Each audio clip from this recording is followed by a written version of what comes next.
Hi, welcome back guys. This is your friend, Lettuce Head Fanfics, back with amazing fanfiction. This is the series of What If Paragon Deku Had Immortality Quirk. Now before starting, please give this video a like and subscribe to the channel if you want more videos like this. Now let's get into the fanfic. Third POV Class 1A. Izuku was walking towards UA since today would be the first day back after the internships. The internship was strange in light terms. Flashback. Lita attempted to go after the hero killer in Hosu and I had warned Gran Tornio about the possibility of him doing this. As such, since I already had some control of One for All OFA, he decided that we would spend the internship stalking Lita and his mentor in Hosu to ensure that he didn't get himself killed. We couldn't really warn other heroes about what he was going to do since Izuku had no proof. While they were in Hosu, Nomus appeared and started to destroy the city. As such, Izuku was sent to follow Lita to ensure his life while Gran Tornio helped in the city. The hero killer approved of the hero known as Deku, since he came and only wanted to save the other people first and was meddling in other people's business like All Might told him to. As such, Izuku was able to defeat Stain and save everyone, no Shoto this time since Izuku had very better control of OFA. Lita got in trouble with the police but was let off with a slap on the wrist and told not to do it again. Izuku's involvement was covered up even though he had permission. This is due to his age and any villains that may target him due to taking Stain down. As such, Gran Tornio was given credit since the wounds can be credited to him. Flashback end. Izuku arrived at UA and was walking through the halls. However, he felt off once he got into UA due to the fact that people were looking in his direction far more than normal and looked away when he looked in their direction. He first thought it was about Stain but that was covered up. Soon Izuku would learn the truth on why everyone was looking at him and it wasn't for a good reason. Izuku POV. Why is everyone looking at me today? They shouldn't know about the Stain capture unless Lita talked about it. When I arrived at the class, I entered and saw that everyone was staring at me for some reason. Then it happened, everyone started accusing me of being a bully for some unknown reason. Uraraka. Deku, why the hell did you bully quirkless kids when you were in middle school? Was all this personality of yours a lie? Kirishima, not manly dude, not manly at all. Ishido, I hate people like you who bully others just because they are different. While this is going on, I am having an internal crisis inside since I have no idea what they are talking about. For the love of God, I was quirkless before OFA, so why would I bully another quirkless kid who could have been my friend? Then I saw it, I looked over and saw the smirk on Katsuki, Kak and Bakugo face. I knew he hated me all these years and the fact that I got into UA with him, but I didn't think he would lie about this when he was the one that bullied me. Almost everyone in the class was yelling at me besides a few like Koda and Shinso. They looked confused about what everyone was talking about since those two knew I was a late bloomer since I've told them about that. Intercom. Nizu, could Izuku Midoriya please come to the staff room? I repeat, Izuku Midoriya to the staff room. Well, Crude, looks like the rumors have reached the teachers. At least All Might will be on my side since he knows I was born quirkless. Third POV Staff Room. Izuku arrived at the staff room where All Might, Nizu, Aizawa were waiting for him with the police detective Tsukachi. The fact that the detective was there for this meeting concerned Izuku but also relieved him since the detective could prove the rumors false. Aizawa. Problem child, do you know why we called you here? Izuku, I'm assuming about the things I got accused of when I walked into the class just a few moments ago? Aizawa. Correct, UA has a zero-tolerance policy regarding bullying and you shouldn't have been allowed to attend UA based on your records that I've just gone over. Aizawa does not know about him being a late bloomer and this is the first time he has looked over the files since he wants to be bias-free. Izuku, the rumors are false and my record is biased against me. Aizawa, then why has Bakugo confirmed the rumors about? Detective, I think that enough, Aizawa. My quirk is confirming his statement, so the rumors are false and the file is biased. Aizawa, how are they biased? They are his official file? Izuku then explains the fact that he is a late bloomer and the fact that he has had his quirk for only less than a year to Aizawa. This pisses the teacher off since he has been lied to by Bakugo about the bullying. Izuku then explains the fact that he was the one being bullied by Bakugo instead since he was the quirkless student. This is confirmed by the detective and the staff in the room are horrified about Izuku's life. Aizawa, I want to expel Bakugo for lying about this whole thing and spreading the rumor. Nizu starts that he is cut off by Izuku. Izuku, actually, let him stay since you are the only teachers that will fix him and the chance he would become a villain due to his ego and personality. Also, I might not be attending UA anymore so there is less of a point since I wouldn't be with any of the class that betrayed my trust and believed in the rumors. This surprises All Might, Nizu, Aizawa, and Tsukachi since Izuku has always wanted to be a hero. All Might, but my boy, Why would you stop being a hero? Is it due to your class? Nizu, this is bad. All for One is still around. We cannot lose the boy. Izuku, can you please explain why you would be leaving UA? Izuku, All Might, I'm not giving up on being a hero. It's actually due to the fact that Mom wants to move to America to be with Dad, and they asked me if I wanted to either go with them or stay here. If I stayed, they wanted to know if you would take guardianship over me, All Might, since you're my second father figure. All Might, I would be glad to take care of you, my boy. We can get started on the... Izuku, sorry All Might, but I was on the fence before I arrived at UA. However, with the class reactions, I decided that I would rather go to America to be with them, and I would attempt to attend the UA school there that is ranked the #1 hero school in the world. All Might, I understand my boy.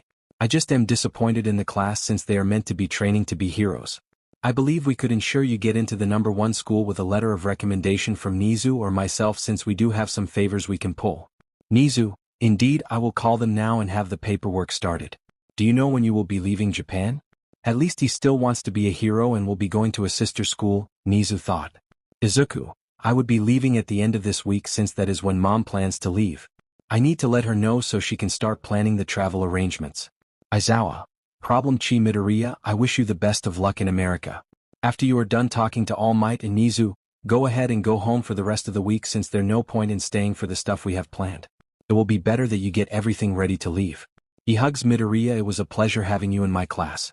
Please stay in touch with the staff here at UA. Izuku, thanks Sensei. Could you send me Shinso and Koda, since they are the only ones that didn't believe in the rumor? Aizawa, sure thing kid. Leave staff room. Izuku then spends the rest of the time with All Might, Nizu and Tsukachi. All Might asked Nizu for several weeks off so that he could accompany Izuku to America and take care of any matters at the other UA to ensure that Izuku is enrolled, and to also spend some time with Izuku's family since he is close with them. Nizu approves, since it will stop All Might from overextending himself, and All Might will take Izuku and Inko on his private plane to America to avoid other people. Izuku is left alone in the room waiting for Shinso and Koda. They arrive and Izuku talks to them about him leaving to go live in America. They are disappointed due to the class actions and will miss Izuku. Izuku had told the teachers and both of them not to inform the class about him leaving. He wanted to let them think whatever they wanted. The staff had decided to start letting other classes know that Izuku was proven innocent in regards to the rumors via a lie detector quirk, so that class 1 besides Koda and Shinso would start getting pressured by the other students. Time skipped to the end of the week. Izuku POV. My mom, All Might, and I, Inko and Hisashi, know about the skinny form and OFA, are boarding All Might's private plan and are setting off to fly to America. Well, goodbye Japan, and here I come America. I hope I can make new friends in America. Third POV. The flight didn't take that long, since we didn't have to make any stops for other passengers and or refuel, since All Might's plane can do several trips to America from Japan without refueling. Once we had successfully landed at the private airport, we started to do stretches and relax our bodies since we couldn't do much physical movement. The pilot of the plane had alerted All Might that Izuku's father would be arriving to pick them all up any moment, and we just needed to relax until then. As such, All Might and Izuku talked about his current progress of OFA and how they were going to keep All Might up to date with Izuku's current situation while in America. Soon several cars pulled up and out came Hisashi Midoriya. Name, Hisashi Midoriya. Sexuality, straight. Love interest, Inko Midoriya, wife. Group, Pro Hero number 3. Quirk, Fire Salamander. Description: this quirk grants the user the ability to fire highly pressurized jets of fire from his mouth and gives the user pyrokinesis. This allows the user control of their own fire and may control other fires. Controlling a fire that wasn't created by the user will take extra energy to control the said fire. Drawbacks: user can lose their own body heat due to producing fire from their own body. This can be overcome by support gear to heat the user's body up. Controlling a fire that wasn't created by the user will take extra energy to control the said fire. Hero name, Salamander. Izuku POV. After father talked with the rest of us for a few minutes, we decided to go ahead and head to the family home here in America. It has been a long time since I was at the family home. Mother and I had to leave America when I was younger, since villains would have gone after me if they knew about our connection. Not even the Bakuegos back in Japan knew about my and mother's connection to the Spitfires company, since we never talked about it. Third POV. With everyone settling in, they all started to eat dinner and talked about when Izuku would start going to the UA Hero School nearby. All Might told the Midoriyas that he had a meeting scheduled at the UA to ensure all the paperwork would be completed and find out class information for Izuku in 2 days. All Might suspected that Izuku would start attending the school by the start of next week. They arrived in America on Tuesday, since it would also be the day before All Might would have to return to Japan. All Might had promised them that he would stay in touch and come visit every few months if he is allowed the time off. This would let All Might personal time with his successor and the rest of the family, since he would have to do most of his communication via phone calls or video calls now. All Might, thank you for everything that you have done for me, said Izuku. All Might was so happy that he had Izuku as his successor. The boy was so kind and pure-hearted. No problem, my boy, said All Might. Time skip day of All Might's meeting. All Might told them that he would be going to the meeting at the American UA at noon and would be back later in the day after he had taken care of everything. Izuku decided that he would go out shopping for some new clothing since his former clothing didn't really suit him anymore. Izuku no longer cared to be as nice as he was before and would be a bit more outgoing in his outfits and how he acted. As such, he went shopping at the local mall. However, what he didn't realize is that this trip would start to change his life forever. Izuku POV local mall. Well, time to start changing up my look since I will be living in America from now on, Izuku mumbled out. Behind Izuku were three girls, one with red hair and eyes and another with white hair and eyes, and last was a girl with black hair and yellow eyes. They decided to approach him since they overheard him talking about changing up his looks since he was new to America. Hey, we overheard you talking to yourself about changing up your looks. Do you mind if we help you out since we like to shop for new clothing and styles? Said the red hair girl. Izuku was shocked since he thought he said that stuff in his mind and didn't know he mumbled it out for others to hear. Oh, sure. Sorry, I am new to America and will be living here for the foreseeable future since my mother and I moved to be with my father, Izuku said to the two girls. By the way, our names are Skylar Baker, Rose Harrison, and Sophia Jones. What is your name? Said the white-haired girl, was now known as Rose. Midoriya Sorry, Izuku Midoriya, I almost forgot you go by the first name here in America instead of the last name like in Japan. Nice to meet you, Skylar, Rose, and Sophia, Izuku said cheerfully. The four of them started going around different shops and put together a few different styles of clothing for Izuku. Thank you for the help in picking new outfits out, Skylar and Rose, said Izuku. No problem, Izuku. Rose, Skylar, Sophia said. However, their fun and excitement were ruined by some thugs that decided to try and hit on the girls. Hey ladies, how about you ditch this nerd and come with us, Thug 1? Yeah, we can show you a good time, starts putting his hands near the girls' bodies, Thug 2. How about you all screw off before I break your bones? Said Izuku while sending a death glare to the group of thugs. They don't want to go with you and they won't be, so back off, said Izuku as he stepped in front of the girls. How about you screw off yourself, kid, said the thugs, while one pulled a bladed weapon out of his jacket and started to attack Izuku. Izuku then moved quickly and disarmed the thug while breaking his hand, forcing him to drop the knife. Skylar, please call for police so they can arrest these thugs, yelled Izuku. Time skip 2 hours. Third POV. Skylar, Rose, Sophia, and Izuku were sitting around and relaxing for a few minutes since they finally got done being questioned by all the police and giving their statements. Most of the time consumption came from the fact that Izuku was new to America and the police wanted to ensure that he was informed of several laws in regards to quirk use so that he would know in the future since he told them he came from Japan. Turns out in America, you can defend yourself and others with your quirk, unlike in Japan, which has tougher quirk laws. Though Izuku didn't need to use his quirk, the police did give him the information for future use, but did tell him that he would be held responsible for any damage and wounds he caused if he was found at fault for any situation he finds himself in the future. Well, this became a long shopping trip, said Izuku. Yes, it did, agreed the girls. It was nice meeting you girls and I hope we will meet again, but I need to go home. My family is most likely wondering where I am since I was gone longer than I said I would be, said Izuku. They all said their goodbyes to each other and Izuku started to leave. However, he bumped into several guys and caused everyone to fall on the ground. Oh my god, I'm so sorry. Let me help you guys up, Izuku said while Skylar and Rose were giggling in the background and Sophia looked like she wanted to laugh at them. Izuku offered each of them a hand and had helped them off before saying sorry again and running off since he needed to get home.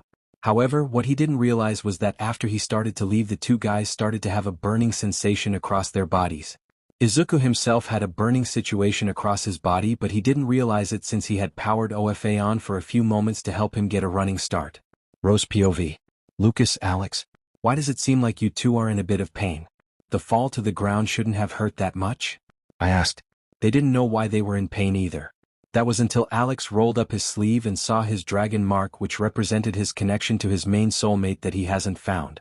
It had changed a bit and now had a shade of green on it. Then Lucas looked at his phoenix mark and saw that the fire around it had a tint of green around it as well. These marks on their body would only change when they had found their main soul mate. Both Lucas and Alex are connected as soul mates but not as really each other's main one. They needed the main individual in the group who they were connected to, and it seems it was Izuku. Well, isn't that interesting? Lucas and Alex attempted to find Izuku but he was already gone. This made them both really sad since they had let their soul mate out of their hands when they had just found him. They asked me and Skylar if we knew him and we had told them how our day went in Izuku's name. Sophia found the situation funny since those two have been trying to find their soul mate for so long. She has a bit of a sadistic side in her when it comes to others' pain. Though she doesn't show it much with our group since she cares for us, she does enjoy a good laugh sometimes at our expense. We also mentioned that Izuku had said that he just moved to America and would be attending a hero school here soon. This made Sophia look stunned for a second and had let us all know that she heard from our homeroom teacher that we have a new student starting in our class next week. From the description given, it did match Izuku a bit. Now we can only wait and see if the new student is indeed Izuku. I wonder how he will take having two soul mates. I also wonder when he will notice the changes to his body. Third POV. Izuku arrived home from the mall and was questioned by his family on why he took so long. Izuku explained how he got help from two girls on his shopping trip, which turned into a mess at the end when he dealt with a group of thugs and had to listen to the police explain the differences in quirk laws between Japan and America since they found out he was new to the country. He also explained that he ran into several guys on his way out and had to apologize before he ran off to come home. All Might found the situation funny. Leave it to my boy to go on a shipping trip and run into criminals? You really are a problem child like Aizawa said, aren't you? Said All Might. Izuku didn't find this funny since he wanted a fresh start from being involved in villains battles non-stop like in Japan due to the USJ and Stain incident. All Might did inform Izuku that all the paperwork for his enrollment in the school is completed and his new hero costume will be completed before he starts school. Izuku decided to change his hero outfit at the request of his father since he was getting a new start. After eating dinner with the entire family, Izuku decided to go take a shower. This is where he will find some of the changes to his body that he didn't notice until now. He found two marks, one a black dragon on his left bicep and a red phoenix on his right bicep. This caused Izuku to freak out, which alerted his family about something being wrong. My boy is something son is something the mat, sweetie what hap, All Might, Hisashi, Inko paused as they saw Izuku arms. My boy, when did you get those?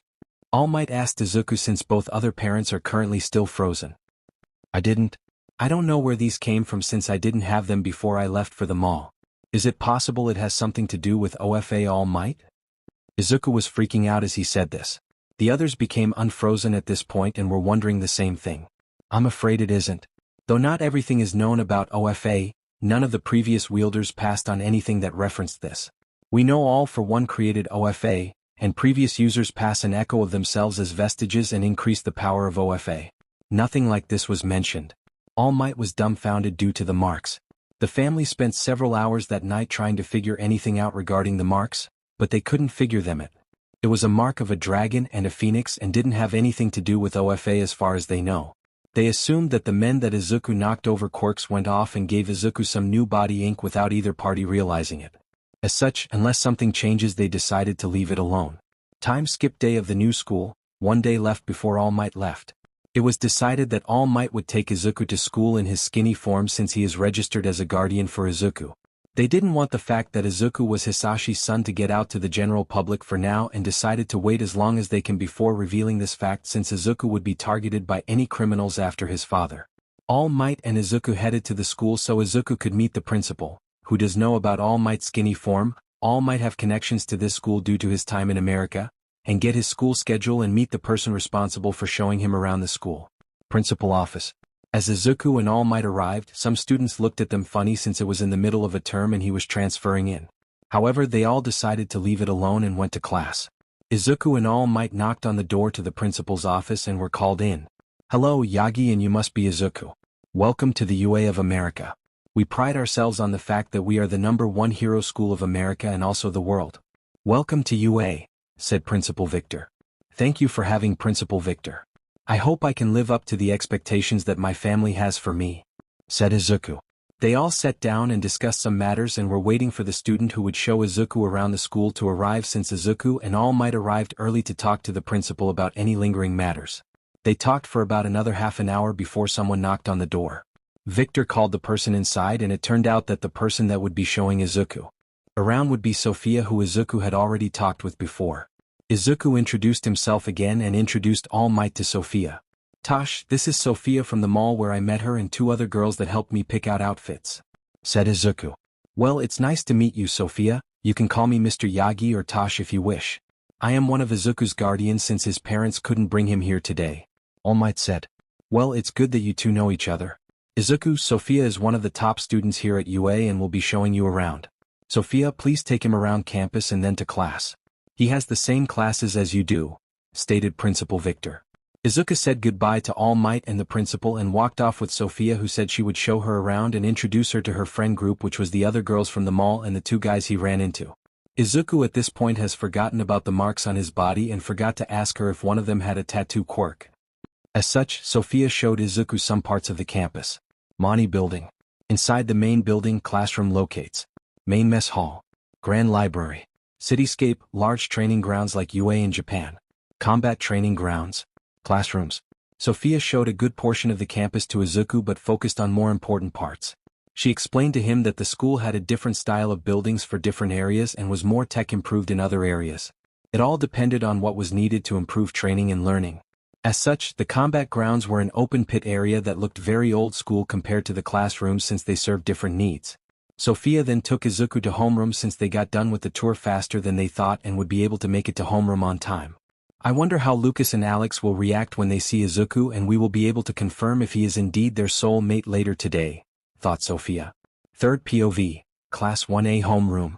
Everyone was starting to show up in the classroom and getting ready for the start of the day. In one area of the class, you see 4 individuals sitting together who are wondering where the 5th person of the group is at. "Hey, does anyone know where Sophia is at? It's not like her to be late and she didn't say anything about not coming today," asked Rose. None of the group knew where she was and she didn't message any of them either. As such, they were starting to get worried. "Alright, everyone sit down and let's me talk. I have a few things to talk about before we start. Today we will be getting a new classmate that will be starting here. They came in on high recommendations from people that couldn't be ignored. As such, instead of starting next semester, they will start now and catch up with everyone else. Sophia is currently guiding them around the school and will bring them here later," said the homeroom teacher named James, who was a pro hero. Quirk. Human spider. Description. Grants users multi-arms that can produce spider thread that can stick, swing and grab things with. Picture from DeviantArt. Ringaline. The homeroom teacher answered the group question but also made everyone else in the class gossip since no one in the main group really interacts with others unless it's for class. The group doesn't have a name to it, but currently, we are some of the strongest students in the school currently, thought the small group. While our homeroom teacher was still talking, the classroom door opened and Sophia and the new student was there. The group from the mall recognized who the new student was. It was Izuku. Alex and Lucas were freaking out inside since they wanted to know if he was indeed their soulmate. They needed to know but didn't want to scare Izuku off if he was the missing person. Izuku POV. Sophia had finished leading me to our homeroom. She told me she would introduce me to her friends, which were all the top students in the class in their school year. She also told me that it was the other girls and the 2 guys I knocked over at the mall. That was embarrassing to know, and Izuku had asked her if they were mad at him for that. She responded to him that no, and they were likely happy to be knocked off their feet by a handsome guy like Izuku since both of them are gay. This made Izuku blush hard since he did find them attractive, but still he had some self-doubt inside due to being bullied in the past and how he was treated before he left Japan. Sophia started to giggle at him since he was blushing hard. "God, please Izuku, I really hope you are their soulmate," thought Sophia. "Let's go inside, the teacher should be about done with announcements," stated Sophia. Sophia knocked on the classroom door and we were called in. Izuku looked around and saw all the people he met at the mall, and then he made eye contact with both of the males who were staring at him. "Oh God, I don't think I can handle both of them looking at me, and why do the marks burn slightly," thought Izuku. However, he did mumble most of it out loud, which made Sophia catch most of it. "I think he just said he had marks on him that is burning slightly. It seems he is their soulmate," thought Sophia. The teacher James called on me to introduce myself to the class. "I hope I don't make a mistake and make a fool out of myself. Hello everyone. My name is Izuku Midoriya and I come from the UA in Japan. My family moved over here to America to be with my father, and I decided to move here as well. My quirk is called Superpower, OFA, and it enhances the aspects of my body. Currently, I can enhance my speed, endurance, agility and reflexes with my quirk. I currently can only control 25% of my quirk. If I push it, I end up breaking my body. My control will increase with time and as I gain more body mass. Any questions? Asked Izuku. Sophia was already sitting up with the others from the mall and raised her hand to ask a question. As such, I picked on her and she had asked me what hero name I was going to use. I had a different hero name in Japan, but I decided to change it to Paragon, stated Izuku. Several other classmates asked me questions and I answered them. Most were about my likes and dislikes. The teacher said that was enough and told me to pick a seat.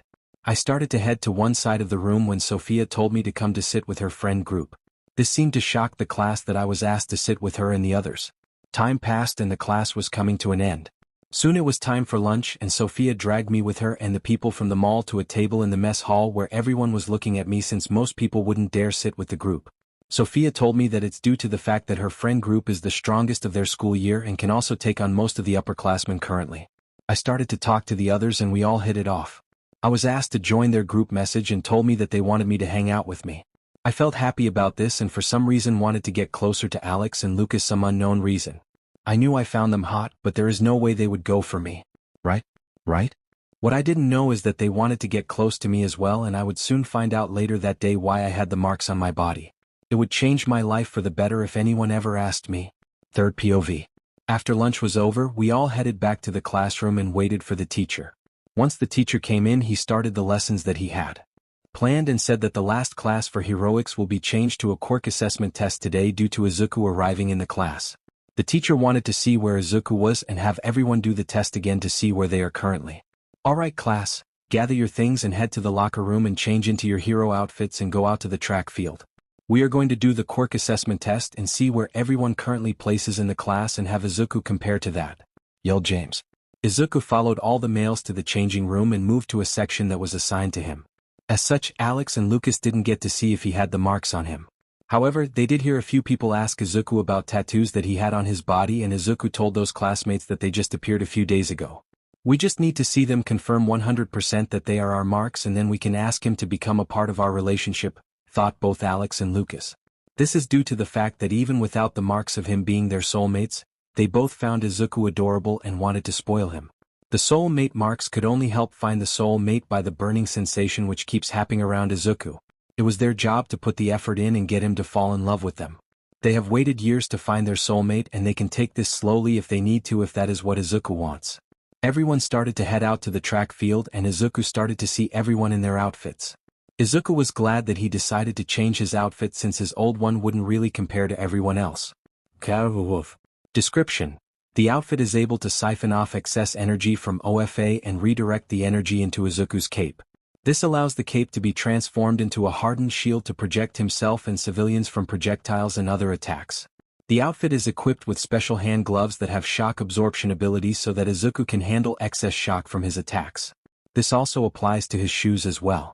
The outfit provides overall defenses from blunt force attacks and has resistances to most elemental attacks.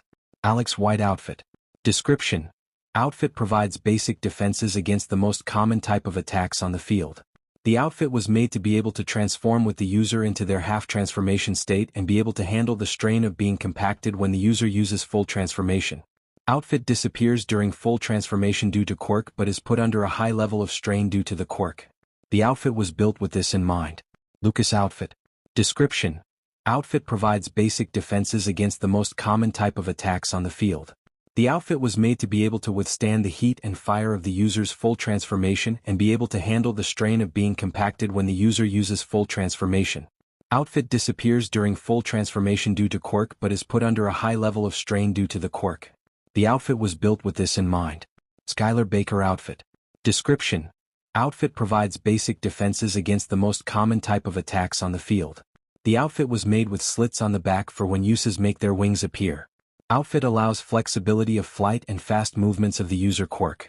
The outfit also helps the user gather light and stores it to be used for their quirk. Rose Harrison outfit. Description: outfit provides basic defenses against the most common type of attacks on the field. The outfit was made to be able to withstand all the different elements that the user can produce via their quirk. The outfit is also made to resist being torn due to strain produced by the user's quirk. Sophia Jones outfit. Description: outfit provides basic defenses against the most common type of attacks on the field. The outfit was made with slits on the back for when users make their wings appear. Outfit allows flexibility of flight and fast movements of the user quirk. The outfit also helps the user blend in at night for stealth missions. Third POV. Everyone was stationed outside and was waiting for the next set of instructions from the teacher. The group of friends that Izuku has made decided to surround him with Alex on his left and Lucas on his right. They decided to stand very close to Izuku, which caused Izuku to blush, which didn't go unnoticed by the two men. It seems he may like us, thought both of them. The girls were standing behind the three males and were just trying to suppress their giggling since they found the situation cute. Okay everyone, let us start doing the tests. We are going to do a standard test from ball throw to running laps. Then I will tally the results and see where everyone places. We will also have some quirkless spars as well, stated the teacher. Time skip, end of the test. The class was shocked at the end result of the test. It wasn't surprising that the original group of 5 students were all at the top of the class again and Alex and Lucas tied for first. No, what surprised them was the fact that Izuku had tied with Lucas and Alex but had won the quirkless spars against both of them. This meant that Izuku was roughly stronger than both of them, and then everyone remembered that Izuku said he only had control of 25% of his quirk currently. They were all freaking out since he would only get stronger. 1. Izuku, Lucas, Alex. 2. Skylar. 3. Sophia. 4. Rose. 5. Rest of the class down the list. The group of friends was so happy that Izuku was this strong. It meant that their group would only get stronger when facing off against other classmates across all the years, and when they faced villains they would be able to win at a better rate. The teacher had dismissed them all to go change and told them that they could go home for the rest of the day. Alex and Lucas wanted to get closer to Izuku and confirm if he had the soul mate mark on his body, even though they are 99% sure. Hey Izuku, said Lucas and Alex at the same time. Why yes, responded Izuku. Cute he stutters to us, thought both of them. We were wondering if you wanted to hang out with both of us while the females go do their thing. We wanted to get closer to you and know more about you. We know this quiet place in the forest on campus and wanted to show you it if you are willing? Asked Alex. Izuku thought about it and really wanted to get close to them as well. He wanted to know if the two of them were dating each other and if he really even had a chance with either of them. The self-doubt that Izuku had developed due to his life could be seen on his face. This was caught by Lucas and Alex and it had worried them a bit. Sure, I would like to get to know you two more as well. I did have questions for you guys anyway that I can ask now, said Izuku. They finished changing in their respective areas and then set off after telling the girls where they were taking Izuku. The girls knew what the two males were actually planning. They wanted to see if they can find the marks on Izuku and see if he is willing to pursue a relationship with them. Sophia never mentioned to the others what Izuku said while he was mumbling in class earlier because she wanted the two males to pursue Izuku themselves and do to the work. Otherwise, it wouldn't be worth it if they didn't show Izuku that they wanted to be with him even without the marks. Izuku, Alex, and Lucas soon arrived at the spot that they wanted to show Izuku. Izuku looked at it and was taken away at how beautiful that he found it. It's so beautiful, stated Izuku while looking around. While doing this he didn't notice how Lucas and Alex were blushing and lighting up due to how happy Izuku looked at being taken here. Alex and Lucas had a silent conversation via their eyes and came to an agreement that they needed to know if Izuku was their soul mate. They are falling in love with him at a quick pace and they have only known him for a short time. Everything he does keeps making them want to cuddle and tease him. He acts so kind to everyone and even stepped in when a random kid was being rude to a kid with a quirk that allowed him to silence all noise around him. They found this so amazing that he didn't care that he was brand new to the school. He refused to let injustice happen in front of him. They needed to know if he had the marks, but they think they would still love him even if he didn't have their marks. Izuku, though this area is indeed beautiful, it is not as beautiful as you are, said Alex. Indeed, you are a beautiful star just by yourself, said Lucas. This caused Izuku to freeze up and blush hard. He didn't understand why they were saying this stuff. He thought they were dating each other and was so happy that he could have them as his friends since almost everyone in his last class betrayed him. While Izuku was thinking this, he also mumbled it, such a bad habit. This caused Alex's and Lucas's eyes to widen since they heard several things that concerned them about his past and his beliefs of his self-worth. Just so you know, Izuku, you are mumbling your thoughts. We've heard several things that concern us and we will talk about them later. However, we also wanted to talk to you about something that connects Lucas and me together. Alex said. Alex and myself are connected via our soulmate marks.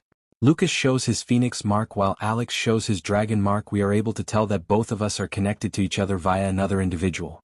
We believe that person is you, Izuku. We've heard you mention several times about having gotten new marks on your body that resembles ours and we wanted to confirm if they are indeed like ours. Lucas said. Izuku's mind was going many miles an hour at all the new information. He realized he only received the marks on his body after he touched both Lucas and Alex at the mall since he didn't have them before then. He also realized that they have confessed that they have feelings for him as well. This made Izuku so happy but also afraid that if his marks are not the same, then what would happen? I did discover that I had 2 marks that resemble your marks. I have a dragon mark that has a black tent on my left bicep and a red phoenix tented mark on my right bicep. Izuku said and then rolled up his shirt sleeves and shows the marks to Lucas and Alex. This confirmed what they wanted to know, and the moment they saw the marks they leaned over to their respective marks and kissed them. This caused all the marks to have a slight burning sensation and glow. This proved that the marks are connected to each other. Izuku was surprised and blushed hard when they leaned over to his biceps and kissed them. However, he found that he didn't hate it and wanted them to keep doing it. "What exactly does this mean for me and you guys?" asked Izuku while blushing. This made Lucas and Alex happy since Izuku didn't outright reject them and blushed at their actions. They then started to explain to Izuku the facts that Alex's and Lucas's quirks provide them a long lifespan and hyper-healing abilities once their soul mate has been found and the marks confirmed on all sides which were just completed.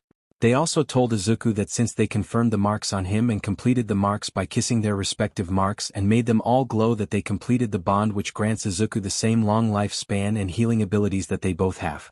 Izuku was shocked at this since that meant he was essentially getting 2 new quirks due to the soulmate mark.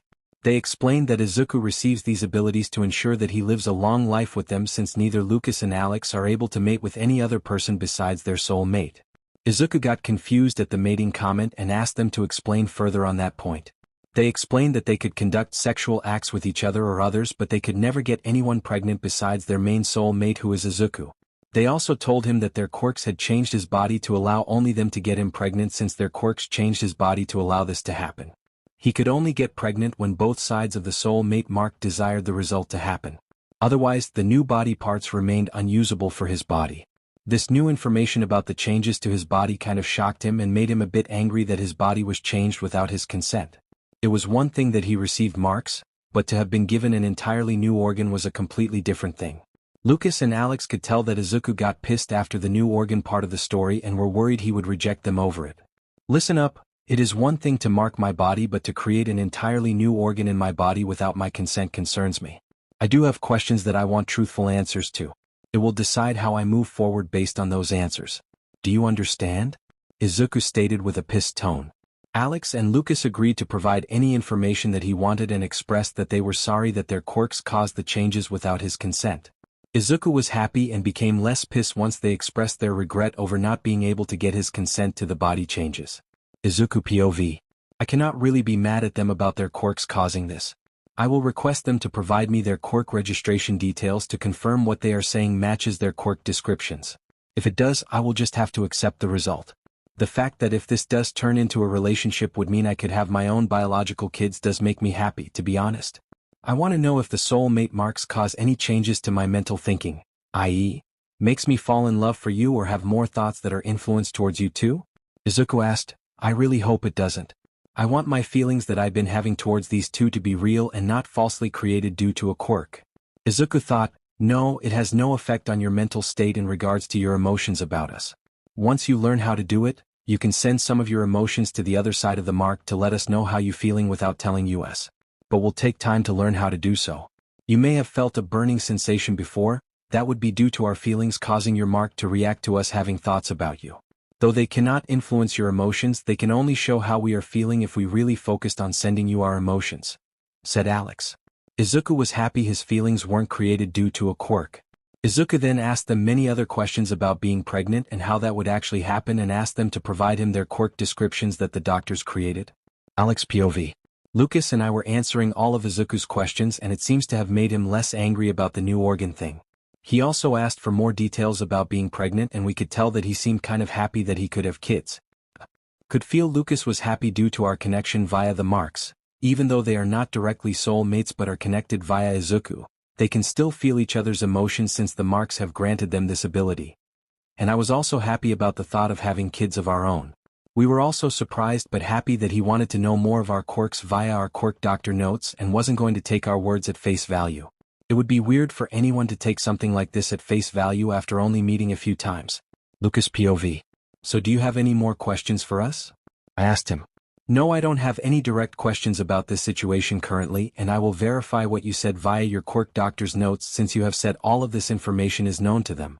It will help trust you too in regards to all of this if it was indeed documented down long before now, Izuku stated. He seemed to have something else he wanted to say, so Alex asked him to speak his mind. I am taking it that you two are wanting to start a relationship with me with the plans of you both marrying me in the future due to our soul-mate marks, correct? Asked Izuku. We indeed want to start a relationship with you with the end goal of marrying you. Due to our quirks, we all three will live long lives, and before we even were able to confirm that you were our soul-mate, we had started to take a liking to you as well. I believe that even without the marks, I and Lucas would have arrived at this point with you. As such, Izuku, would you like to start a relationship with Alex and me? I asked, with Lucas asking the last part as well. Izuku POV. I was shocked that they said they were starting to like me before they even confirmed that I was even their soulmate. That does make me feel relieved and happy that this isn't based on the sole fact of the marks.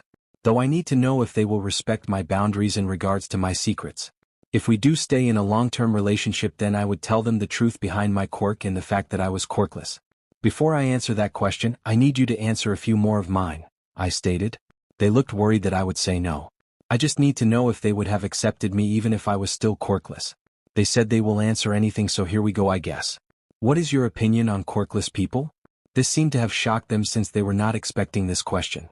They answered that they don't care if someone has a quirk or not, and that Lucas's grandmother is quirkless and they both love her. Both of their families are close to each other due to the fact that they know about the soulmate marks. America has a slightly higher quirkless rate than Japan and has more laws protecting them from discrimination.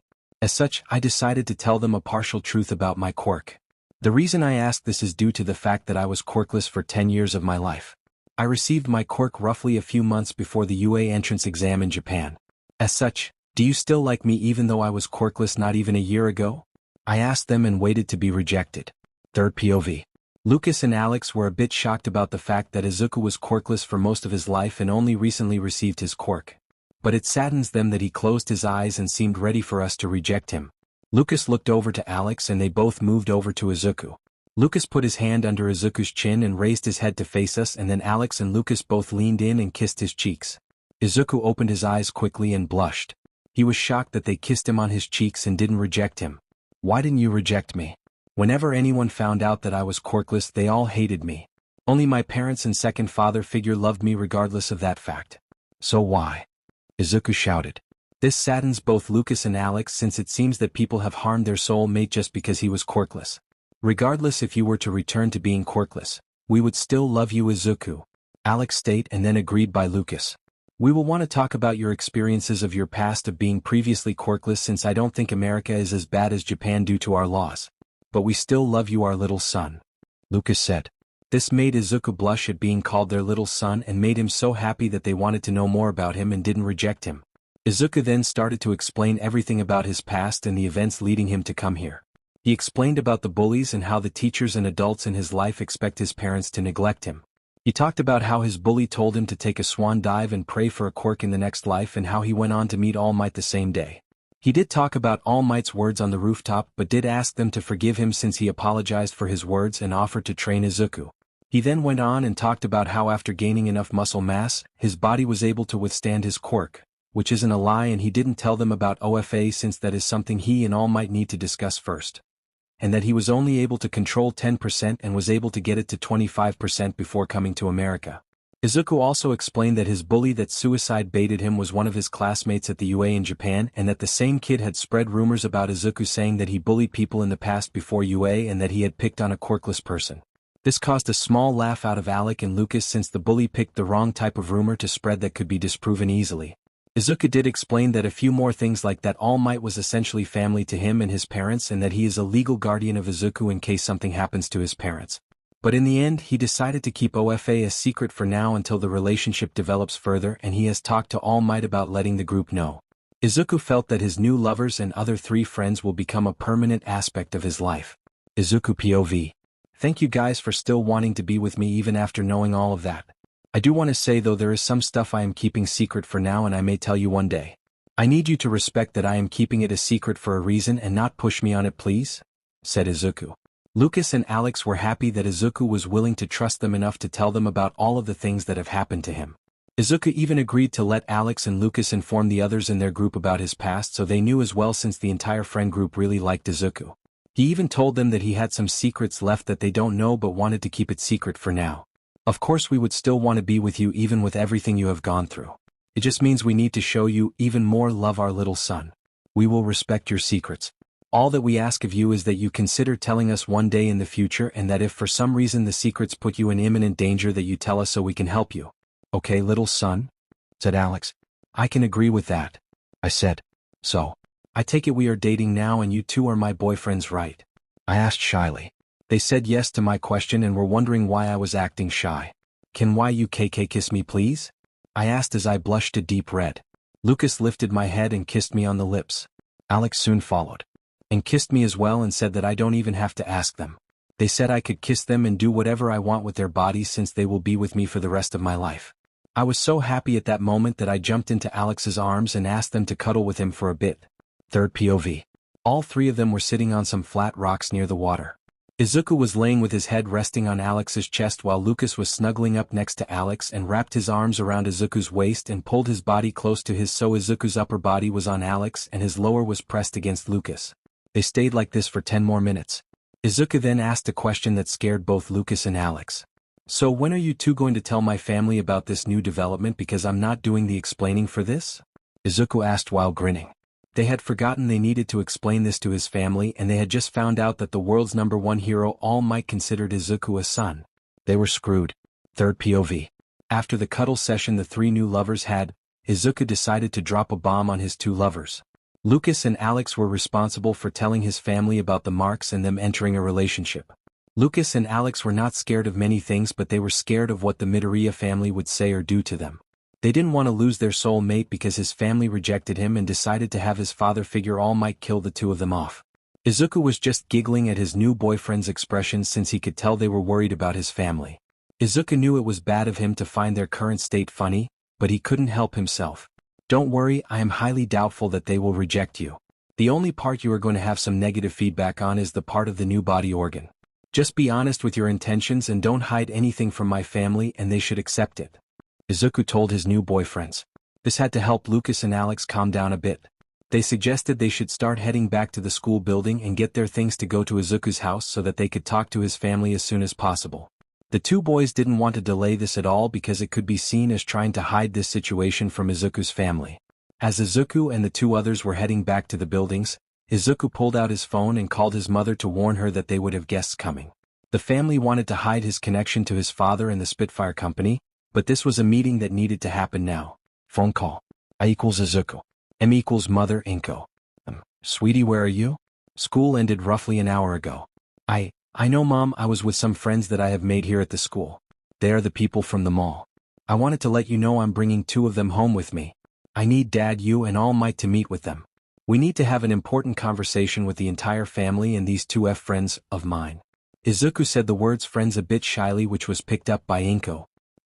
Okay dear, your father and All Might both had arrived just a few minutes ago. I'll let them know that we are having some guests over. Will they be staying for dinner tonight? Yes, I believe they will be. The topic we will be talking about cannot wait, and it's best that the entire family gets to know these two new friends of mine. I also need to talk to All Might about some things. Whispers, warn him that he needs to be in his buff form since they don't know about his other side yet. I'm kind of shocked that Izuku bringing people home so quickly since we planned to hide his connections to his father and the company. The fact that he also told the friends about All Might being family is also shocking. Thought Inko. Okay dear, I'll make sure dinner is prepared for everyone. When do you think you will be here? We will get home in the next 20 minutes. Love you, Mom. And phone call. Lucas and Alex could hear parts of the phone conversation and knew that the entire family would be there. They were happy that Izuku wanted his entire family to meet them. As they arrived at the school building, they ran into the girls from the group and told them that the three of them would be going to meet Izuku's parents.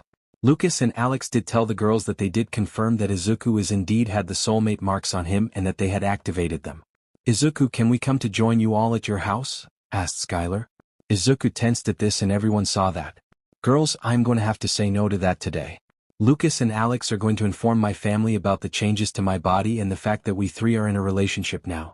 I don't think my family can handle more than this tonight. However, if everything goes well and my family doesn't react badly, You girls could come later this week or next week, okay? Said Izuku. The girls found this acceptable since they agreed his parents are going to be dealing with a lot of new information about their son and 2 new boyfriends. As such, everyone split off from each other and the 3 boys started to head towards Izuku's home. Izuku's home was only a 15-minute walk away from the school and the 2 boys were stunned when they saw his home. Asterisk note. Everyone in the friend group comes from more wealthy families, however, remember that Izuku's father owns the world's wealthiest company. As such, they are far better off than the rest of Izuku's new friend group. I thought our families were rich, but this takes it to the next level. Lucas and Alex both said. Izuku was just laughing internally since his father had told Izuku about all the most important wealthy families that his family does business with, which included all of his friends' parents. Well, it's new to me as well since I grew up in Japan with my mother before returning to America to live it, father. As such, I'm new to the rich thing as well since the mother wanted to live a more honest life in Japan. Izuku said. This impressed the boys that Izuku lived a more honest life and knew not to flaunt money since all of their families made them be aware of what they spent and how to manage money since they would take over the family businesses. Izuku led Lucas and Alex into the house and told them to get ready to meet the family. Lucas and Alex steeled themselves since this was their best chance to gain Izuku's family approval of their relationship. Izuku POV. After I brought Lucas and Alex into the house, I had them stay in the main living room and went to find my family. I arrived in the private family living room and found them waiting for me. Welcome home, son. Your mother said you wanted to bring some friends over to the house. Where are they? Asked my father. I left them in the main living room for now. All Might, you can drop your buff form for now. They won't come here until I ask them. I stated. My boy, I'm surprised you already told them some details about the family. Is there a reason for that? All Might asked. I explained to them that a situation has developed that Lucas and Alex were going to be responsible for explaining and that it was connected to the 2 marks on his body. All Might, I know you want to keep your skinny form a secret for now, but I want to ask you to consider revealing it to them after you heard them explain themselves. I am also considering telling them about OFA, but that won't be until later in the future. That is how serious of a situation this is. I told them. All 3 of my parents were shocked that I wanted to have All Might reveal his form and that I had brought up OFA in the conversation. My boy, I don't understand what would cause you to want to reveal this information, said All Might. My parents also agreed with All Might. I told them that they will understand once we all had the conversation that Lucas and Alex need to talk about. They agreed and wanted me to bring them to the private family room. As such, I left and went and got Lucas and Alex while All Might went into his muscle form. I went back to the main living room and warned Lucas and Alex to be ready and that I would be taking them to the private family room. I told them that the 2 of them would sit with him on the couch with him with one on each side of him. They agreed to this and were happy that Izuku would be openly supporting them via his actions. As Izuku led the 2 boys to the private family room, he decided to grab both Lucas and Alex's hands before they entered. As they entered, his family noticed that he was holding the 2 boys' hands and were shocked. I knew he wasn't into girls, but damn, he worked fast, didn't he? Thought all 3 of his parents. That's right, Izuku's family knew he was gay or bi for some time. Izuku was freaking out inside since his family was staring at his hands as the 3 of them sat down on the couch. Mom, Dad, All Might. Meet Lucas and Alex. They have some things that they want to talk to you guys about that needs to happen now. Whatever happens, please know that I am wanting this as well, said Izuku. His family was surprised and figured this was just him introducing his new boyfriends to the family. They were correct but also so far off the mark. Time skip, end of explanation. Third POV. Well, Izuku thought that the situation could have gone worse. By the end of the conversation, Izuku's mother was screaming something about grandbabies, while Izuku's father just looked like he wanted to murder his 2 new boyfriends. All Might, however, just looked completely done with Izuku. Izuku swore he heard All Might mumble something about how his boy keeps getting into way too many screwed up situations. Which to be honest is fair in regards to Izuku since Izuku seems to find himself in weird things. So, are you all okay with this new situation? Izuku asked his family. All Might and Izuku's mother told Izuku that they supported him and his newfound situation. Izuku's father on the other hand was still glaring at Alex and Lucas. Dad, are you okay? Izuku asked his father. He was scared his father would reject him and his new boyfriends. All Might and Inko noticed that Hisashi hasn't said anything and also became worried. They knew it wasn't about Izuku being gay since they all had guessed before now. Lucas and Alex, please follow me to my private study. I want to have a private conversation with you too, Hisashi said and then got up leaving towards his study. The boys told Izuku they would be right back and kissed him on the cheeks. Izuku was a bit worried that his father would try to kill his boyfriends. Don't worry, my boy. I think your father is just pissed about the changes to your body without your consent and is a little just wants to scare them a bit, All Might said. Izuku's mother told Izuku that she agreed with All Might's thinking. All Might also warned Izuku that depending on how the conversation between Hisashi and the boys goes, he would be showing them his skinny form. He also understood why Izuku wanted to tell them about OFA but recommend that they wait for that until at least their second year or third before talking about it. Izuku agreed to that and was happy All Might was willing to reveal the information. Izuku also asked that All Might reveal his form to the three girls in the group, Skylar, Rose and Sophia, if he brought them by the house tomorrow. All Might agreed with this since he would be showing the two boys and he wanted Izuku to have a firm support group here in America. Hisashi POV. Private study, just like Izuku's private study? I decided to take the two boys to my private study because I wanted to have a serious conversation with them and Izuku would likely try to stop me if he knew what I wanted to do. Once we arrived in my study, I had Lucas and Alex sit down on the couch while I stood across from them. Boys, do you know why I wanted to talk to you without Izuku present? I asked them. They looked back at me and didn't falter even though I was glaring them down. That's good, I don't need weak boys with my son, thought Hisashi. We think it has something to do with the changes to Izuku's body, said Alex. Lucas agreed with that statement. You would be correct. I want to make something clear. I'm not opposed to the relationship itself. I knew my son was gay or bi for a while now. I said, which shocked them a bit, but they cooled their facial expressions. I wanted you two to explain more about the body changes that Izuku went through and then I have some conditions to the relationship that I will impose. I doubt you will disagree with them since they would directly benefit you in a way. I just want to ensure my son is happy and protected. I told them. They started to explain that the marks didn't have any effect on Izuku's mental state, that it allowed them to send their emotions so each side knew how they were doing. This only happened once Izuku started to get more in tune with the mark, which will naturally happen. They also explained that it did give him a new organ that is useless without either of the boys and required both them and Izuku to want a baby for the organ to even function. This meant that only Lucas and or Alex could get Izuku pregnant and that Izuku wouldn't have to worry about having a baby due to being raped or having a baby with them on accident. This fixes some of my worries about my son being taken advantage of, thought Hisashi. Hisashi was happy that Izuku did get a copy of their quirk descriptions that the school had on file before coming home.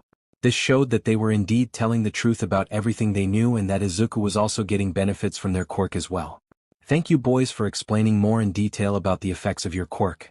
This has eased some of my worries. That being said, if you want my approval of the relationship, then here are the conditions I'm setting out. 1. You all three will get engaged with documents being signed by all of the families. 2. You three will get married by the end of high school and or whenever you get your full hero licenses. 3. You two are to start increasing the time you live with Izuku here at our house. This is due to the fact that I want you guys to get used to being with each other nearly 24/7 and this allows me to ensure my son is being treated right. 4. I want your families to agree to the conditions I have set for you two and announce to other families that you are already engaged. Hisashi said. This stunned Lucas and Alex since these conditions would be easy to meet and they wanted to ask the Midoriya family anyway to have him engaged to them. America in this AU allows multi-person marriage if due to quirks. I know you two are from the second and third wealthiest families behind my family. As such, I will not have my son being hurt because other families are wanting to get married to you too. Once your families agree to the engagement, it is to be registered with the government under the Quirk Marriage Act that allows for multi-person marriages and engagements due to quirks. Do you two agree with this? Hisashi said. Yes, shouted both boys. This shocked Izuku's dad for a second. Then the boys had explained to Hisashi that they were planning to ask for an engagement before they even realized who Izuku's father was and would be happy to agree to his terms.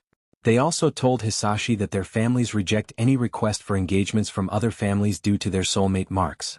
Their families knew that the boys would never be able to have offspring if it wasn't with their mate anyway. As such, their families would agree straight away to have it registered and announced. I'm glad you boys will be agreeing to these requests. Let's head back to the other room before Izuku freaks out and thinks I killed you too. Oh, and boys, I don't know how much Izuku has told you of his childhood, but please love and protect him as best as you can. People in Japan were not kind to my son, Hisashi said with a sad tone. The boys responded that Izuku did tell them that he only recently received his quirk because his body wouldn't have handled it any time before the UA exams in Japan, so they knew most of his life. They did tell Hisashi that Izuku told them that he did have secrets that they needed to respect but promised if it became an imminent danger to himself that Izuku would tell them. Looks like Izuku has really placed a great deal of trust and love in them and they have been returning it. Looks like I have two new son-in-laws, thought Hisashi. Izuku POV. I was talking with All Might and Mom while waiting for Dad to bring my boyfriends back. God, he better not have killed them. I groaned out. My mother just laughed at me while All Might just looks done with the situation. Soon we heard the three of them returning and then Lucas and Alex ran into me on the couch and started to kiss me on the cheeks. I blushed hard and asked them what got them so happy while trying not to stutter. They responded that my father had approved of the relationship but set conditions on them for his approval. I was a bit disappointed that Dad did that, but then Lucas and Alex said that they agreed with it since it was something they had planned to ask Izuku's parents anyway. This surprised me since I couldn't figure out what my dad asked them. We agreed to get engaged with you and register it with the government under the Quirk Marriage Act, which allows multi-person engagements and marriages due to quirks. Also, we agreed that we would start increasing the time we lived here with you so we can get used to being around each other 24/7, said Lucas. Izuku was now blushing hard while trying to cover his face from embarrassment due to his father and boyfriends. However, Lucas and Alex wouldn't let him hide from them. Lucas pulled Izuku into his lap while sitting down on the couch. Alex then got in front of Lucas and Alex and pulled Izuku's legs up onto his shoulders and started to kiss Izuku's lips with Lucas kissing his neck. However, they forgot they had an audience. Well, congratulations my boy, but please keep this to your living quarters and not the main house, said All Might, which scared all three boys. Izuku was even more embarrassed due to being caught like that while Lucas and Alex only changed their positions, so Izuku was just sitting in Lucas's lap with Alex sitting next to them holding Izuku's hand. It seemed like they were only slightly embarrassed that they got caught doing that. My mother was just in the background screaming about grandbabies while Dad and All Might were both looking just done with this situation. Dad explained the conditions to me again to make sure I understood and then told us all to move to the dining room off to the side so we could all start eating. After everyone was sitting down and started to eat, All Might called out to Lucas and Alex and told them that they were being entrusted with another secret of the family. Alex, Lucas, since you two will be a permanent part of Izuku's life, that means you need to know some things. One of those things is this is not my true form anymore. All Might said as he dropped his muscle form and went to his skinny form. This shocked Lucas and Alex. They had so many questions on what happened to the symbol of peace for the world and how to connect it to Izuku. I received a wound roughly 5 to 6 years ago that resulted in this form. My time as the symbol of peace is coming to an end. I also need you to realize that Izuku is my successor who I have been training. That is why I became so close to this family since I have come to see Izuku as a son during our training. Though there is one more secret that will not be shared with you currently. You will be informed of that most likely in the middle of your second year or the start of your third. This secret does have a great impact on Izuku's entire life. That's why you are being informed of all of this. All Might said. Lucas and Alex thanked All Might for telling them and told him that Izuku promised to consider telling them his secrets if it ever put him in imminent danger, which they were okay and happy with. The last secret that I have has to do with All Might and myself. It is the one that you will need to wait a few years before learning, but as I promised, if it ever puts me in imminent danger I would tell you too. I told them. They responded by kissing my cheeks. They make me so happy. I'm so glad I have them in my life now. Time skip. Third POV. The family dinner ended and Lucas and Alex went home to inform their families about finding Izuku and the conditions that Izuku's father had set for them. The last day All Might would be in America before returning to Japan came and passed. Izuku had brought the remaining people of the group to his house and introduced them to his family. The girls were shocked at All Might's form but accepted it. Lucas and Alex had already told the girls previously about Izuku's past and they all vowed to his family to stay friends with him and help in Izuku's life. Everyone else's parents was invited to come to the house to meet Izuku's family. Though All Might didn't show the parents his true form for now since they were not directly connected to Izuku. All Might explained to the kids that he wanted to limit who knew about the form currently until he retired since it would have a great impact on crime rates. The kids all agreed to keep the form a secret from the parents for now. Izuku was introduced to everyone's parents and got along great with Lucas's and Alex's parents. All of the parents wanted to spoil Izuku since they found him adorable. All of the families knew about the soulmate marks and knew that the three boys would have kids in the future. This allowed the three boys' mothers to scream in the background about grandbabies, which just embarrassed the boys. The boys' fathers were all sitting in Hisashi's study going over the paperwork for the engagement and registration with the government. No one had any objections about the conditions that Hisashi set, and Lucas and Alex's fathers even suggested that the three families combine the companies, first, second and third largest companies in the world, to form a conglomerate that would manage the three individual companies. They suggested this since all three families only have one kid who would inherit the family company and they are all soulmates who would be getting married in a few years. Hisashi agreed to form a conglomerate that would slowly start taking control of the three. Act that allows for multi-person marriages and engagements due to quirks. Do you two agree with this? Hisashi said. Yes, shouted both boys. This shocked Izuku's dad for a second. Then the boys had explained to Hisashi that they were planning to ask for an engagement before they even realized who Izuku's father was and would be happy to agree to his terms. They also told Hisashi that their families reject any request for engagements from other families due to their soulmate marks. Their families knew that the boys would never be able to have offspring if it wasn't with their mate anyway.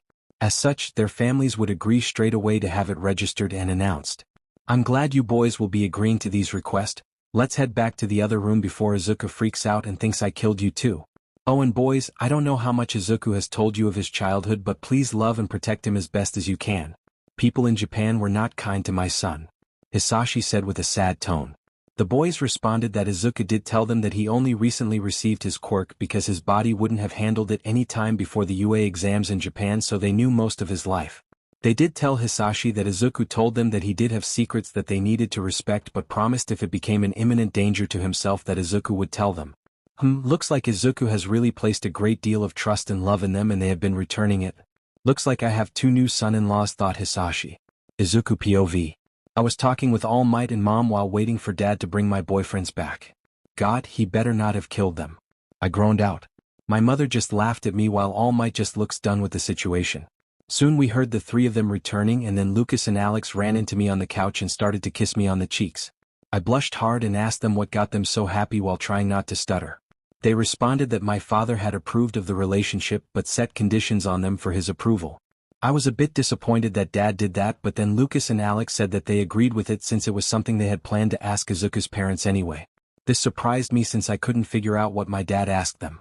We agreed to get engaged with you and register it with the government under the Quirk Marriage Act, which allows multi-person engagements and marriages due to quirks. Also, we agreed that we would start increasing the time we lived here with you so we can get used to being around each other 24/7, said Lucas. Izuku was now blushing hard while trying to cover his face from embarrassment due to his father and boyfriends. However, Lucas and Alex wouldn't let him hide from them. Lucas pulled Izuku into his lap while sitting down on the couch. Alex then got in front of Lucas and Alex and pulled Izuku's legs up onto his shoulders and started to kiss Izuku's lips with Lucas kissing his neck. However, they forgot they had an audience. Well, congratulations my boy, but please keep this to your living quarters and not the main house, said All Might, which scared all three boys. Izuku was even more embarrassed due to being caught like that while Lucas and Alex only changed their positions, so Izuku was just sitting in Lucas's lap with Alex sitting next to them holding Izuku's hand. It seemed like they were only slightly embarrassed that they got caught doing that. My mother was just in the background screaming about grandbabies while Dad and All Might were both looking just done with this situation. Dad explained the conditions to me again to make sure I understood and then told us all to move to the dining room off to the side so we could all start eating. After everyone was sitting down and started to eat, All Might called out to Lucas and Alex and told them that they were being entrusted with another secret of the family. Alex, Lucas, since you two will be a permanent part of Izuku's life, that means you need to know some things. One of those things is this is not my true form anymore. All Might said as he dropped his muscle form and went to his skinny form. This shocked Lucas and Alex. They had so many questions on what happened to the symbol of peace for the world and how to connect it to Izuku. I received a wound roughly 5 to 6 years ago that resulted in this form. My time as the symbol of peace is coming to an end. I also need you to realize that Izuku is my successor who I have been training. That is why I became so close to this family, since I have come to see Izuku as a son during our training. Though there is one more secret that will not be shared with you currently. You will be informed of that most likely in the middle of your second year or the start of your third. This secret does have a great impact on Izuku's entire life. That's why you are being informed of all of this. All Might said. Lucas and Alex thanked All Might for telling them and told him that Izuku promised to consider telling them his secrets if it ever put him in imminent danger, which they were okay and happy with. The last secret that I have has to do with All Might and myself. It is the one that you will need to wait a few years before learning, but as I promised, if it ever puts me in imminent danger I would tell you too. I told them. They responded by kissing my cheeks. They make me so happy. I'm so glad I have them in my life now. Time skip. Third POV. The family dinner ended and Lucas and Alex went home to inform their families about finding Izuku and the conditions that Izuku's father had set for them. The last day All Might would be in America before returning to Japan came and passed. Izuku had brought the remaining people of the group to his house and introduced them to his family. The girls were shocked at All Might's form but accepted it. Lucas and Alex had already told the girls previously about Izuku's past and they all vowed to his family to stay friends with him and help in Izuku's life. Everyone else's parents was invited to come to the house to meet Izuku's family. Though All Might didn't show the parents his true form for now since they were not directly connected to Izuku. All Might explained to the kids that he wanted to limit who knew about the form currently until he retired since it would have a great impact on crime rates. The kids all agreed to keep the form a secret from the parents for now. Izuku was introduced to everyone's parents and got along great with Lucas's and Alex's parents. All of the parents wanted to spoil Izuku since they found him adorable. All of the families knew about the soulmate marks and knew that the three boys would have kids in the future. This allowed the three boys' mothers to scream in the background about grandbabies, which just embarrassed the boys. The boys' fathers were all sitting in Hisashi's study going over the paperwork for the engagement and registration with the government. No one had any objections about the conditions that Hisashi set, and Lucas and Alex's fathers even suggested that the three families combine the companies, first, second and third largest companies in the world, to form a conglomerate that would manage the three individual companies. They suggested this since all three families only have one kid who would inherit the family company and they are all soulmates who would be getting married in a few years. Hisashi agreed to form a conglomerate that would slowly start taking control of the three. Breakdown of training. Alex would train in his section of the beach by several methods. The first method was that he would transform halfway into the dragon state and would train to increase the amount of trash he could carry and move. This led to increasing his body's overall abilities in this form. He would also do this in his normal form as well. Alex soon learned while he was training his transformation speed to his full form that he could breathe some fire in his full transformation state. As such, anything that could be burned would be moved to a pile and burned for training. Lucas would work on his transformation speed since he did not have a half transformation state like Alex. He would also use his fire to carry the trash since he can control if it burns at will. He would also physically move the trash to train his body. Lucas soon learned that he could turn the fire that he controlled from a more wild form to more hardened forms for making weapons like spears or whips. Skylar used the training to increase the amount of weight she can carry with her wings.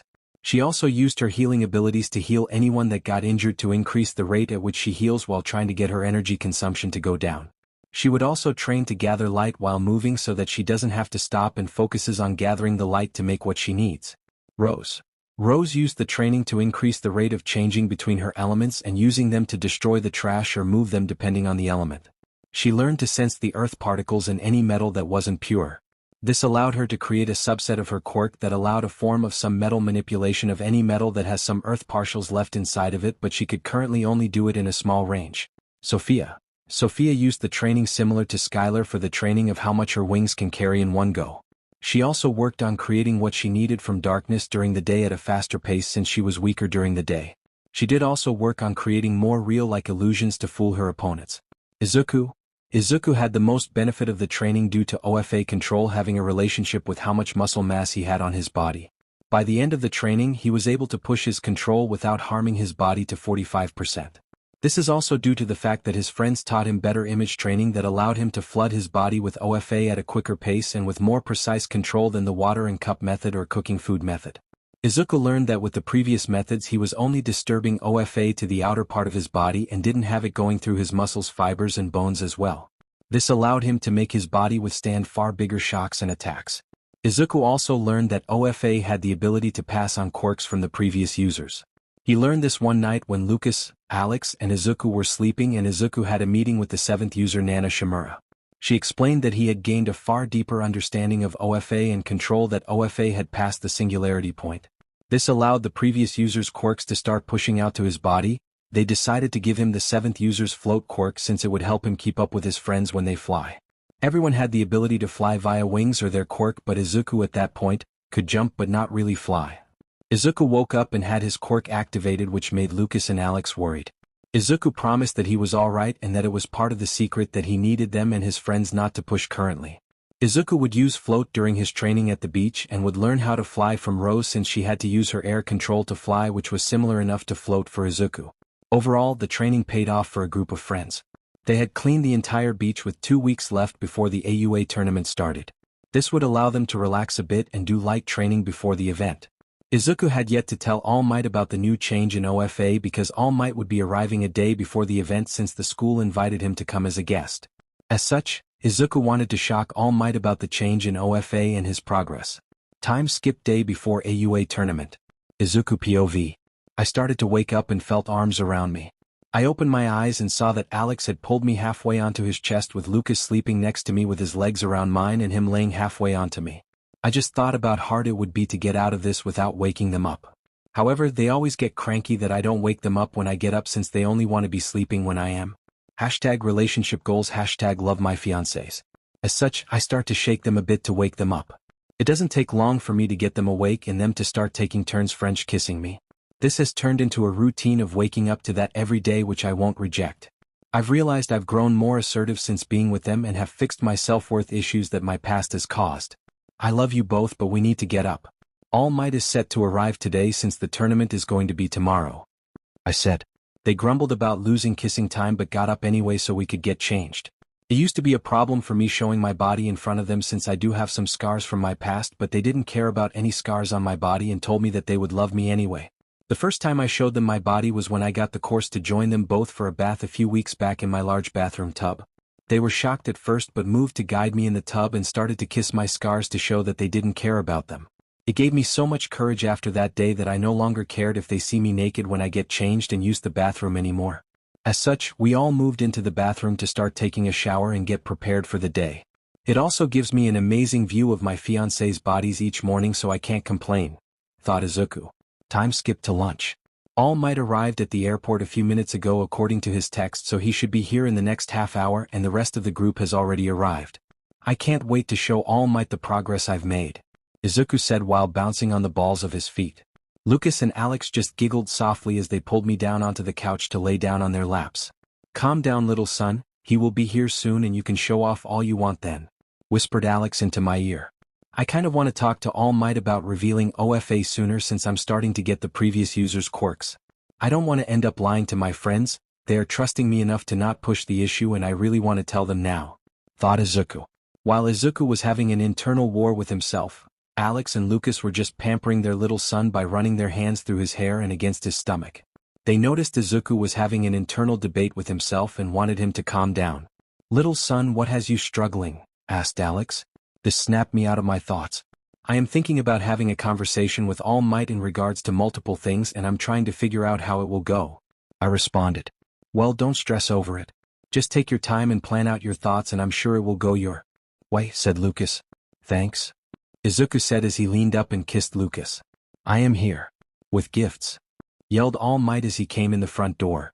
I jumped up and tackled him into a hug which knocked us both down since he had dropped his muscle form just a few minutes beforehand. Calm down, my boy, or you might put me in an early grave. I'm not getting any younger. You have certainly gotten bigger in the handful of months I've been gone, complained All Might as he got off the floor.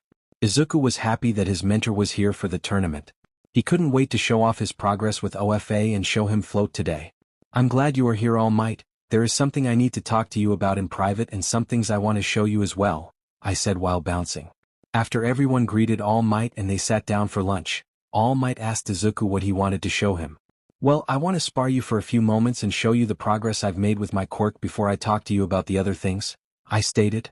Third POV. Everyone moved out to the backyard where we had a large forest behind the house that we owned. Okay, my boy, you said you had some progress with your quirk. Let's do some light sparring and see how you are doing for the event tomorrow. Lucas, can you please count us down from 3? All Might said. Lucas did the countdown and All Might dashed off towards Izuku while he was using 50% of his OFA. He wanted to see how far Izuku has come and has expected Izuku to be around 30% since not a lot of time has passed. Oh, how wrong All Might was in that assumption. Here I go, master, yelled Izuku as he powered up to his current limit of 45% of OFA. Izuku dashed off the ground at an extreme speed that All Might got caught off guard as Izuku landed a blow against All Might's right side and sent All Might flying back. Remember, the 9th OFA is stronger than the 8th OFA. So 100% of Izuku would be stronger than All Might's 100% even scaled down to lower percent. What the hell was that?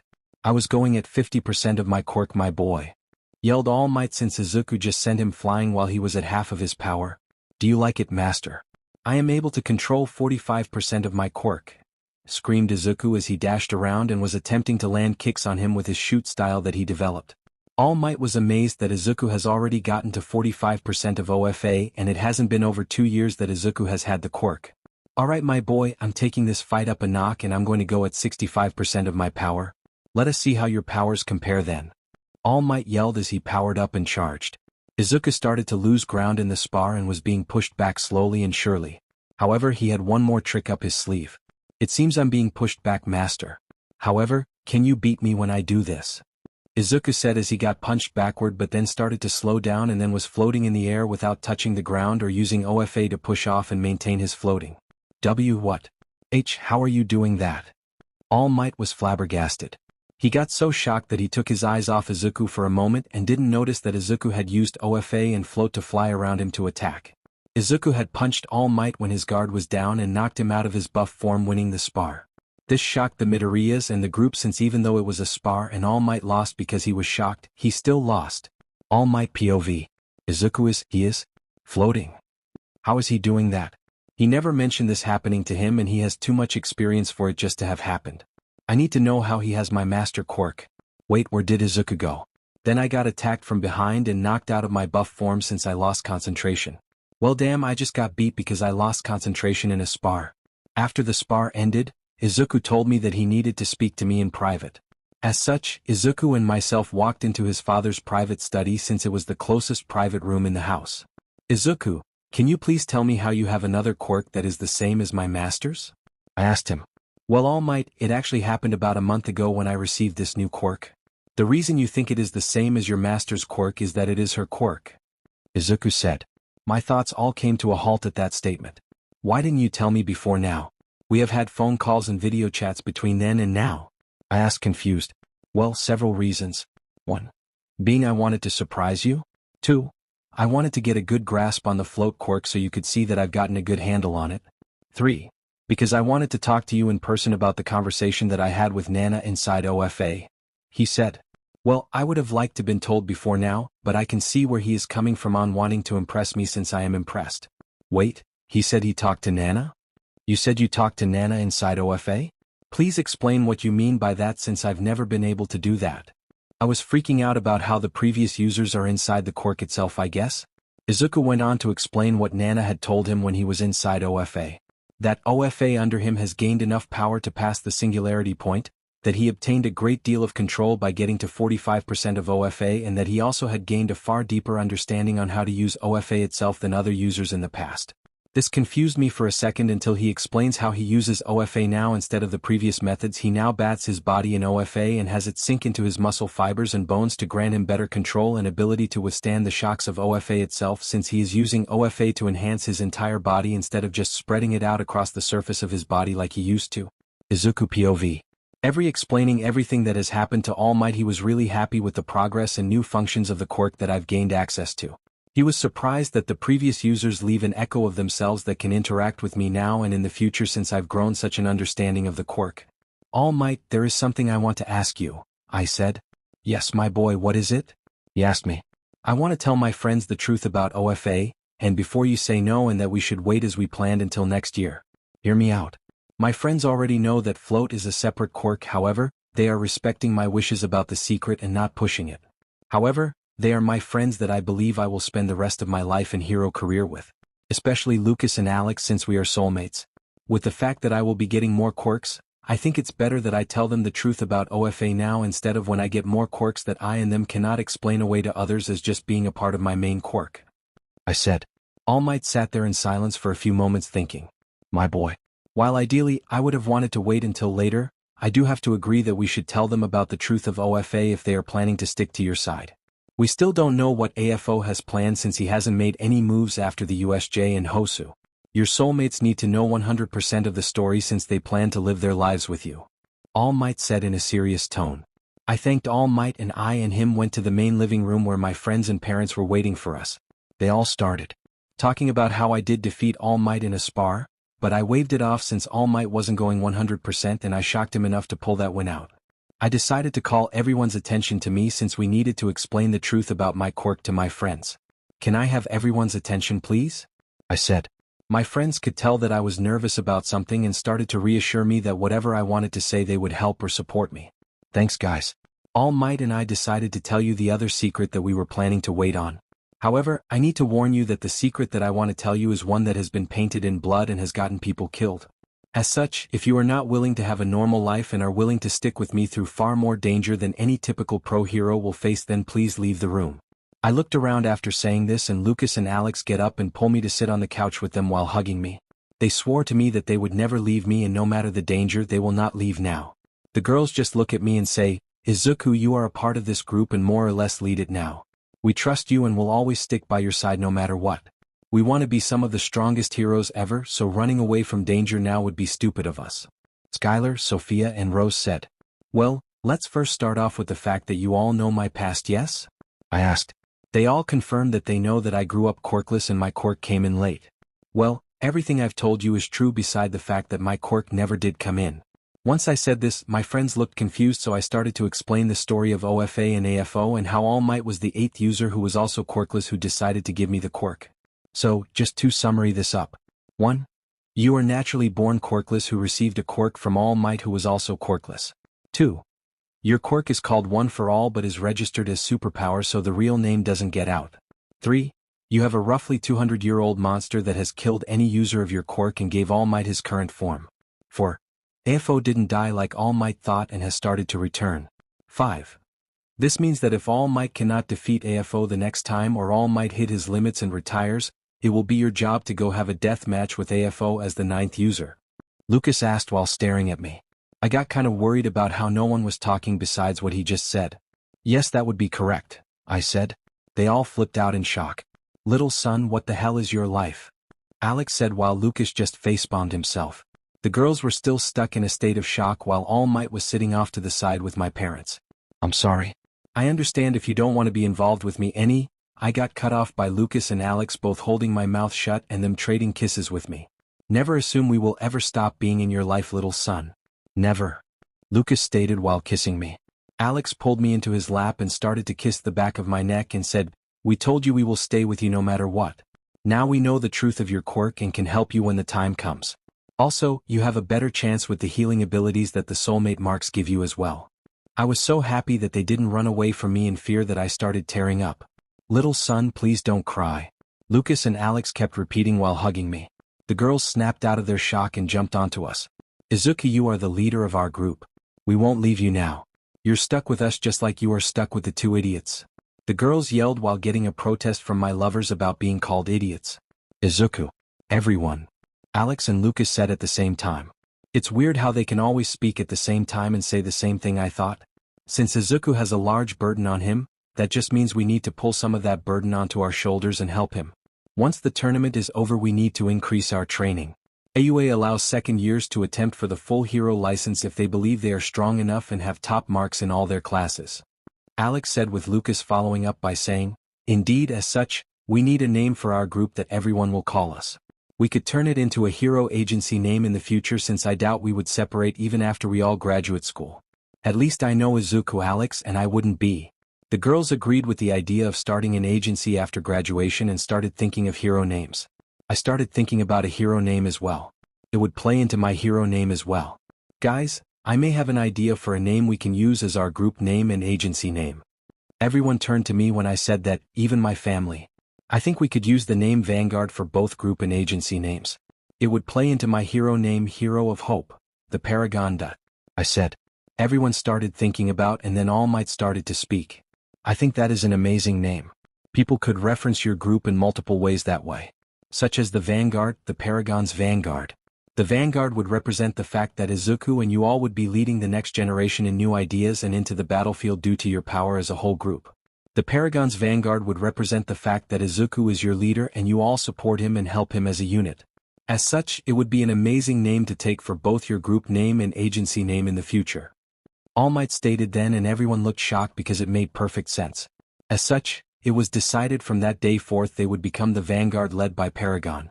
Now they just had to deal with the tournament tomorrow and show off the new Vanguard to the world. Third POV. Today is the day that Izuku and the Vanguard take aim at all of the top spots of the championship for the AUA tournament. This tournament is a battle that happens across all years. First, they start with a bracket system for each school year, and then they have the top 6 from each year go into battle against each other. However, it isn't a standard tournament. Once it hits the year versus year matches, it turns into a ranking challenge system where anyone that made it to the year versus year battle can challenge anyone they want, and if you are defeated you are out of the battle. The more battles you win before you are defeated, the higher rank you are. Izuku and the rest of his class are waiting to be called out to the field with their year so that their battles may start. Izuku and the Vanguard believe that they will make it to the year versus year battles and will be aiming to take the top 6 ranks for the entire school. "Welcome ladies and gentlemen to AUA's annual tournament," yelled the announcer. "Now, I'm sure you students know how this goes, but just to ensure everyone remembers, this event has been closed to only invited guests and the families of the students. As such, at the end of the event, we will compile everything we recorded into videos for Pro Heroes to use to scout you for internship offers. Let us kick this off with the first years. Class 1A and 1B, please make your way out to the seating area near the ring," stated the announcer. Class 1B did have some interesting opponents due to quirks that ended up costing some 1A students their matches. However, the Vanguard group swept through all of their matches. Even in Izuku's match, he only used 10% of his quirk to air blast his opponent out of the ring. His opponent had a quirk that made them bigger like MT Lady in Japan. However, the bigger they are, the harder they fall. Izuku just air blasted one leg from under the person and they fell out of the ring. Most of the Vanguard matches didn't require much effort to be put in at all. As such, it ended up being only the Vanguard left fighting each other. Izuku vs Rose. Skylar vs Alex. Lucas vs Sophia. The matches all turned in the favor of the boys since they were the stronger members of the group. This caused Rose, Skylar, and Sophia to have a 3-way match against each other, with Sophia placing 6th, Skylar 5th, and Rose 4th. After their matches were finished, it was time for the final match of the first-year students. Izuku vs Alex vs Lucas. Izuku did have some trouble since Alex and Lucas both double-teamed him, since they knew he could pick them off one by one if they let him due to OFA and float. However, when Lucas used a large wall of fire, it caused them to lose sight of Izuku for a few moments. This allowed Izuku to up his OFA percent to his current max of 45% and used the float quirk to speed around the firewall and get up close to Alex, who was half transformed into a dragon. Izuku knew both boys could take a higher percent hit of OFA. As such, Izuku hit Alex with a kick to the side and sent Alex flying out of the ring before he could stabilize himself with his dragon flying abilities. This left Izuku and Lucas remaining on the field. Izuku decided to end the fight by stealing one of All Might's move and caused it to rain heavily. This allowed Izuku a few seconds where Lucas had to readjust his flame strength to deal with the water. However, Izuku got up close by kicking off the ground and kneed Lucas in the stomach, which caused him to fly out of the ring. This resulted in the final positions for the first years being Sophia placing 6th, Skylar 5th, and Rose 4th, Alex 3rd, Lucas 2nd, and Izuku 1st. All of the families in attendance cheered at the end of the match, and the first years cleared the stage so the second years could get ready for their matches. Izuku got worried he had hit his lovers too hard since they were clutching their sides and stomach where Izuku had hit them. "Lucas, Alex, are you two alright? I didn't hit too hard, did I? I'm sorry," Izuku said while starting to tear up a bit. "We're fine, little Sunday. It only left some big bruises that will be healed by the nurses in a few moments," Lucas said. "Indeed, little son, don't worry about it. If we don't go all out against each other, then we can never improve," stated Alex. Izuku calmed down after hearing this and leaned between the both of them and kissed each of them on the cheeks while they waited for the nurses to come to their class waiting room. Vanguard family POV. Well, I would say Izuku sure is strong now. He took effective measures to end his matches quickly. The other members of Vanguard also acted quickly and efficiently in their matches as well. All Might said while other parents were agreeing. They were all happy that their kids would move on to the year versus year battles. "Do you think the kids will perform as well in the year versus year matches?" asked some of the parents. All Might believed that they would, and that there is a good chance that they could end up taking the entire ranking system top 6 spots. However, All Might did admit he doesn't know much about the other years since he has been focused on the Vanguard only. "I think they stand a good chance at taking the top 6 spots, All Might," said Principal Victor, who came up to join the parents in the Vanguard private room. "So, I've been hearing you refer to them as the Vanguard. Did they decide to call themselves that, or did someone else come up with it?" asked Victor. The parents told him about the children's plan to turn their group into an agency when they graduate, and that they plan to try for a full hero exam in their second year. They also informed him about the entire Paragon and Vanguard theme that they are going with. The principal was interested in this new development. He knew Izuku was leading the group of friends more and more, but he didn't know that they already recognized him as their head leader for the group.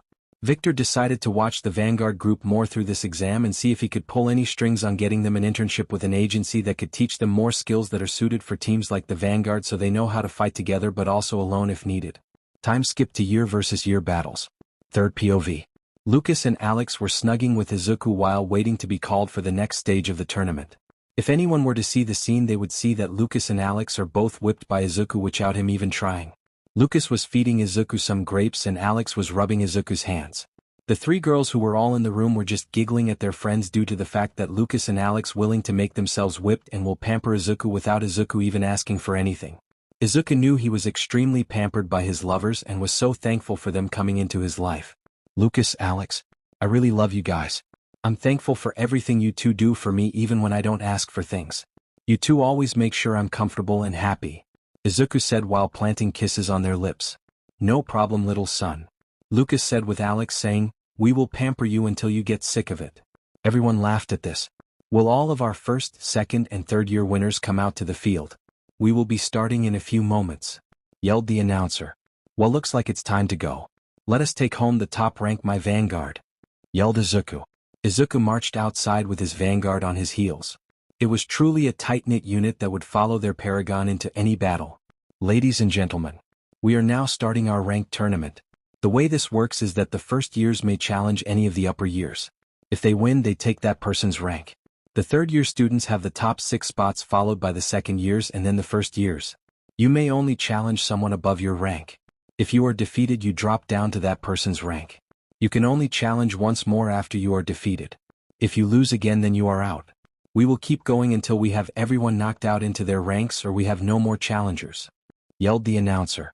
The first person that was allowed to challenge was Sophia, since she ranked the lowest due to taking 6th in the first years. I challenged third year rank 6, yelled Sophia. Sophia knew that she was currently a bad matchup for most of the third years except the 5th and 6th rank people. Sophia used a subtle illusion as she entered the ring and made it seem like she was a few feet further ahead than she really was. This allowed her to dodge opponents' hits since they were throwing them based on the illusion and not where she really was. Sophia ended up winning by using her wings to KOing her opponent. These types of fights kept happening with each of the Vanguard group. Each of them took their respective ranks, with Sophia ranking 6th, Skylar 5th, Rose 4th, Alex 3rd, Lucas 2nd and Izuku 1st. Then came the second-year students who watched the Vanguard challenge all of the third-year students and win. Several of them knew that they stood no chance at taking the top spots. As such, they only challenged within their respective year, with some of them changing ranks. However, one second-year decided to risk it all because he was pissed that a first-year was ranked first. I challenged the first ranker Izuku Midoriya, yelled the idiot second-year who was ranked 8th currently. The second-year entered the ring with Izuku and started to talk shit about Izuku and his friends. First years should know their place and stay where you belong. Under our feet, stated the second-year student. This sent some shocks through the crowd of parents and guests. Vanguard family and Victor POV. Did that second-year really just say that? Asked All Might. Others confirmed for him that is what he said. That is disappointing. I know some of our students have a bit more pride and egos due to attending this school, but that just isn't acceptable. It seems like I will need to have a conversation with this student after the event, Principal Victor stated. Then the situation devolved. The second year started to insult Izuku's sexuality and his lovers. Well, that second year is really close to courting his death. Izuku has been holding back in his power. He has only really gone all out against Lucas and Alex and has only used 10 to 15% against the other people, stated Hisashi. I just hope Izuku doesn't kill him in his pissed off state, said All Might while praying for the second year to walk out of the ring alive. Izuku just looked completely pissed off once the second year got finished talking. You know, I've been holding back while fighting people outside my friends this entire time, said Izuku. Yeah, so what? You're still weak and so are your friends, yelled the student. Well, I hope you survive this, stated Izuku as he kicked off the ground slightly and started to float high in the air. This surprised everyone that didn't know he could do this. This is because he has been hiding it through OFA so people didn't know about it. Instead, now he is outright using it just to float high in the air while looking down on the second year. What the hell? Come down and fight me, yelled the second year. That is the thing though. In the real world, villains don't play fair, and why would any opponent come down to fight when they can do it from the safety of the air? Said Izuku as he pulled his arm back and charged his body with his max 45%. Izuku then punched forwards, which sent a large gust of wind down onto the second-year student, which threw him up in the air because Izuku had created a small tornado due to the angle he hit combined with the walls of the stadium to create a vortex of air. All of the people around the stadium were wondering if they just saw that correctly. The first-year student had created a damn mini tornado. They were surprised when he caused it to rain, but now he is making tornadoes. Ahaha. That's my boy. He is starting to get some experience in changing the weather. I remember when I used to do that when I was young to put out fires or cause large groups of villains to be blown away off their feet," said All Might. The Vanguard family was just laughing at the second year that got blown away. "Well, looks like the student got some punishment and humiliated as well," Victor said. Third POV Class 1A. Izuku was walking to Izuku POV. "After they threw the idiot out of the ring by creating a tornado, I just walked back to my sitting area and hugged Lucas and Alex since the idiot put me in a bad mood." "Little son, good job at putting the idiot down," said Lucas while Alex was just laughing at the idiot the second year. "My mood changed back to being happy since I could have my lovers hugging me." This was until the second year came charging over at us with his quirk activated, yelling slurs at us and telling us to die. The entire stadium guests and parents came to a standstill since they couldn't believe what this student was attempting to do. However, he picked the wrong damn people to fight as my entire vanguard got up and had him pinned to the ground within seconds. Alex had half transformed into a dragon and had his tail wrapped around the guy's neck while Lucas created a fire whip that was around one of his legs. Skylar had weapons made of light pointed at the guy's stomach, with Sophia doing the same with her dark created weapons. Rose, however, had her hand coated in lighting prepared to strike him in the back. Everyone was standing still as the second year just paled due to how fast Izuku's friends moved to counter him. Izuku didn't even have to move before his friends jumped at the guy.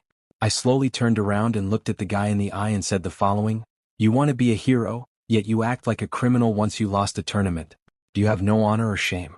You are a disappointment to AUA and its reputation." This caused the student to have a sad and guilty-looking expression on his face. I then saw the principal was running over to us, so I called out to my group and said, "Vanguard, stand down."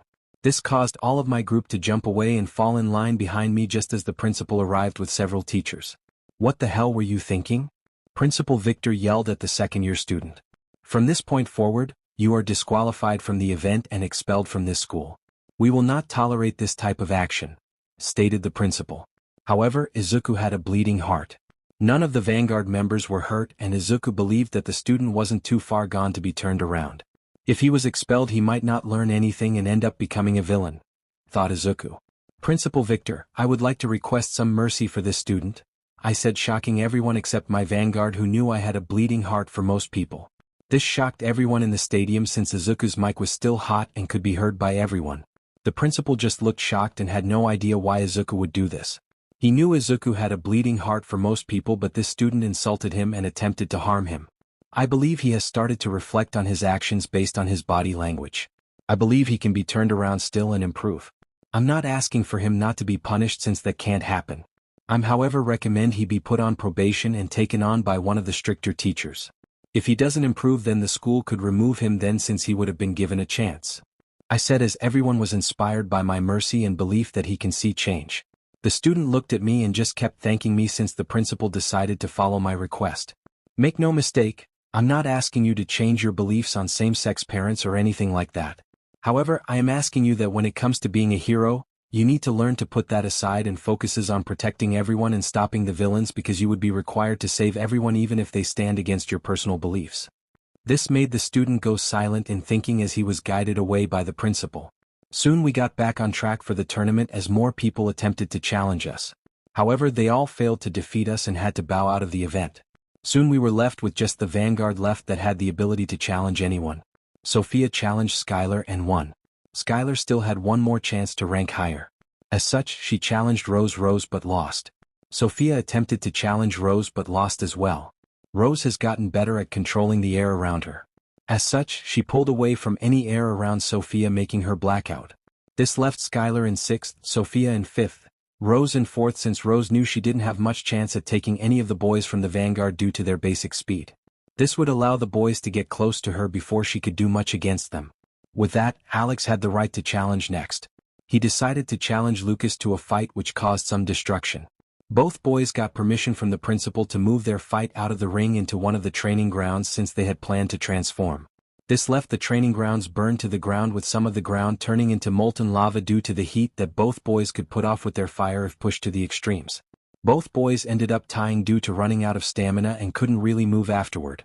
Lucas decided not to try and challenge me since he didn't think he could win by himself in his current state. I knew this and had asked the principal to do a special round. Third POV. Ladies and gentlemen, we have arrived at our final ranks. The 6 first-year students have taken the top ranks for the entire school. We have Skylar at 5th, Sophia 4th, Rose 3th, Lucas and Alex tied for 2nd, and we have Izuku in the first place rank who went unchallenged. However, this year we'll have one more event. By special request of our first ranker Izuku, the top 6 individuals will be fighting against a team of 6 pros, stated the announcer. The Vanguard was shocked that Izuku had asked for something like this but was happy as well. They had spent weeks working on team battle tactics during their training and wanted to put it to the test. The team battle event was pushed for 30 minutes to allow the Vanguard time to be healed and given energy via an energy transfer quirk. This allowed them all to be in top shape for the next event. Soon they were called back out but were told the battle would take place in another training ground. This training ground with the Cityscape Battleground. Welcome everyone to the final event. Today we have the top 6 students who go by the group name Vanguard. Typically the students would select hero names after the tournament for internships. However, these students have names selected already. Please give it up to the Vanguard members: Dragon, Alex; Phoenix, Lucas; Dove, Skylar; Storm, Rose; Azrael, Sophia; and the leader of the Vanguard is the Paragon, Izuku. Give it up for the Paragon and his Vanguard, stated the announcer as the crowd went wild at their names being called. Today Paragon and his Vanguard will be going up against a group of 6 pro heroes who have agreed to take part in this. We have the number 10 hero Robin, number 20 hero Vector, number 21 hero Spine, number 8 hero Tyr, number 12 hero June, and lastly number 11 hero Solar. Each of these heroes belongs in the top 25 heroes of America. These heroes routinely team up for missions and will give our Vanguard team a run for their money against heroes who has experience fighting together. Let us see how they do, yelled the announcer. The Vanguard knew this was going to be a tough fight, but they wanted to see where they stood in regards to their teamwork in a real battle. This was the best chance without risking their lives out in the field. As they expected, the fight was tough and painful. The Vanguard was able to knock out number 20, number 12, and number 21 before falling back to plan again. However, when they launched another assault, they had taken out number 11 but lost Storm and Dove since the number 8 and number 10 were far stronger than the other heroes. They were able to break up out tactics and take Storm and Dove out. This led to us overreacting and resulted in us losing Azrael as well. The fight came down to Dragon, Phoenix, and Paragon versus number 8 hero Terra and number 10 hero Robin. Dragon decided to fully transform while Phoenix attempted to flood the area. Tyr and Robin was in with fire. Paragon moved into the sky and signaled to his teammates that he was going to create a vortex with the fire that Phoenix laid down. Paragon powered up and created a vortex which caused everything inside to heat up at a fast rate. This forced the heroes out of hiding and forced them to come charging at Paragon. Dragon and Phoenix attacked Robin together, who was holding them off quite well while Paragon and Tyr faced off. Each battle lasted for roughly 10 minutes each. Dragon and Phoenix were able to defeat Robin but were not really in any state to help Paragon, though he didn't really need help. Though the battle was a difficult one due to Paragon's lack of experience, he was able to stand against the number 8 hero in power alone and was slightly overpowering him.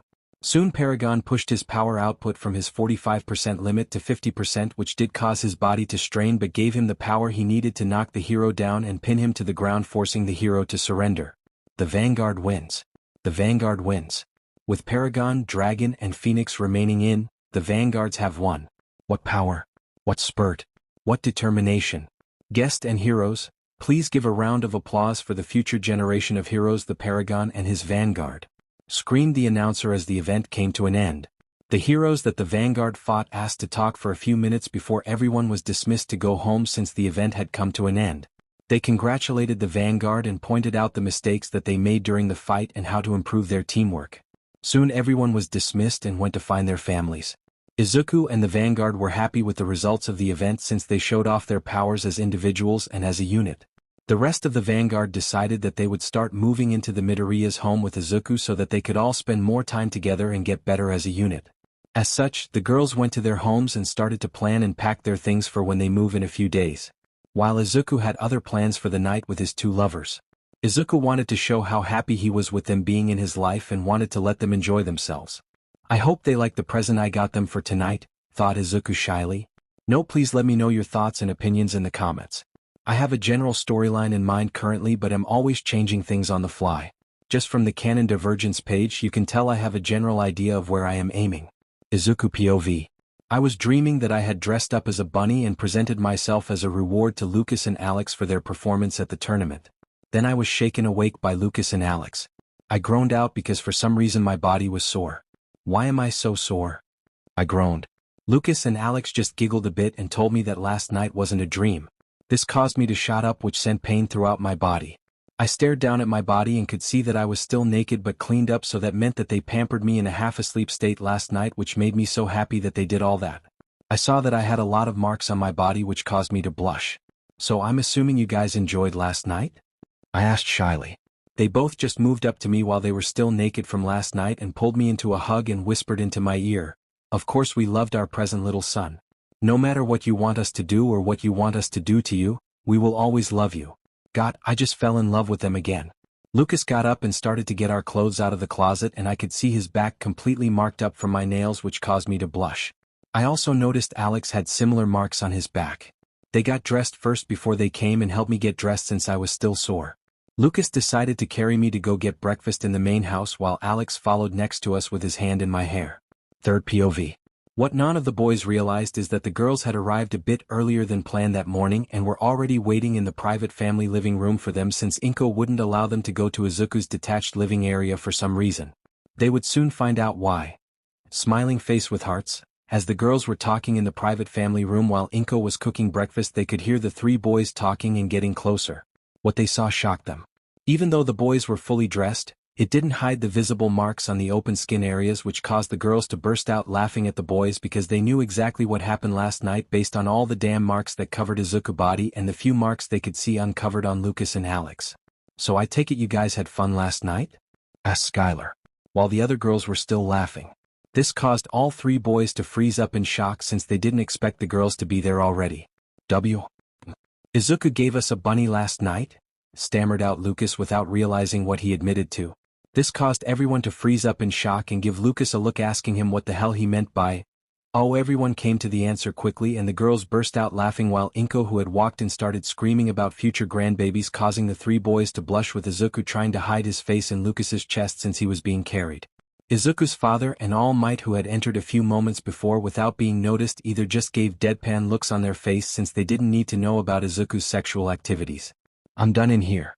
Inko, is breakfast ready yet? Because I think Hisashi and I are just done with the kids at this point," said All Might with a deadpan look still on his face. After everyone started to calm down, they all moved into the dining room to start eating breakfast. Izuku was placed between Lucas and Alex so they could help him since his body will be a bit sore for the day.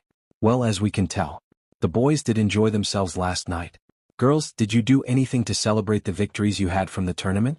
Also, I don't need to know any sexual celebration, please, All Might said while purposely teasing the boys with his statement. The girls responded by talking about how their families got together and had a nice dinner since the girls will be moving into the Midoriya's house soon. Overall, the family and friends enjoyed their day, and soon the kids just separated from the adults and went to the game room to enjoy their day. They had a few days off to enjoy before they started school again on Monday, where they will be talking about internships. Note: AUA internships happen closer to the end of the semester instead of the start of the school year like JUA did. This is so students have a better chance with training to get a better internship. Those that fail to get into the hero course have a way to get small-time internships to get some training and attempt the hero course later at AUA, unlike JUA. As such, the kids just enjoyed their day before the day ended. Time skip. Third POV. After enjoying the first day of their weekend, everyone gathered up at the house again. The girls had started to bring their personal items to Izuku's detached living area so they could move into the spare rooms that were on the other side of his house, so his master bedroom where all three boys slept still had privacy. This way the boys didn't disturb the girls throughout the night. I think you get the picture. It was time for lunch after everyone was done unpacking the girls' items. Soon they all went to the main house to eat with the three adults. My boy. First, I just wanted to say how proud of you I am, and as well as your vanguard. You showed you had the strength to take on a lot of the current pro heroes here in America who have years of experience, but also showed mercy in regards to the second-year boy situation. The principal did want me to inform you that he was suspended for the internship week and would be on probation for the rest of the year. The student wanted to pass a message on that he is thankful that you asked the principal for mercy and he would take your advice to heart and start to re-evaluate his thinking and actions. All Might said. The Vanguard group was happy that Izuku's wish was taken into account in regards to the boy but also glad that the boy was still punished greatly. Also, I wanted to let you know that I will be leaving late tonight to return to Japan. The classes there are going to start preparing for their finals at the end of this month. As such, I won't be able to get any time to visit you until summer break or maybe in the middle of next semester since I will be a bit more busy covering other people's vacations since I requested so many to come here which I don't regret at all. Stated All Might, who was laughing. It has been a long time since All Might had so many people that cared for him. He has Izuku's family and all of the Vanguard families that care for him and regularly call and check in on him. Izuku was happy that all of his friends' families get along with All Might and have been providing him a new family to enjoy his time with. Soon everyone finished eating lunch and the Vanguard decided to go use the underground gym to start some training again since they need to get stronger to support Izuku since they know about his burden. The group spent most of the day training in the gym and keeping themselves fit. Izuku would push himself extra hard since he knew AFO could come after All Might to finish the job and attempt to find Izuku if AFO has figured out Izuku's identity. The others responded in kind and were pushing themselves to their limits as well since they refused to let Izuku stand by himself when it came time for him to fight the fatal battle.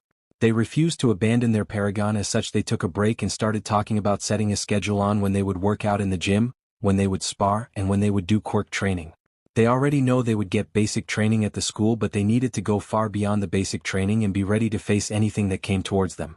After working out a bit more, they decided to stop for the day since they have been at it for 4 hours straight and decided to go to use the spa that had been recently finished underground by Izuku's father. Izuku's father knew they might end up pushing it to the extremes when they all moved in, so he had construction started on a spa when they first talked about moving in. The spa looked like the picture below. The girls wearing their bathing suits got into the spa while Lucas and Alex had Izuku lay down on the spa chair so that they could give him a massage. After they finished giving Izuku a massage, Izuku moved into the spa itself while Lucas and Alex traded giving each other massages and then followed Izuku into the water. Though Izuku is the main soulmate and partner for both of them, Lucas and Alex do love and care for each other in a sexual manner but not to the levels they do for Izuku. Izuku is what connects and drives them both. Well, All Might leaves tonight and we go back to school tomorrow. You guys ready for school? Asked Izuku while soaking in the water. Everyone groaned because they knew that with their performance they were going to become the center of attention for the entire school. They did defeat all the school years and then defeated pro heroes. Everyone was going to have eyes on them. Izuku POV. The group really doesn't want to go to school tomorrow due to the attention we will receive. Neither do I, but we got to do it. We need to know what internship offers we got. This brought a thought up in my mind. Guys, do you think we will be able to find an internship where we can all go together and learn more team tactics and strategies? Or do you think we will have to split apart for internships? I asked everyone. This stumped everyone since they wanted to get better at teamwork for the Vanguard. Overall, each individual in our group was strong and could take on someone in the top 25 heroes, and Lucas, Alex, and myself could arguably take on people in the top 10. As such, we really want an internship where we can improve our group work since I won't make the same mistake All Might made in being a single pillar. All Might and I have had a long conversation about the flaws in his pillar system he created. Flashback after his friends learn about OFA. My boy, you said you wanted to talk to me about something important. All Might asked. Yeah, I wanted to talk to you about the entire symbol of peace concept, and the flaw I see with it. I cannot repeat that in my generation, All Might. We both can see that your retirement is going to cause a large spike in crime and some chaos after you retire. However, what I plan to do is be a hero of hope, the Paragon with his Vanguard. This will allow multiple pillars to be created instead of one like you did with the symbol of peace title. I know I might be coming off harsh, but we cannot just repeat the same thing over and over. There has to be change for the betterment of the world, I said with a solemn tone. All Might was a bit shocked for a few seconds that the successor of his title and quirk just called his title flawed, but he could see what Izuku meant after he had explained himself. He did create a flaw with his single pillar. It created heroes that were not prepared for what is to come. My boy. It does hurt to be told the truth that I created such a flaw. But it also makes me proud that you see the said flaw and are aiming to fix it when it's your time to bear the weight of the world. I am proud that you have multiple people that will stand by you and create multiple pillars that would still support the world even if you fell in battle. I am so proud of the level of maturity and forward thinking you have done in deciding this. Thank you for telling me, my boy. All Might said while hugging me. Flashback end. We could check with the principal and see if he could arrange for us to get a group internship. Alex said. This caused everyone to stop and think for a second. If we had the principal vouch for us, then an agency might be willing to take us all on and teach us as a group. There are quite a few team-based agencies here in America, and several of them have members that ranked up in the top 25 individuals. Wait a second. Guys, the number 8 and number 10 hero we fought both belong to an agency that runs multiple teams-based hero groups. The number 8 hero is actually on one of the teams as well. I don't know about the number 10 though. If we asked the principal to get in contact with them, we could probably ask them to take us on. They fought us and could see our skills. They did mention that they thought we would make a good team-based hero group in the future after the fight. I yelled with excitement since we might have found a team-based internship without even realizing it. Everyone agreed with my assessment of the agency and agreed that we should go early tomorrow to ask the principal about that agency. Soon it was night time and everyone was in the main family room where All Might was at with his suitcases. Well, it is time for me to leave back to Japan.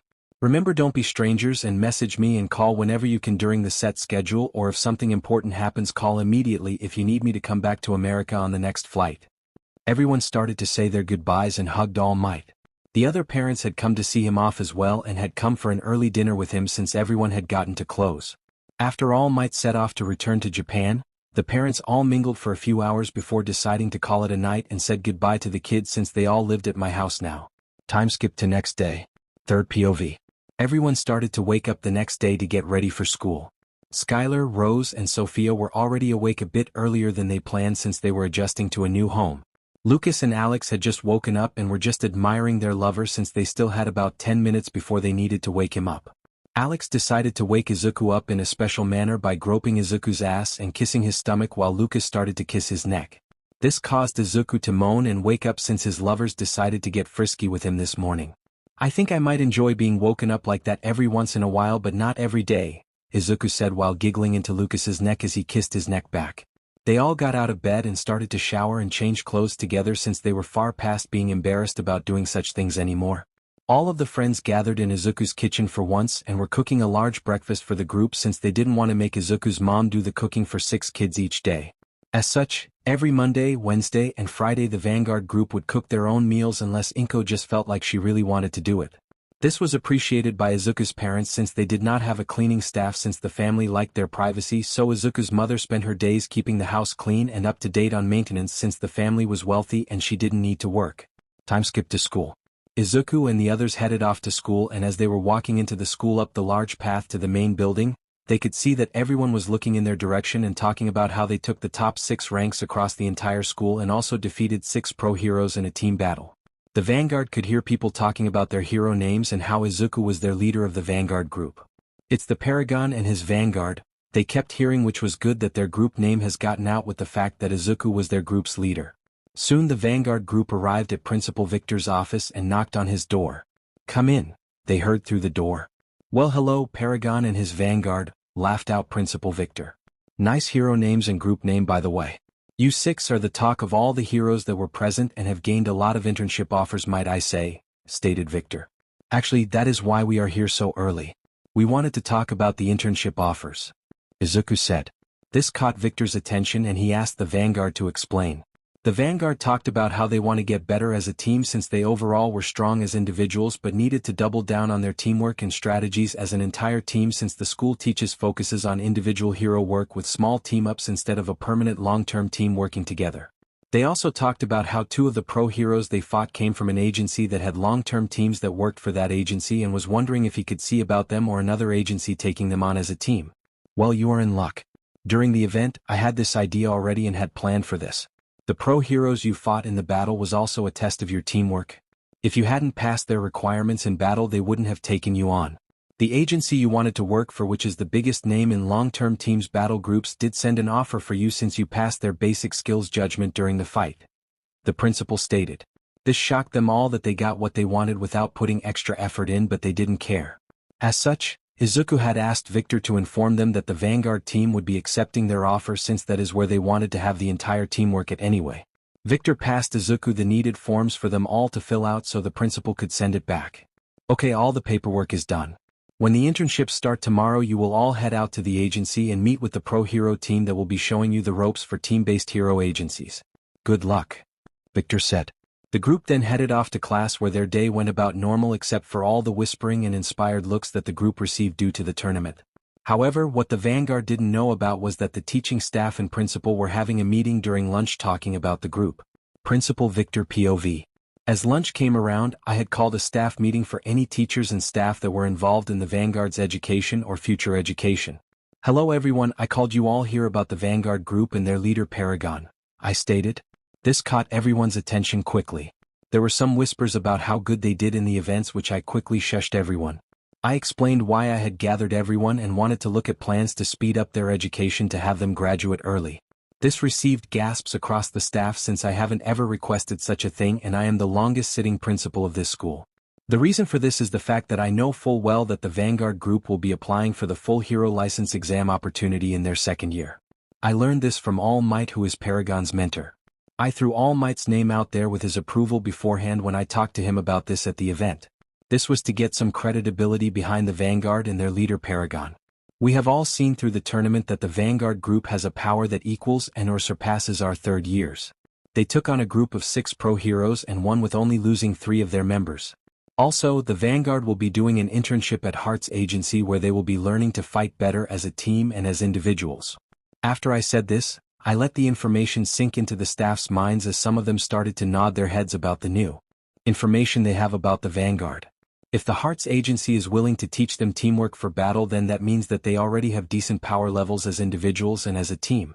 The Hearts agency is known in America as the #1 team-based agency with individual heroes as well that can be interchanged to the teams when needed on a fly. Most of their heroes all rank in the top 35 of America hero ranking, with a few ranking in the top 100 internationally, which is hard to do. The staff then started talking amongst themselves and I let it happen and just listened to what they were saying, which was, if Heart's agency and All Might is backing the Vanguard, then we really should consider speeding up their education. And if we speed up their education, we could cut 1.5 of a year out based off the Vanguard current grades. And we might be able to push it a bit more, but we should see about getting them provisional license this semester after internships end and have them get work studies to start gaining experience.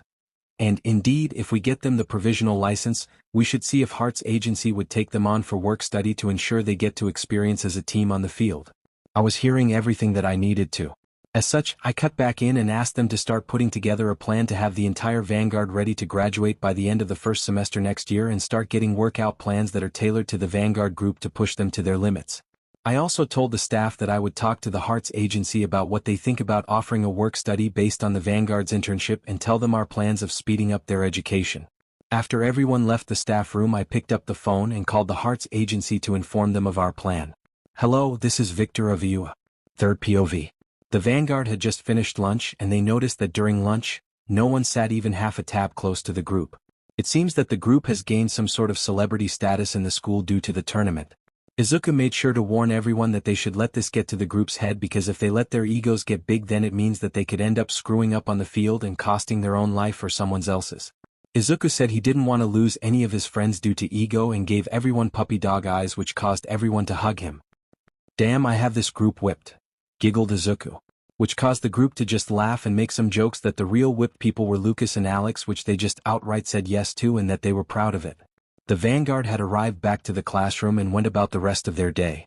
The last class of the day was rescheduled to talk about the internships and hero names. However, the Vanguard was dismissed after everyone did their hero names since they already selected an internship. They were told to go home and start packing since they would need to leave early the next day to travel 6 hours by plane to arrive at the Hearts Agency secondary agency, which was in another state. The team they were going to be interning with has a mission that started in the next state over. As such, the Vanguard had to go there to join that team on the field. Hearts Agency deemed them powerful enough individually to be on the field, and the agency decided to give them permission to use their quirks in defense of others.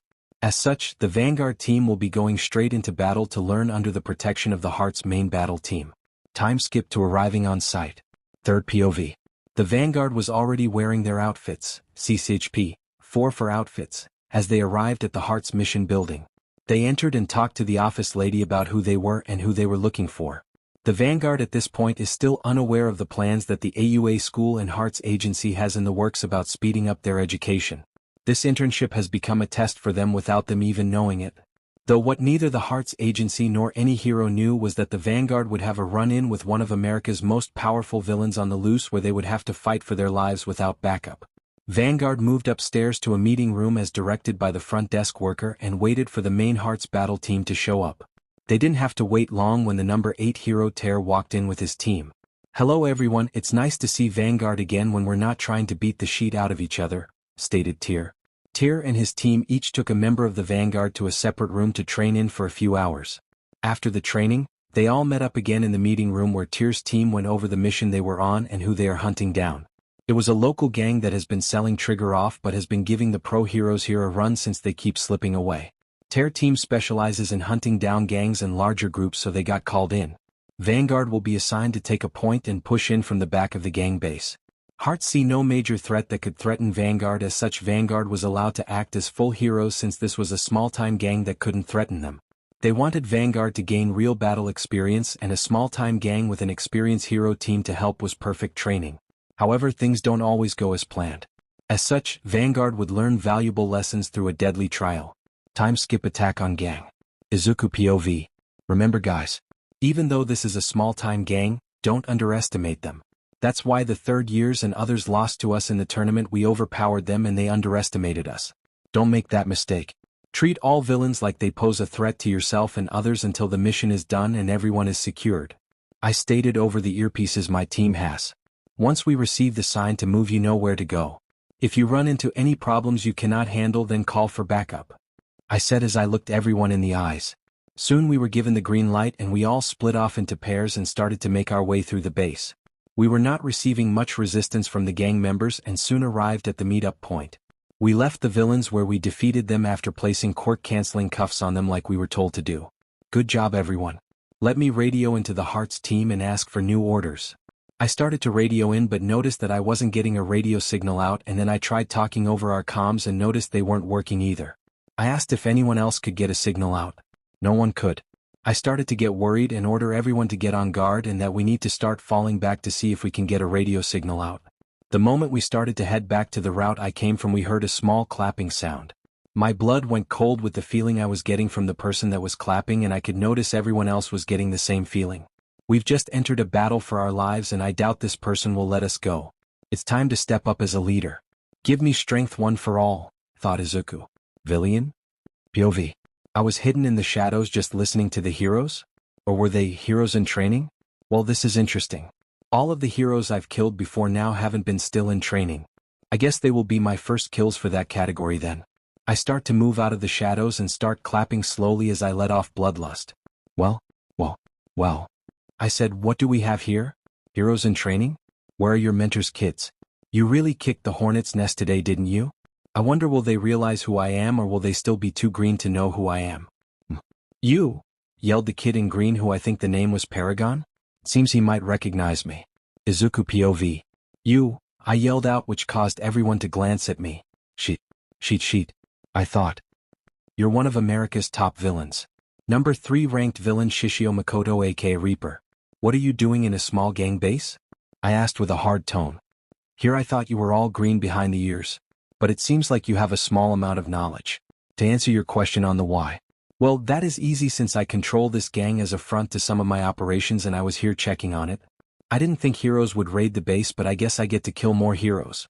Do blame the mentors that left you alone since you will die today. Don't even bother running since I will catch up to you. I do pride myself on my speed after all, said Reaper. I had to think of something to ensure my Vanguard walked out of here alive. There is no way any of us can take him on alone. If I had all of OFA maybe, but currently no. Think Izuku, think. I thought while my heart was beating fast. I thought of all the known information about Reaper. He is said to have high speed and agility. His quirk is said to be similar to Stain from Japan. He is said to have taken on groups of 2 to 3 heroes before and win. As such, we should aim to keep the distance between him and us while performing attacks. I shifted myself closer to the rest of the group and started to whisper the plan. Reaper just stood there waiting for us to move since he is known to enjoy a good fight. Listen, keep a distance in all attacks. Don't get close unless you have no choice. Azrael, I need you to create illusions of us that show us at least 2 feet in front of where we truly are. You will do this when we provide a distraction that blinds him for a few seconds. Dove, you need to create a flashbang when I say attack so Azrael can create the illusions. After the illusions are up, everyone will be doing long-range attacks. Storm, you will be focused on defense and keeping him from getting close to anyone. Dove will heal anyone injured. Remember, keep some distance away from him. His quirk can paralyze you if you let him consume your blood. Ready? Everyone nodded their heads and started to spread out. Reaper got into position as well. Everyone attack. I shouted, and then we all closed our eyes and felt the flashbang that Dove created via her light. In those few moments, I could sense Azrael creating the illusions and hiding our real bodies. Everyone started to attack Reaper from a distance. Reaper took a second to stabilize himself since he didn't expect the flashbang, but he shrugged it off and came charging. I took to the air with Float and was sending air blasts his way while Storm created barricades to block and stop Reaper's charge. Azrael and Dove were creating weapons and sending them flying at Reaper from a distance in the air, though they couldn't fly too high due to the ceiling in the base. It was like a large warehouse where we were. Phoenix and Dragon were sending fire projectiles at Reaper while Phoenix tried to get Reaper caught in one of his whips but wasn't getting him. We kept attacking him and keeping him at a distance for roughly 10 minutes before Reaper started to talk to us. "Congratulations, young heroes. You have survived longer than all the heroes I've fought and killed," yelled Reaper. Reaper was getting closer and closer to us even though we kept repositioning ourselves away from him. He was just too fast to trap and is able to dodge all of our ranged attacks due to the time it takes to hit combined with his speed. Then I suddenly had an idea. What if I combined an air blast with Dragon and Phoenix fire blast? Couldn't we create a very strong and fast wave of fire? Reaper has been having trouble dodging my air blast at 25%. Izuku cannot go to a higher percent of OFA due to being underground. He is afraid of destabilizing the roof on top of them. "Dragon, Phoenix, join your fire attacks with my air blast on the count of 3. Yelled Izuku as his lovers positioned themselves to his sides and sent fire attacks right in front of his air blast. This caused a superheated fire to go blasting faster than Izuku's 25% air blast, which hit Reaper head-on. Then Reaper jumped out of the fire yelling for us to die and got close to all 3 of us to land blows. Thankfully, due to Sophia's illusion still being up, the only part of the blade that made contact was the tip, which cut shallowly across all 3 of us since we were lined up to perform the attack. "What? You should have been sliced in half," yelled Reaper as our illusions disbanded because we got hurt and they had been cut through. As everyone on the team cried out because we got hit, I gritted my teeth and charged up to 50% past my limit and pushed forward quickly, landing a blow straight in Reaper's gut. I was hoping I knocked him out, but I don't know, as he was sent flying into crates on the other side of the warehouse underground. Dove came over to heal us since even though the cut was shallow, it still went across all 3 of our chests completely and was bleeding badly. Before she could start though, I noticed a blade come flying at us. Rose noticed as well and created an earth wall to block it. "Shit, how isn't he down?" I hit him with 50% of my quirk. I groaned out since me pushing my limits did strain my body but didn't break or crack any of my bones. Reaper POV. After Paragon punched me in the guy and sent me flying, I was in so much pain. These damn kids are far better than any average hero. This is like fighting 6 heroes ranked in the top 30. God damn it. As I got up in pain and a bit slowed down, I threw one of my blades aiming to get the damn Dove girl so she couldn't heal them, but no luck since the girl named Storm blocked it with an earth wall. Is it? I must say, you young heroes are the first to ever be this close to beating me. That just makes the thrill of the battle even more fun. I screamed out. Time to earn my kills, it seems. Izuku POV. I whispered to my teammates while Reaper is talking. He seems to be injured greatly from my punch. I have a new plan that might work. Storm, I need you to create as much water on the ground between him and us without him noticing. When you have been presented with the chance, you will need to use lighting and electrocute him. Otherwise, everyone else stays in the air slightly above the ground, but don't let him notice why. I stated. Reaper started to move forward after talking a bit more. It seems he hasn't noticed Storm flooding the room with water. Everyone was sending projectiles and distance attacks again to keep Reaper occupied. I decided to kick some of the ground near me up and punched it into small parts that went flying at Reaper. Some of them hit since he was expecting a normal air blast from me. I hated the fact that I couldn't have better ranged attacks than sending air blast and breaking the ground for projectiles. Lucas POV. As everyone kept up their attacks on Reaper, I noticed we were all starting to slow down. We've been fighting for nearly 30 minutes now. Where the hell was our backup? There shouldn't be any reason for them not to be here unless they ran into strong people like Reaper as well. As we were fighting, I noticed Reaper was moving closer to the area we laid with water. We couldn't flood the entire floor or else he would notice. As such, we've had to lead him to the area we wanted him to go in. When we were close to getting him to enter the area, I noticed Reaper pull out a small blade which he looked like he was going to throw at Paragon. No. The area Reaper is standing in right now doesn't have much light and I only noticed the blade due to some reflection of the blade. Paragon won't notice until it's too late. Paragon dodge. I screamed. Izuku POV. As Reaper was getting close to the water we had Storm lay on the floor for the plan. Reaper entered an area with far less light. He stood out due to his clothing but I didn't notice the blade he pulled out on his side. I didn't notice it until Phoenix screamed out to dodge. I didn't notice it in time. I didn't notice it until it was nearing my heart. I didn't notice it. I don't want to die. Lucas, Alex, I love you, I'm sorry. Third POV. Everyone watched in slow motion as the blade neared Paragon. Reaper was smiling with glee. Once the blade killed Paragon he would be able to get the others since Paragon's air blast was the fast attack that kept him back. The others would fall soon after Paragon, thought Reaper. The Vanguard watched the blade get closer and closer to Paragon as his face filled with grief. You could hear him mutter that he loved Lucas and Alex and that he was sorry. Everyone screamed and then the blade got sent flying backward towards Reaper. Everyone was in shock. They thought Paragon was going to die. Reaper was shocked the most since he now had a blade in the middle of his chest and he didn't even see it. "Well, what?" groaned out Reaper as he fell on the floor clutching his chest. Izuku POV. Lucas, Alex, I love you, I'm sorry, thought out loud. Then the time around Paragon came to a grinding halt. What? I'm not dead. I thought then I heard the voice. Not yet, you're not Paragon, or should I say ninth? Said the voice. Then I found myself inside what I recognized as One for All. This time my body was half uncovered and I could speak.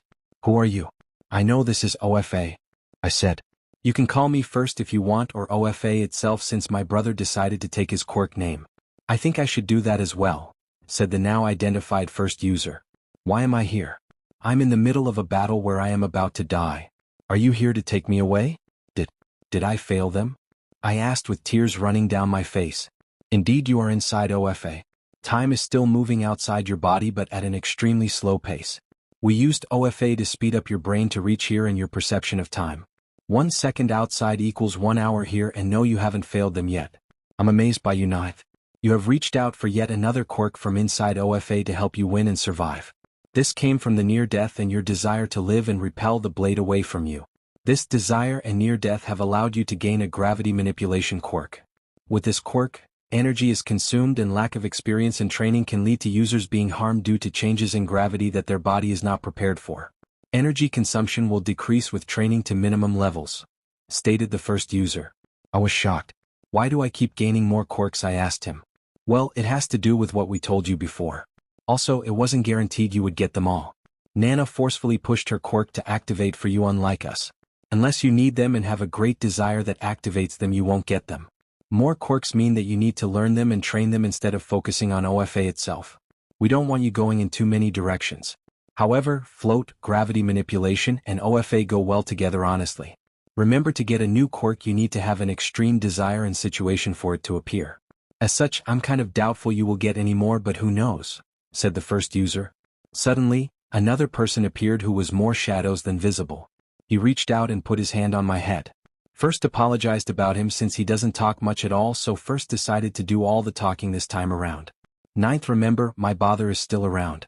Though All Might will fight him again, likely he is unlikely to win due to his state and decreasing power. Remember, train hard and keep your vanguard close to you, for they will be an amazing help in the war against AFO. None of the users before you have gone about their burden like you are. I truly believe you will be the one to end this all, and always remember that you are the 9th user that we support. You are the one we love with all our hearts, Paragon. Now go forth and lead your vanguard to victory, Paragon, yelled the first user. Suddenly, I found myself back to reality and felt a pulsing go out from my body, and the blade was no longer near me. It was embedded into Reaper's chest. I was shocked. I didn't mean to kill him, but I didn't want to die either. Alex POV. Paragon almost died. I almost lost Izuku. But how did he survive? How is the blade now embedded into Reaper's chest? Wait. We need to end this battle now while we have the chance. Phoenix. Everyone, we need to end this battle now while we have the chance. Get Reaper in quirk cuffs now. I yelled out as Paragon followed up with Storm. Encase him in the earth up to his waist so he cannot escape, and then we can put the cuffs on him. Dove, once he's in cuffs, starts healing him. I refuse to let him die today. He needs to stand trial for all the people he killed. Yelled Izuku. Everyone started to move. Phoenix created fire and turned it into a whip that he slapped around Reaper's arms and pulled them up so he couldn't grab another blade as Storm encased Earth around Reaper to pin him. Paragon moved up quickly with his quirk and put cuffs around his hands and then put a pair on his legs as well to ensure he can't escape or harm us. Third POV. Dove ran up to Reaper and started to heal the wound and slowly pulled the knife out of his chest. Dove stated that the knife landed right between the lung and heart and had hit the rib cage bone, which stopped it from hitting anything else. As such, Reaper will live. Dove finished healing the wound enough that Reaper wouldn't bleed out to death and then patched it up tight so he could be healed the rest at the hospital. Izuku told Dove to start healing dragons, phoenixes, and his chest wound enough that they wouldn't bleed to death. He then had everyone but Storm start searching the room for what was cutting their communication so they could contact backup. No one in Vanguard had the energy to go another round with a powerful villain. Some thugs yes, but anyone half decent would do them, and since they are cut and drained of energy. Soon Dove found a device hidden near where Reaper had come from that looked like it was blocking their radios. Izuku smashed it and we then had the radio back. Izuku started to radio in for help and medical care. "Hello, this is Paragon checking in. Please respond." "Anyone?" asked Izuku. We all waited a tense few seconds as we waited for someone to respond. "Paragon, this is Tyr. We've been trying to get a hold of you for a while. You all have been MIA for nearly an hour and a half. Where are you?" We were all happy that we got someone but was confused about why no one came. "Tyr, we have been at the meetup point that our map said to be at. Where are you?" "We encountered heavy resistance and had no backup. We couldn't retreat, the threat would have killed us," stated Paragon. "Paragon, we are at the meetup point right now. I'm standing in the room and you are not in it. Where are you?" This confused us all. "Tyr, we followed the routes on our maps we were provided. The entire Vanguard team arrived at an underground warehouse where we lost communication to the outside world because of a device we just found. We couldn't retreat due to running into the number 3 villain of the world, Reaper. We need backup and medical support now. We have Reaper detained but we cannot risk this. We are tired and drained. If any half-decent villain arrives we are screwed. I repeat, we have Reaper in detainment and need medical assistance for him and us," said Izuku in a strained voice. Flashback 2 hours ago. Tyr POV. As the raid started on the small gang base, I felt uneasy for some reason. I alerted everyone to be on guard and started the operation. We meet with some stronger resistance than planned, but nothing we nor the kids can't handle. Soon we made our way towards the meetup point since the kids haven't radio in nor responded. I was getting worried something happened. It was just a small-time gang, right? They shouldn't have run into any major threats. Soon I would start freaking out since they were not at the meetup point. We've checked the tunnels they should have come from and found the gang members they fought. That means they were here but they are no longer here. Where did they go? Soon 30 minutes passed and I made the call to inform Heart's main agency and to also inform the school. I called them both at the same time and started a conference call. I'm not going to enjoy this. T equals Tyr, V equals Victor, principal. R equals Rain, number 4 hero who leads Hearts. V. Hello Tyr, why are you calling? Shouldn't you be on a mission with Vanguard? R indeed Tyr. Did something happen for you to call us both during a mission that you should be finishing right now? To Victor, Rain. I don't have good news. Vanguard is MIA. My side of the operation swept through the gang and we never received a response from Vanguard nor have they responded to us calling them. As such, we moved towards the meetup point where they should have met the entire group when it was all finished in case they took longer. However, they are not here and we have found the villains they fought. This means that they did finish their side of the gang but never got to call into us. As of right now I'm declaring them MIA and suggest we start a search party for them. V. Any evidence of them fighting someone at the meetup point? T. None, which adds up since they fought the villains in the tunnels that lead here. We have the people they defeated. R. Start a search party. I'm sending another team from Hearts there and will be coming as well. We will find them no matter what. Alert the police and other heroes of their MIA and have them start searching. Don't let the media catch wind of this. V. I need to call All Might and their families. Please keep me up to date. All Might POV. I've been off all day today. I've had this feeling something was about to go bad since I woke up today. I've made it to lunchtime without anything happening, so I've ignored the feeling. However, I would soon learn how that feeling was dead on. After finishing my notes for the hero class with 1A later today, I started to head to the staff room. I have really hated the fact that I have to teach class 1A since they are the ones that ruined my boy's chance here at UA and made him leave. However, something good did come out of that problem class since Izuku met his soulmates and found such loyal friends in America. Class 1A, since Izuku has left, has been put through a lot of pressure since none of the other classes like them expect Koda and Shinso, who didn't have a part in Class 1A stupidity. The class also hasn't really improved that much, unlike Class 1B. Still, none of them compare to the AUA students. As I entered the staff room, I greeted everyone and Principal Nizu who were there. Suddenly I felt a chill go down my back and a pain in my heart. It felt like OFA reacted to something? Did something happen to Izuku? It seems that everyone noticed that I felt off since I stopped and grabbed my chest. All Might, are you okay? Asked Nizu and some staff. I'm fine. I just felt a pulse of pain in my heart for some reason, I said with a small smile. Then it happened. It felt like my world was crumbling. My cell phone started to ring with a phone call is here. A phone call is here. The problem with that is I have it set not to go off unless it's a few certain numbers that all deal with Izuku. I stopped and started to pull my phone out. Everyone watched me since they knew I kept my phone silent unless it was certain numbers. I saw who was calling. It was Principal Victor. He must be just calling to give me an update about the increase in their education speed that's being planned. Hello Victor. I'm assuming you're calling with an update about the plans, I asked. Victor didn't respond for a few seconds and I called his name again, which caught everyone's attention in the room. All Might, I need you to sit down. I don't have good news, Victor suddenly said. My bad feeling returned in full. Okay, I'm sitting down Victor. What's wrong? What do you mean not good news? What happened? I said while I moved to sit down while shaking badly. Everyone went tense at my words and Nizu started to get worried as well since he knows Victor is connected with Izuku. I have just been notified that Paragon and his vanguard have all been reported MIA as of 5 minutes ago. I'm sorry. They did an internship with the Hearts Agency and went on a mission that was raiding a small gang. They shouldn't have run into anyone that would have been a threat. All evidence shows they defeated all the gang members they ran into but never showed up at the meeting point or contacted the other heroes. They also haven't been responding. There is no evidence of a fight in the meetup point room either, but all evidence shows that they should have made it to the room. As such, the Hearts Agency is declaring them all MIA. Search parties are being put together and Hearts head hero Rain, the number 4 hero, is going to work the MIA case. I'm sorry All Might, Victor said all in one go, and I couldn't say anything since I was shocked. Please, updated me with any information.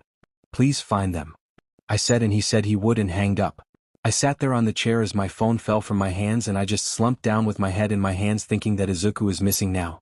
I started to cry and I screamed out in pain as I just clutched my chest crying. Everyone started to ask what is wrong and all I could get out is that Izuku and his team are now MIA. This shocked them all. Soon it was time for classes to start again and Nizu excused me from teaching 1A hero class since I might lash out at that class. All the teachers were worried about Izuku since they all liked him. Where are you, my boy? I thought. Victor POV. I just finished the call with All Might and now need to do all the parents. I get up and start doing the call starting with Midoriya since I've already told All Might and I don't need him telling them. Time skip.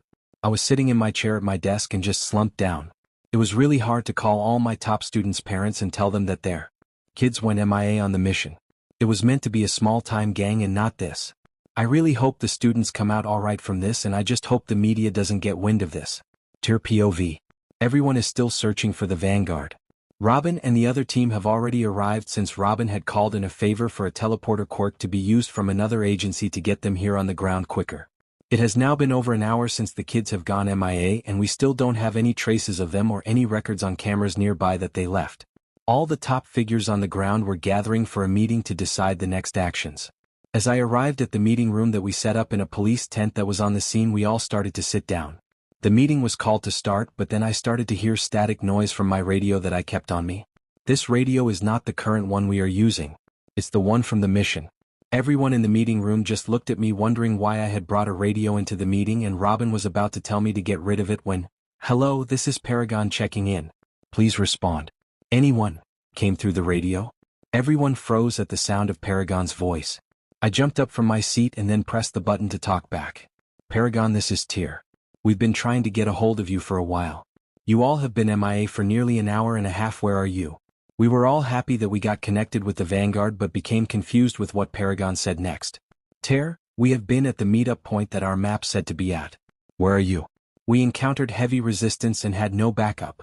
We couldn't retreat, the threat would have killed us," stated Paragon. This confused and scared us since what threat could the small-time gang members present to them? Did they run into an outside force? As we have been talking, everyone ran over to the meetup point inside the gang's base and saw that the Vanguard was still not there. "Paragon, we are at the meetup point right now. I'm standing in the room and you are not in it. Where are you?" This confused us all since they are claiming to be here. Is it a quirk? We followed the routes on our maps we were provided. The entire Vanguard team arrived at an underground warehouse where we lost communication to the outside world because of a device we just found. We couldn't retreat due to running into the number 3 villain of the world, Reaper. We need backup and medical support now. We have Reaper detained, but we cannot risk this. We are tired and drained. If any half-decent villain arrives, we are screwed. I repeat, we have Reaper in detainment and need medical assistance for him and us, said Paragon. Everyone just froze at those words. They had encountered Reaper? Also, what is this about an underground warehouse? All of the tunnels lead to an above-ground warehouse though, and not an underground one. Paragon. The tunnels should have to lead you to an above-ground warehouse, not below ground, I stated. Well, the paths brought us underground. Check to see if you can find any hidden traps that the gang could have activated that changes the paths. They could have had them set up before we entered and would never have realized a difference in the paths. Also, this small-time gang is controlled by Reaper himself, stated Paragon. Roger that, Paragon. Just sit tight. We are going to check the tunnels and see if we can find the trap that switches the tunnels and come get you. Give us 30 minutes. Just hold out, I stated, and started ordering everyone to search for any hidden traps and check every inch of the tunnels. It took us 10 minutes of dedicated searching to find a device that changes the tunnel routes. It was located in the gang boss office under a hidden panel on the wall. The moment we got told by the tunnel teams that the tunnels had shifted very slowly, we all rushed into the tunnels to find the Vanguard. As we were approaching the end of the tunnel, we could notice that the Vanguard had set up many traps to defend their position since they were drained of energy. Vanguard, I yelled out, which caught all of their attention. They looked beaten and battered from a long battle. This is logical since they fought and won against the number 3 villain Reaper. Reaper was sitting on the ground in the middle of them all with cuffs on his legs and arms while also being trapped in by earth walls that Storm made. They were not letting him escape at all. Well, if it isn't the heroes. You had to leave my capture to the new kids. You know, I almost won, right? They were a few seconds away from death before Paragon's quirk mutated to keep him alive, which resulted in me getting beaten, groaned Reaper. This caught everyone off guard. Paragon's quirk mutated to keep him alive? However, that wasn't the first concern we need to deal with currently. Everyone get Reaper secured and get him in police hands. Also, we need to get all of the Vanguard to medical care now. I don't care if they only have a paper cut, they will undergo full tests so we make sure we don't miss anything, I yelled out, which caused everyone to start moving. Soon EMTs arrived at the base and had transported the Vanguard away from the base to the hospital. I had ordered an entire team of heroes to follow them and guard them. These kids defeated Reaper, which over 200 heroes have died against. We can't lose them. Looks like I can make a good phone call to Victor. Robin was overseeing the base cleanup with everyone and told me to follow the Vanguard and help keep them secured and start taking statements from them once they are good to give them. T equals Ter, V equals Victor. V, Ter, please tell me you have good news. It's now been over 2 hours since they have gone. MI. T, Victor. We found them. We're transporting them to the hospital right now. They are battered and beaten. The boys do have some serious wounds that Dove did help heal on site, but we are making all of the Vanguard get treated and tested to ensure we don't miss anything. V, that's good. So what the hell happened to them? How did they go MIA? T, that's the thing. They were in the base the entire time. The gang had a device that shifted the tunnels before they entered. As such, they ended up in a warehouse underground and not above ground like planned for the meetup. It seems a device was cutting off communications to and from them. That's not the worst though. Victor, the reason they couldn't escape by themselves is that they ran into a third party? V, who did they run into? T, Victor, they ran into Reaper. The number 3 villain in America. V, how? How did they run into him? Why would he be there? Also, you said they were beaten and battered and had some wounds. But unless you're not telling me something. It seems like they all came out alive and will recover to 100%. T, that's right. They will recover to 100%. From what I can tell, the boys had it worst, which makes sense since they are the heavy hitters for the group. Also, the boys said that Reaper was the one controlling the gang, which no one knew about. Also, we don't have confirmation from the boys, but when we arrived, Reaper talked about how he was going to win. He said that he lost due to Paragon's quirk mutating to save his life in the last few seconds, which caused Reaper to get beaten. We don't have the details yet, but I will get statements from the Vanguard as soon as I can. V, well, it seems like they made a good team after all if they survived that long against Reaper. Please give me updates when you can. I have to call the families and All Might to inform them about the Vanguard. Goodbye. Time skip. Third POV. Victor had called all of the families except All Might and the Midoriyas, as Victor decided to do one large phone call for all three of them. He was happy he was just delivering good news instead of bad news. M equals All Might, V equals Victor, I equals Inko, H equals Hisashi. M, hello, any news Victor? I and H, indeed. Please tell us they found them. V, it's good news. They found them. They have been transported to the local hospital where they are out for medical care and testing. The most injured are the boys of the group. They didn't get injured by the gang though. They ran into a third party that no one thought possible. M I and H, who? V, I don't know how up to date you all are about America's top villains. However, Paragon and his vanguard ran into the number 3 villain Reaper who has experienced killing large amounts of heroes and in groups as well. From what I've been told they will recover 100%. However, I did receive some news about how the battle went. Overall, they won the fight against Reaper, but it was nearly a deadly fight. The base had a device that shifted the vanguard's tunnels to an underground location without them knowing. This resulted in them meeting Reaper and fighting him. Reaper claimed before he was taken away by other heroes that he was a few seconds away from victory by killing Paragon, but Paragon's quirk mutated and saved him. This resulted in somehow Reaper being defeated in those few seconds as well. I currently don't have any more details than that. We will get more details about the entire battle once Tier gets their statements after they can provide them. H, thank you Victor. Please keep us updated.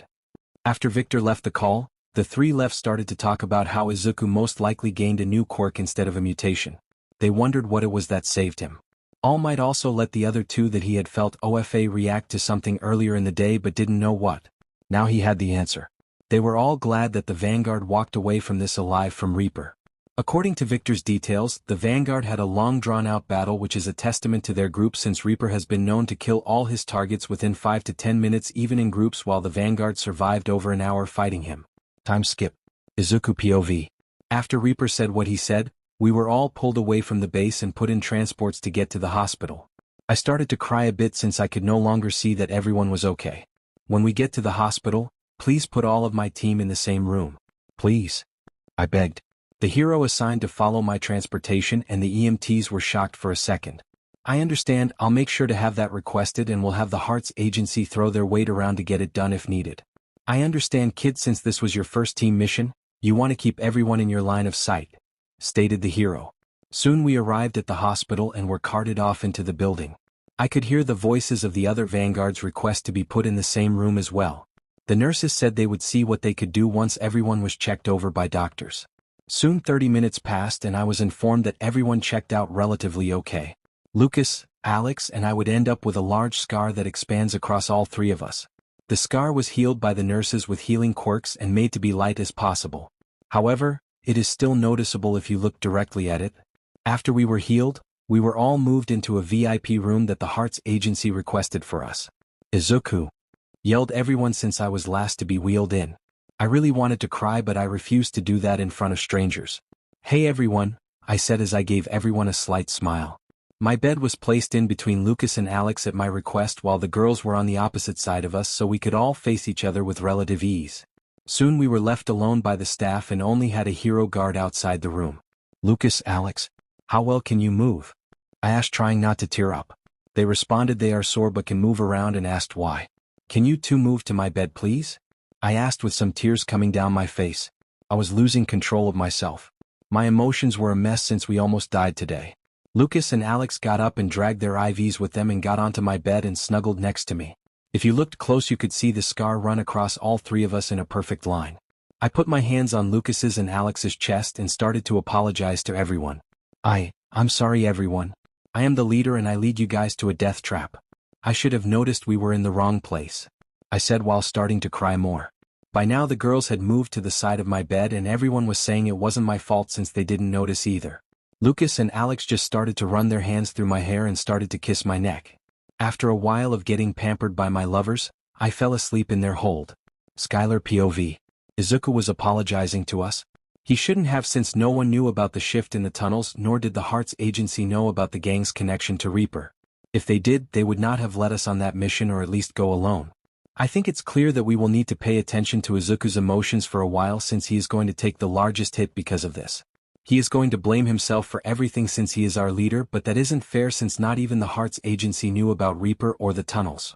I said with everyone agreeing. We all knew the only reason we came out alive was because of Izuku's plans.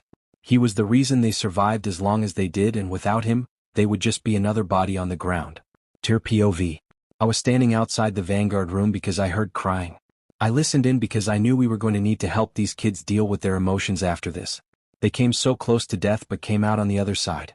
They were never going to be the same again, but it still doesn't make it easier the first time something like this happens for teams. After they all quiet down, I decided to wait 10 minutes before entering so Paragon could sleep for a bit. After the time passed, I went and knocked on the door and walked in. Hello, Vanguard. It's good to see you all alive. I'm here to get your statements of what went on so we have the full story, I stated. We spent the next 30 minutes talking before Paragon started to wake up. He realized there was someone else in the room and started to blush since he was still in the hold of Dragon and Phoenix. Paragon, we were going over everyone's statements about the events that happened. I just finished with them. I need yours now. Paragon then went on to explain every single detail from how they entered and what he felt like when his quirk changed. Overall, I say Paragon did an amazing job in leading his team. The mistakes that he and his team made were ones due to a lack of experience. Paragon, I know you are blaming yourself for what happened. However, don't. I said sternly, which shocked the Vanguard team.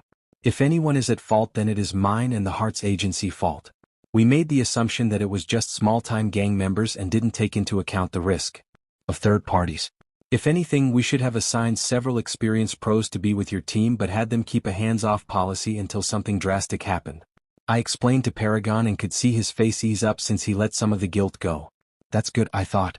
The doctors have told me that you will be allowed to leave late tonight. When that happens, we will be going back to the mission office and we will review everything we can about this mission so you guys can learn everything you can from this. After that, Robin has decided to pull you back to the main agency. We will take you all out on patrol for the remaining 3 days once we get back, and focuses on you guys getting field experience and clearing the streets of smaller-time thugs, since teams do go out on patrol often together to clear large areas of cities in one go of villains. Time skip. Third POV. We all made it back to our home state. The Hearts Agency is only 1 hour away from AUA. The school said they wanted to talk to us on the last day of our internship and would be arriving at our internship to talk about some matters. Everyone expected it was about our encounter with Reaper. The news about his capture did break on the news, and it was reported that the Vanguard team was responsible for it. The tagline of the Paragon and his Vanguard has gotten out as well. We think someone with the Hearts Agency leaked it to the news on orders from Robin, since they didn't want us to lose the credit. We don't know why though, since we are only interns currently. It would be one thing if we were on work studies with provisional licenses, but we are not. Izuku had talked to his friends and lovers again and talked about how he didn't feel as guilty anymore after the talk with Tyr, but still had little guilt left since he still was the leader. Overall, everyone accepted that but still told him that they don't blame him at all. Lucas and Alex have been attached to Izuku's hip for the most part if they could, so they could pamper him and make him feel happy. The girls thought it was just an excuse for them to get far frisky with Izuku than they normally do in public. Izuku seemed to enjoy it though, so the girls didn't call Lucas and Alex out on it since it was always entertainment for the girls. Soon it came time for Vanguard to go out on patrols. The Tyr team was going to stick with them but was taking a hands-off policy. The Vanguard felt far more confident about working together to take people on after Reaper, but still didn't let it get to their egos. They also learned from Reaper that if something can go wrong, it will go wrong. As such, they went about their patrols with caution and would lead villains and thugs into traps that another member had set up. They made quick work of the streets and had arrested over 60 criminals in 4 hours. Paragon had gotten some basic skills in using his new quirk. Currently, he couldn't do much with the gravity manipulation quirk, but he could make his opponents trip up and fall to the ground where they could be restrained quickly. He did this by repelling and attracting the criminal's leg from under them, which caused them to lose balance and fall. The Vanguard kept repeating this for the next few days and was given instructions from Tyr on how to better improve their teamwork throughout it all. Soon the teamwork of Vanguard was improving at a fast rate that the Hearts Agency was extremely pleased with. Vanguard was moving more flawlessly and was not overreacting to unknown situations and variables that got thrown their way, since Tyr had heroes attack the Vanguard team on their patrol to give them more experience. This allowed Vanguard to get more tactical experience at a faster pace and allowed Paragon to lead the team better at responding to new threats at a fast pace. Time skip. Last day of internship. Izuku POV. Everyone was still asleep in their rooms since there were roughly 30 minutes before their alarms went off. I started to wake up though. Once I was awake, I looked at my sides and found my lovers snuggled close to me. I decided to wake his lovers up early by starting a makeout session with each of them. This made Lucas and Alex wake up quickly and start kissing back as they each took turns deep kissing me. "Morning, little son. Thank you for waking us up," they each said. "No problem, my dragon and phoenix. It's time for our last day of internship and the school principal is meant to be here today to talk to us," I said. "I wonder what the school will want to talk about. Also, I can't wait to go home. We've only had time to do small text messages and phone calls before we had to get moving. The Hearts Agency kept us in the office today and had our training in their gym. They had me working on my new quirk. They think it's a new aspect of his quirk, but everyone who knows about OFA knows the truth. And getting a better hang of it. Now with the quirk, I am able to use it to float even without the float quirk. It takes a bit more energy, but I realized that if I used float and the gravity quirk I could fly at a better speed and flexibility. I used to use OFA to correct my flying, but with the gravity quirk I can have more precise movements. I also attempted to condense a ball of gravity which started to attract everything in the gym towards it. I released the ball, but then the problem came with that. It caused a large-scale repulsion force to happen which created a hole on the floor and repelled everything and everyone away from me. Everyone talked about what happened and found out that since I allowed the gravity to break down too quickly without it being controlled, it created an explosion of gravity that sent everything away from me. Well, I think I just found some large-scale attacks.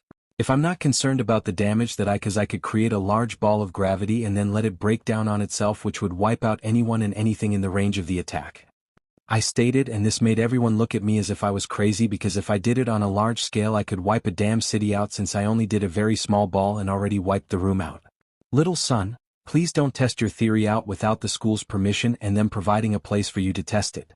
We don't need you destroying the city," Lucas said to me. I just gave him a big grin which he shivered at and whispered, "I pray for the villain that gets hit by that." This caused everyone to laugh since the room was silent when he said it. Everyone cleaned up the room and went back to training while we waited for the meeting to be called. However, what none of the Vanguard knew was that the school had a lot of matters to talk about that would make their lives very busy for the next year and a half. Third POV. After training for a bit longer, the meeting was called. Everyone was told to get cleaned up and changed and meet in the meeting room in the next 30 minutes.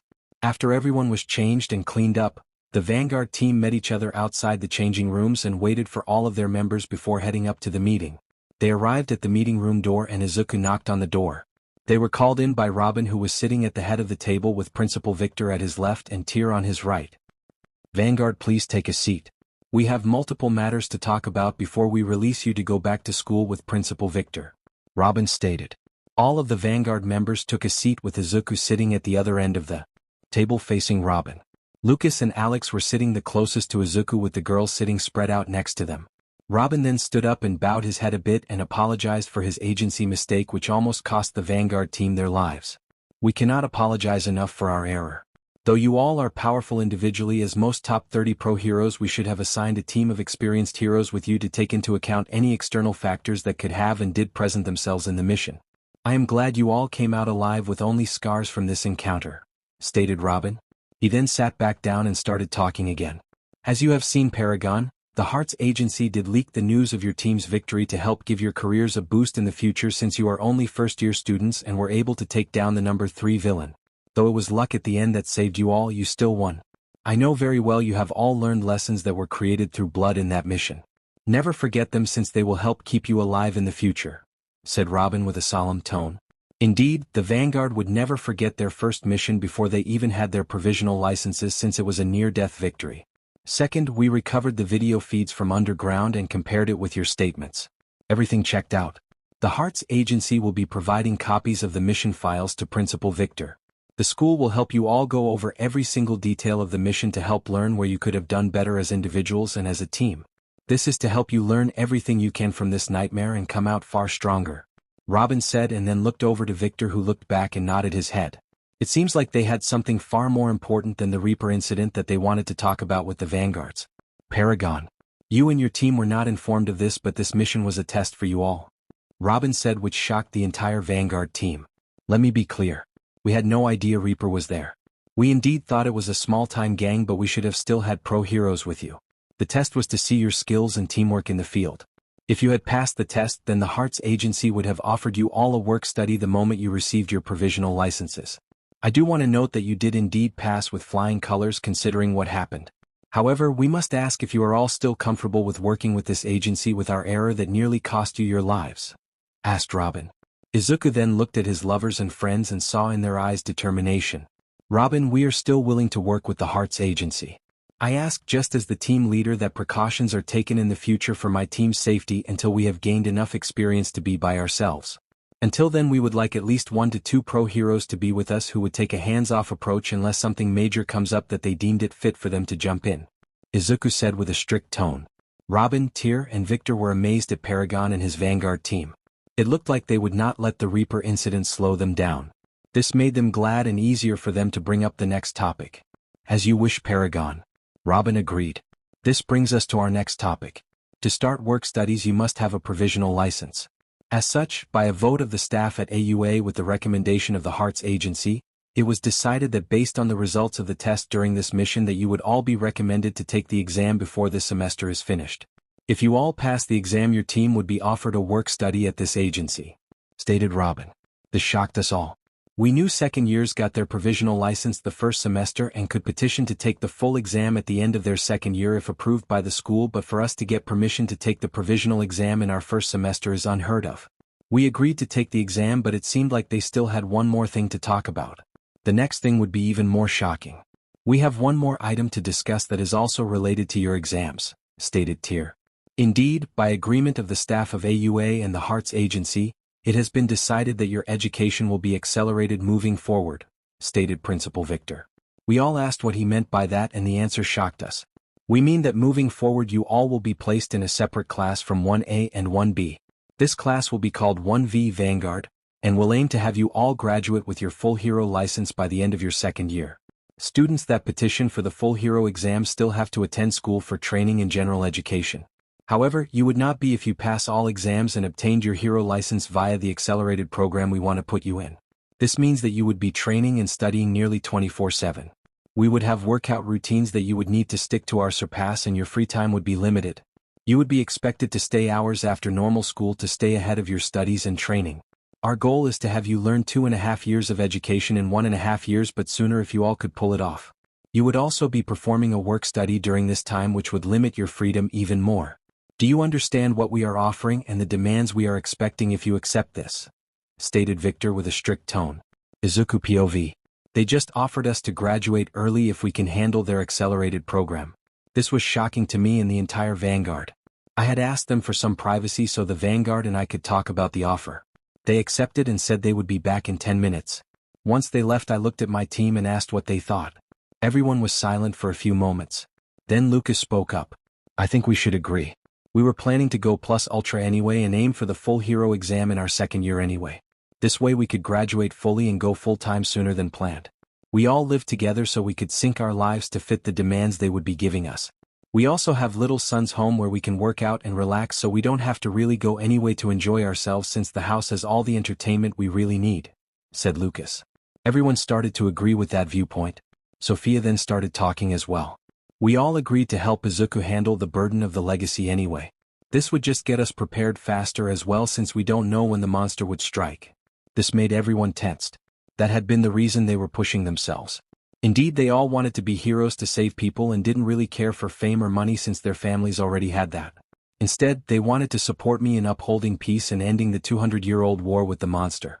If you guys are willing to walk down this path with me, I will be glad to have you. Once we start this, there is no backing out.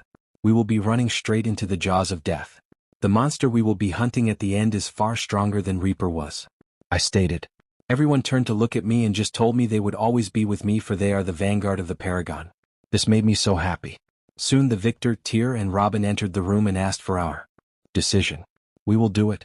We already had plans to petition for the full hero exam in our second year anyway. As such, this will just speed everything up. We all live together at my house so we can sync our lives up easier to meet the demands of the school staff and our work studies needs, Izuku said with a firm voice. Excellent, then we have talked about all of the things we need to. Once you have packed, we will be returning to the school. We have a hero with a teleporter quirk who will make the trip quicker for us so that we can start talking about all the details of the planning and training that will need to happen. We plan for you all to take the provisional exam at the end of next week. As such, we need to get started on all the paperwork and inform your families. Also, your families are waiting at the school for our return, so once you have everything packed, please meet back in this room, stated Victor while dismissing us. Third POV. Everyone quickly gathered all of their belongings and returned to the meeting room. They found Tear's team waiting for the Vanguard team. "Hello, Vanguard. We wanted to get a picture with you all to hang in the office before you all left. We decided to do it as a memory of the first mission you all completed and one so you can look back at where you started in the future," Tear stated. Everyone moved their belongings off to the side and got ready for the picture. Robin joined in and stood behind everyone in the center and had the picture taken. He said that the school would be sent copies if we ever wanted one. Soon the hero with the teleporter quirk arrived in the meeting room and asked everyone to grab a hold of him. Within 5 minutes we found ourselves returned to the school and were located in the principal's office. The hero then returned to the Hearts Agency after saying goodbye. The principal led us all to our new homeroom Class 1V Vanguard, that will be taught by Principal Victor himself. The new homeroom was smaller since there were only 6 of us. This room has been used in the past when the principal takes on personal students since most people cannot keep up with his teaching speed and style. The classroom had a board to the left to keep track of our work-study patrols and missions while the computers at the desk were far more high-tech than the normal classrooms. We also found our parents waiting in the classroom for us. Everyone started to talk to our respective parents while the principal called All Might and projected the call on the large screen in front of the class. "My boy, I'm so glad to finally see you physically. It felt like my heart stopped when I received the call from Victor about you all going MIA," All Might said. We could see that he was in the principal's office in JUA. We could also see Nizu in the background who waved at us and congratulated us on defeating such high-ranking villain. We thanked him and talked to our families and All Might a bit more before the principal cut in to talk about the accelerated learning program that he was putting us in. All of our parents supported it since they knew that we all planned to go for the full exam our second year anyway. They were also surprised to learn that Nizu would be teaching a class once a week via video call and will teach about how to analyze villains and body language as well as a few other subjects. This way they would be learning at a faster pace than normal since both principals are strict in their teaching. It was also talked about how the Vanguard would take the provisional exam at the end of next week. After talking a bit longer between everyone, All Might and Nizu cut in and told everyone that they had to go since they needed to plan the first-year students' final exam that would happen in a week and a half. "We're closing in on some of the events you know in canon now." Everyone said their goodbyes to them and talked for a bit more before the parents left. Soon it was the Vanguard and the principal left. The Vanguard had asked to get started on any lesson plans and training schedules now. As such, Victor left to go to his office and retrieved the training and education plans that they had already completed. The training plans had listed that they needed to complete a minimum of 3 hours of physical training on top of whatever they do in class. This was easy since the Vanguard already completes 4 to 5 hours of set training at home already. They informed the principal of this and the fact they started doing it about 2 weeks before internships started and had still done it while at the internships. They might be a bit further ahead due to their determination than we had planned, thought Victor. The Vanguard started looking over some of the study material and asked if they could test out of subjects they felt strong in or take placement tests so the school could get a feel where they currently were at. This was due to the fact that they all came from wealthier families that required their kids to learn a lot when they were younger. This resulted in them being further ahead than most of their classmates, which resulted in them in top grades all of the time. The Vanguard informed Victor that they all thought they could place well enough to clear first-year finals with some ease and could start on second-year education sooner if they were allowed to take placement exams. "I will arrange for you all to start placement exams a few days after you return from the provisional license. In the meantime, take the study material and brush up on anything you might think you lack in before you take the placement exams. Also, Izuku, I was told about your little experiment at the Hearts Agency where you destroyed the training room," stated Victor, which Izuku just shyly rubbed his neck. "Please refrain from using that move anywhere near other people. We are setting up a blocked-off training ground for the Vanguard to test their quirks. We will have it done by tomorrow so you can test more powerful moves out. If you are able to figure out the correct way to minimize the damage done from your new move, then you could use it in more closed-off areas if you can control the power output," states Victor. After they talked a bit more with the principal, they were let go and told to return to the school tomorrow when called so they could use the new training grounds even though it will be the weekend. Time skip to end of the day. Third POV. Everyone arrived back at Izuku's home. They all decided to go relax for a few hours before doing some workout training. They arrived in the underground home movie theater and watched some random romance movies and then an action movie. After that, they all moved over to the underground gym and started to work out. Izuku wanted to test where he currently was at with OFA itself. As such, he turned on the treadmill and started to slowly increase the speed to keep up with OFA. He was able to go past his former limit of 45% and was now pushing 50% of OFA with only a slightly straining feeling in his body. However, this feeling would go away the more he used OFA at the 50% limit. While the others were doing their set workout plans by the school, Izuku moved over to the empty space with mats and started to do some light quirk training with the gravity quirk. Izuku did this by grabbing a large number of weights and making piles. He tied the weights together to make a stack and then started to use the repulsion side of his gravity manipulation to push the weights away from him. At first, he had a bit of trouble compared to when he used it on criminals on the field. He was only lightly pulling them or pushing them in quick blasts. However, here he is trying to slowly move different sets of weights across the floor away from him. He started with small amounts and started to work his way up. At the end of the training, he had completed his physical training and also did some quirk training and was able to use the gravity quirk to push away 500 pounds across 20 feet in only 5 seconds. The lower the weight, the faster he was able to push them away. Overall, he considered this a success, and now he just needed to get his pulling speed to be roughly the same later on, since he dedicated his time to pushing things away so he could push away attackers and their attacks. Yes folks, I'm aiming for Izuku to have versions of Nagato's attacks from Naruto. The almighty push and pull with a few others. However, Izuku will have to experiment to get the correct end results with his gravity manipulation quirk. With training done for the day, everyone decided it was starting to get late and they would all start heading back to their rooms since they would go do some quirk training at the school tomorrow, Saturday. Third POV. The three lovers had arrived at the bed after cleaning themselves off in the shower and just laid down watching some TV before Izuku fell asleep. One Izuku fell asleep. Alex and Lucas just turned the TV off and pulled themselves against Izuku, who always sleeps in the middle of them. If you looked closely, you could see the scar that Reaper gave each of them. It ran clean across all three of them and made a perfect line when they were next to each other. The next day came quickly as Lucas and Alex woke up before Izuku. Seeing this, they started to kiss across his scar to wake him up. Izuku has always been self-conscious about his scars that he got from his past due to being quirkless. As such, Lucas and Alex always reassure him by telling him they don't mind and kissing the scars to show they don't care that they are there. Izuku started to wake up and kissed his two lovers back in his half-asleep state. "Morning, my dragon and phoenix," said Izuku half awake. Alex and Lucas put their clothing on and then helped Izuku get dressed since he was still half asleep. Lucas picked Izuku up and carried him off the main building kitchen to eat breakfast with everyone. "Hello everyone," said Izuku, who was now fully awake after being carried around. Everyone sat down to eat and Inko received a video call from All Might. She put the video call on and streamed it to one of the TVs nearby. "My boy, I'm just checking in to see how you are all doing since we can now talk more privately about OFA. They mentioned that you had a new aspect of your quirk?" asked All Might. Izuku then started to explain a bit more in detail on how he came about getting the quirk and what happened to him in the few seconds before death and not death anymore. He also explained that he has gotten some basic control of some functions of the quirk and that they will be going to the campus to do quirk testing in a blocked-off zone so they didn't hurt anyone. "I am proud that you gained another quirk, but please try not to. I don't really want to hear about how you got this close to death this early in your life. Anyway, at least you have more ways to defend yourself. I would suggest trying to come up with super moves you can use when you need the push and also look into combo moves between your members. I do remember the report mentioned you guys created a combo move on the fly. While that is good, it worked, you need to be careful since if you do something wrong it could backfire. So during the training try to create some combo moves between all of you and see if you can each have 1 to 2 combos that you can do with each individual member," stated All Might. We talked for a bit more while we ate breakfast until we received a phone call from Principal Victor. He had informed us that the school was ready for us to come to do quirk training and be destructive while doing it. Time skipped to school Saturday. Izuku POV. We all arrived at the school with our outfits already on hand so we could change and start training. We found Principal Victor, who leads us about 4 miles into the woods where they had set up the training grounds behind the school main building. We could see that there were large concrete walls surrounding the entire area.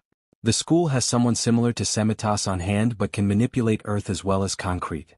The area we were training in was about 1 mile wide in each direction, which gave us all enough room to work and test our larger attacks. I checked with everyone if it was okay. I tried the decaying gravity attack again. They all told me sure and moved out of the way. As such, I went to the center of the area and was contacted by the staff and my friends that they were clear of the blast zone. I decided to use float to get some distance in the air, and then I started to condense a ball of gravity. I noticed this time I was able to stop it from pulling anything towards it since I only focused on the feeling of it all being stabilized into a ball and not the feeling of pulling the gravity together like last time. The ball was about the size of my hand and I could tell it was floating off my hand as 2 magnets would push away from each other. I decided to see if I could just drop the ball and see what would happen if I'm no longer concentrating on keeping it together. Yes, that is what happened. The ball I made was far bigger than the pinky-sized one that I had made at the agency, and it showed in power. I created a large crater in the middle of the training ground. It was half a mile long on all sides. I did notice that all the terrain that got kicked up didn't hit me. It went around me like I had a natural barrier protecting me. It seems things affected by the large explosion couldn't come close to my natural gravity field created by the quirk when I have it activated. Third POV. Everyone else was standing in a bunker created in the concrete wall while they waited for Paragon to test his attack out. Everyone thought it wouldn't create large destruction as warned by the agency the Hearts. They warned not to let him use the attack in any big form unless separated a far distance and away from anyone else. All the staff thought it would be the size of a room or several. They were wrong. Paragon had gone into the air and started to create a ball the size of his hand. The Vanguard students were talking about how it was much bigger than last time, and then Paragon let it drop down to the ground. We thought it was a failed attempt, but then it touched the ground. Everyone thought a nuke had gone off as the ground started shaking greatly. The dust soon cleared and they could see via the drones they sent up that there was a half a mile long crater in the ground. "Well, he is forbidden from using that in a damn city," yelled Principal Victor, which got yells of agreement from everyone else. Everyone decided to head out to meet Paragon at the center of the crater. Paragon was just shocked at the level of destruction he caused and agreed to never use that in a city. The teachers talked about the Vanguard wanting to create combo moves and special moves. As such, the teachers got the Vanguard training.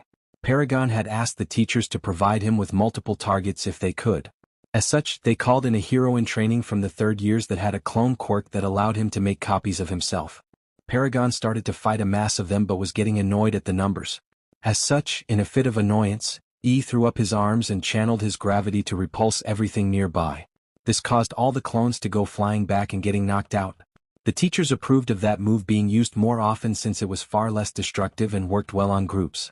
One of the teachers suggested if he could do the opposite and focus it on one individual. The idea behind this was to see if he could add it in his fighting style. He could pull someone close by and grab them to slam them or pull them in when they backed away so he could land a kick on them. Izuku was having trouble getting it down but had the basic foundations of the idea in the works. Sophia was working creating illusions of herself at a fast pace. She decided to try to create phantom images of herself so she could hide her up-close attacks and make it seem like she's attacking from multiple directions at the same time. Before, she could only create one illusion of herself, so this would be a huge improvement if she can make multiple copies of herself. She also asked for help in trying to control her weapons away from her body. The teachers believed she could control any weapon she creates even if it isn't in her hands anymore. Soon, with some help from a third-year instructor, he was able to learn some control of her weapons. It was a bit shaky currently, but she was getting there. The idea was to have this as a standalone attack but also add it to her illusion so it was like she truly was attacking from multiple places. In reality, she would be. Rose worked on the creation of elements at a faster pace. She soon figured out that she could link her lighting up with metal that she controlled fairly easily. As such, one of the instructors handed her some needles and had Rose control them. She instructed Rose to throw them at some targets and told Rose to send lighting from her hand with the needles in mind. Rose soon learned how to create lighting-pointed attacks. The teachers believed that she could shock people without having to use water as a method to get the lighting from her to the criminal anymore, and instead use the metal she controlled as lighting rods instead. Skylar had been working on controlling the weapons she created just like Sophia had been. They assumed the same factors applied and taught Skylar basic control as well that just needs to be improved on. The teachers also wondered if she could channel her healing abilities through some of her light so she could do area of effect healing instead of directly touching the people. They tried multiple ways but couldn't get her healing abilities to leave her hand. That was until Izuku suggested to try sending it through her items created via light. Since Skylar could create more than just weapons, she attempted this by creating little balls of light that would fall down in an area that she created them in. As such, she was able to create an area of healing that was slightly slower than directly touching but still could heal more people faster. Lucas worked controlling his fire. Since Lucas can control if the fire burns at will, then the teachers thought he could incorporate the fire into his hand-to-hand combat. The idea was to have fire hover or touch his hands and feet, which would allow him to create more painful blows of punches and kicks. This turned out to be possible and allowed Lucas to create more powerful attacks in his hand-to-hand fighting. He also figured out that when he is throwing punches he could make the fire go out in blasts from his hands, which allowed him to surprise his enemies when he is fighting close quarters. Alex focused on making his dragon transformation change sizes. Overall, he has always transformed into a large dragon but thought what if he could control the said size? Well, it turned out that he could control the size and make himself the same size as a normal human or anywhere in between. His dragon form was very large since he was as long as the towers for the main building if you measured the length of the building and his largest dragon form length. Remember, he is a Chinese dragon. Once Alex figured out how to shift the size of his full dragon form, he noticed that he became far more agile and faster the smaller he became. This allowed him to use the full dragon form far better in close-quarter combat. Alex also worked on seeing if he could increase the range in which his flames and his half-transformed state could go. He was able to double the distance from what he could breathe before he had to let go. The Vanguard kept going at their training for the rest of the weekend and kept returning to the training grounds after they were done with school since the accelerated learning wouldn't start until after the exam. As such, they spent the entire week up to Wednesday training at the training grounds the school prepared them. They decided to take Thursday off so they could relax their bodies before the exam. Third POV. Izuku and the Vanguard have been training constantly during the weekend and week until they decided to take a break starting Thursday to relax their bodies for their exam on Friday. They decided to spend most of Thursday just relaxing around the house after school and not doing anything that could harm them since they didn't want to risk their chances. They also decided to go and enjoy the spa in the house to help relax their bodies and then did stretches for their bodies before going to sleep to get up early and ready for their exam Friday. Day of exam Friday. Izuku woke up first and started to call for Lucas and Alex to wake up as well. They all got up and started their morning routine of taking a shower, changing clothes, exchanging good morning kisses, and then headed down to eat breakfast. Unlike normal, the entire Vanguard went to the main house kitchen instead of the Vanguard's kitchen since Inko offered to cook today for their exam. Izuku's parents wished them all luck as they finished eating breakfast and started to head out to the school to meet the principal. Victor wanted them all to show up half an hour early to school so that they could be transported to the exam site. Soon they arrived and saw that the principal was standing outside with a large bus next to him. "Welcome, Vanguard. Please get on the bus so we can head to the exam site. It is half an hour trip and the exam is in 1 hour," stated Victor. Everyone got on the bus and relaxed while Victor talked about some of the information they needed to know. There was going to be a written exam of basic hero laws that they have learned in the class as well as some other things. Then after that is the physical portion of the exam. Due to the fact that Vanguard will be planning to register as a team-based hero agency in the future, the commission requested that they undergo 2 exams, an individual exam and a team-based exam. This will allow Vanguard to cut some of the red tapes in the future for their hero agency if they pass the team-based exam now, since team-based hero agencies have to take an exam to register instead of an individual agency with multiple pros. It is to show that the team can indeed work together and that the government can trust their teamwork. It would have them registered already for the future when they get their full exam done and allow the government to start calling on them as a team now instead of later down the run. Soon they all arrived at the exam site, which was a giant stadium with multiple different scenarios built into it. This would allow them to perform tests in multiple areas and have a baseline for them to rebuild off of later when they need to reset for a new exam. The American Provisional Hero License exam was one of the strictest exams in the world. This was due to how many exams happen across America on each exam day. Only 5% of people taking the exam can pass, and there were 2,000 people taking the exam the same day the Vanguard was, which meant only 100 people could pass the exam in full. Victor escorted the Vanguard to the written exam site and told them to check in with the exam officials. Izuku walked up to the table with his team behind him. "Hello, we are here to check in from AUA for the provisional exam. Hero's name is Paragon," stated Izuku. The official looked up in shock since he has heard about Paragon and his Vanguard who defeated the number 3 villain of America. The official started the paperwork and instructed them where to go. The entire Vanguard took their seats and waited for the written exam to start. Soon all 2,000 exam takers had found their spots and were told to start the exam. They only had 1 hour to do 100 questions. Once the time was over, those who failed would be kicked out and sent home. The hour passed really quickly, however the Vanguard was done within the first 20 minutes and had to wait. The exam officials called time, which caused the exam program to end and grade everyone's exam. 650 people failed the written exam, which left 1,350 people doing the physical exam. First, it was the individual exam, and those that passed would be allowed to get their license. The team-based exam could only be taken after the individual exam since it required the entire team to have their licenses already. Listen up, everyone. Today we have 1,350 people who passed the written exam. Only 100 people will pass the exam altogether. The physical exam is a tag exam. Only 200 people can pass this stage. As such, the first 200 people who gain 6 points without being knocked out of the exam will pass to the next stage. You need to just tag your opponent's point marker to gain a point via any method," announced the exam representative. Izuku POV. I looked at my vanguard and told everyone to turn their communicators on. We had set up several plans beforehand and designated them. As such, I told everyone to go with Plan Alpha since it would be the quickest method for us. This method was us going right out in the open and letting everyone spot us. Once people started getting close to us, I used my almighty pull on several people to pull them off their feet towards our group. We need each hit the person which caused them to be knocked out since you only had 6 life points before you were out. Some people attempted to attack us at distance but would miss due to the fact that Sophia used illusions on us to offset where we truly were. This went on for several minutes until we had all of our points. We decided we wanted to make it perfect by escaping without getting hit. As such, we had Alex transform into his full dragon form and we all rode him to the next stage area. I used an almighty push in a big zone around us to ensure nothing would touch us. I learned how to do this by accident because of the crater I created while training. I had noticed that the quirk creates a natural gravity field around me. As such, I expand the field and integrate the feeling of pushing into it to cause a bigger version of my almighty push to protect us. Soon we arrived at the next stage and were announced as the first to pass. As such, we had to wait for the rest of the people to pass the exam, which took half an hour. Soon we had all the required people in the next stage and the exam representatives announced the next exam as a search and rescue mission. We had to rescue all of the people trapped in the collapsed city before the time ran out. We were being judged on how we interacted with the people and how we did in defending them from threats. Explosions went off across the city and the exam was started.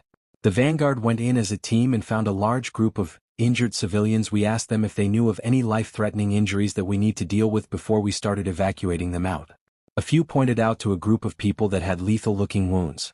I called Dove over and asked her to start doing direct healing on these injured people first while the team looks over the other injured and prepares them for evacuation.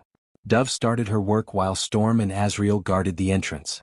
Dragon and Phoenix were moving around treating minor wounds that could handle on site while I started asking for anyone that could move on their own power to separate into one group. Most people separate but left 3 people who said they had broken bones and couldn't move. I asked them to hold on and we would provide first aid before preparing them for transport.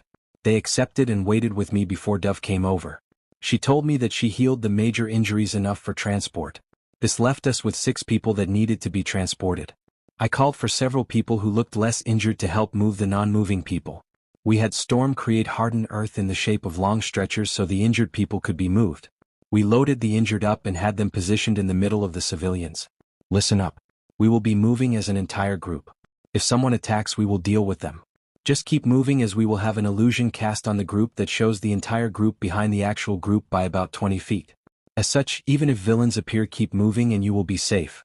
We will deal with what comes and we will protect you. I shouted out. It seems to have calmed everyone down as we started to move out. We had Dove and Azrael flying above us looking for incoming threats. They spotted 2 threats coming which they conveyed via code to us. Paragon Reaper is positioned northeast 2 minutes. Came across our comlink. We named any threats Reaper due to the incident that we went through would always be remembered by us. As such, it became a good name to use to call out threats. Dragon was on that side of the group.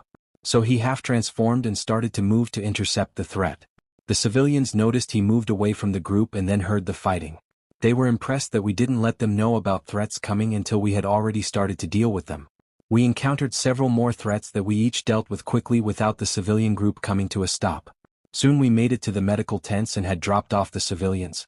Once we ensured they were in the hands of the medics, we started setting off to deal with as many threats we could find. We soon came upon a group of exam takers who were being pushed back by villains and the civilians were close to being hit. Dragon, Phoenix, go in hot and pull the villains away from the civilians. This caused Dragon and Phoenix to do a full transformation and rush in, knocking the villains away with their big forms. Everyone around was shocked at us. Azrael, Dove, Storm, and I arrived at the other exam takers and asked them to start moving the civilians. Sadly for us, the exam takers were idiots and started yelling at us for taking their villains and how they were going to fail the exam. Soon I had enough and yelled at them. Silence yourself. You are here to be heroes, not for the fame and money. Dove, Azrael, Storm, start leading the civilians towards the medical tents. I will provide cover for any new threats. I stated to them and then turned to the civilians and told them in a warm tone to follow my vanguard members as we would protect them. We all started to move the civilians away while I was hovering in the air above them. We got about 20 feet away before one of the idiot exam takers got pissed and pulled one of the fake civilians back and started yelling about taking their fame. I had enough and put myself between the civilian and the test take and warned the guy that if he didn't stop I would consider him a threat to the civilians and would stop him. The civilian was surprised but looked happy. The exam taker raised his hand and activated his quirk. I acted and did a 25% kick to his gut, knocking him out. I looked over to his friends and asked them if they wanted to attempt. They didn't. I told them to join the group and protect the civilians. I had Storm create earth cuffs around the guy's hands and had to firemen carry him to the medical tents. About 30 feet away from the tents, Dragon and Phoenix arrived and said they took care of the initial threat and several others that were aiming for the group. The moment we passed into the medical tents, the exam was called to an end. It seems that this group of civilians was the last one out there. The civilian I had saved from the exam taker asked me to bring the idiot and my vanguard with him. They needed to go report the fact that I had to step in for an actual threat to the exam judges. He told me not to worry about failing over this since he would be supporting us. Soon we arrived at the judges while the staff person that I had saved explained to the judges about what happened. They pulled the video feed from that area and saw it. They were pissed at the guy I was dragging here. Well, I can say for sure he failed and most likely his group as well depending on their overall points," stated the main judge.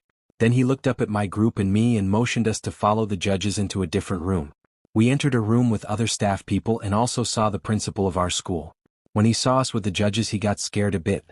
The judges turned to us and said the following: "You would normally find out your scores outside, but I wanted special attention on you all." He then played the video for all the staff and the principal to see from the start of the rescue operation to the very end with the idiot.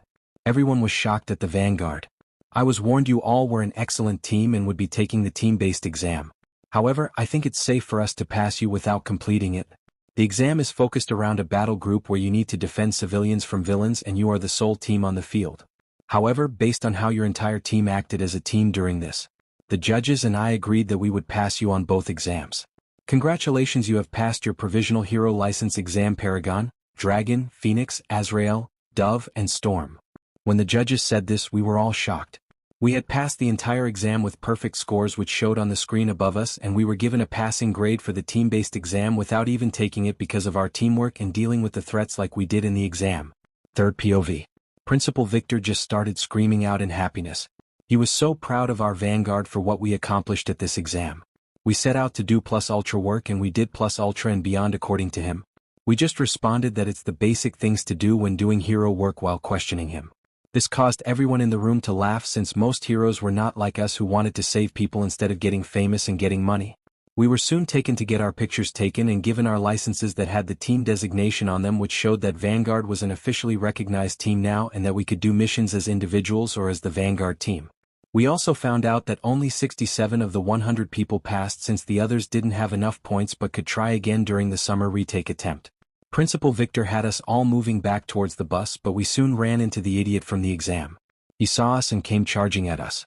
Paragon raised his hand and said almighty pull, which caused the idiot to come flying. Then Dragon and Phoenix jumped in front of Paragon and both punched the idiot in the face, knocking him out again. Security from the exam came over and arrested him since this was his second attempt at attacking us. The Hero Commission was now done with him and had him arrested. Well, isn't that just lovely? Anyway, let's get on the bus and go back to school. I'm sure everyone would like to know if you passed. You were the only ones taking the exam this year, since the second years will take it at the start of the next semester since they weren't approved to be ready yet," stated Principal Victor. Everyone got on the bus and started to relax. Izuku took his gear off and told everyone that he was going to call All Might since he should be in lunch right now. All Might POV. I had just finished teaching the class and had entered the staff room to start eating lunch. Suddenly my phone started to ring, which meant it had something to do with Izuku. Everyone looked at me worried because the last time it wasn't good news. I told them I doubt it's bad news since today the Vanguard group had their provisional hero license exam today, which surprised everyone that first semester first years were allowed to take the test. They knew Izuku's group was strong but didn't know they were that good. Most of the staff expect Niza don't know all the details about the Reaper incident, as such don't know that they took down the number 3 villain of America. Japanese people don't read much American news all the time, and the few that wouldn't know Izuku connection to me. I picked up the phone and saw that it was a video call request. I accepted it and was met with all of the Vanguard next to Izuku. "Hello my boy. How are you doing? I know you had the exam today, how did it go?" I said, and then saw it. They all lifted their cards. Izuku then explained what went down and how they all got perfect scores and how they didn't even have to take the team-based exam to have their team registered because we did so well in the other exam. That surprised me greatly because America, unlike Japan, requires long-term teams to take an exam and be registered, so they knew who to call for large team-based missions. This was so the government knew who worked well together and could be counted on to work well together and not argue. This news made me so happy. Izuku even got copies of their exam and had sent it to me. I started watching it on my computer in front of me while eating with them on the line. I watched it and was shocked at how well they performed. It was also funny seeing Izuku use the new gravity quirk so well and mix it with the OFA and float. He makes it so seamless that you wouldn't know he had multiple quirks as he does. I'm so proud of you, my boy. I'm also so proud of you, Vanguard. I am thankful every day Izuku has you all in his life, especially his two fiancées, to keep Izuku company in his private moments where it isn't enough to keep trying to act strong. Where you just need someone to pick you up when you just need to break down. I am so glad you will not make my mistake of being a soul pillar, I said as a few tears ran down my face as I was smiling. They all just thanked me for letting them be a part of my life as well and said they needed to go. That they were closing in on the school and would need to get back to work. I told them I had to go as well since I need to finish eating and planning for the final for the first years in the middle of next week. Third POV. Soon the Vanguard arrived back at the school. Principal Victor already alerted the staff at the school that the Vanguard passed with 100% and passed the team-based without even taking the exam. The news was leaked around the school and a lot of the students were waiting outside to greet the Vanguard since they have become a symbol of pride for the school. The bus arrived at the school and the Vanguard was shocked to see nearly the entire school outside waiting for them as they got off the bus. The crowd started to cheer for the hero of hope, the Paragon and his Vanguard. Paragon Vanguard. Paragon Vanguard.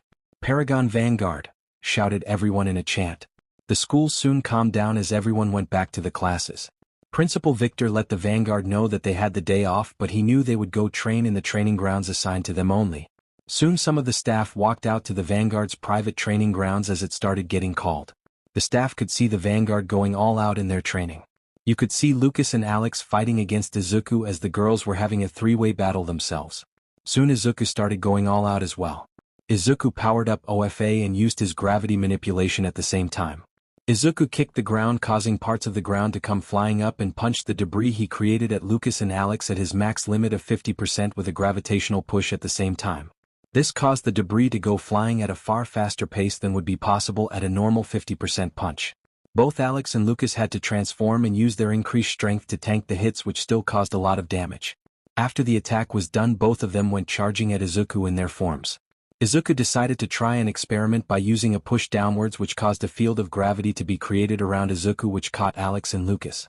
Though it didn't stop them, it did slow them down. They both got close to Izuku and started close quarters combat once they transformed back to humans, since Izuku couldn't get his gravity quirk to work fast enough this close. Izuku had to rely solely on OFA, which allowed him to keep up in the battle. Soon the battles came to an end, with the girls coming to a rough draw and the boys coming to a draw as well, since all of them were tired from non-stop fighting in the exam. As such, they decided to go home for the day and relax over the weekend, since next week would be the start of their accelerated learning and placement exams. Everyone enjoyed their time in the spa, and then the girls decided to go do their own separate things for the night, leaving the boys alone in the spa.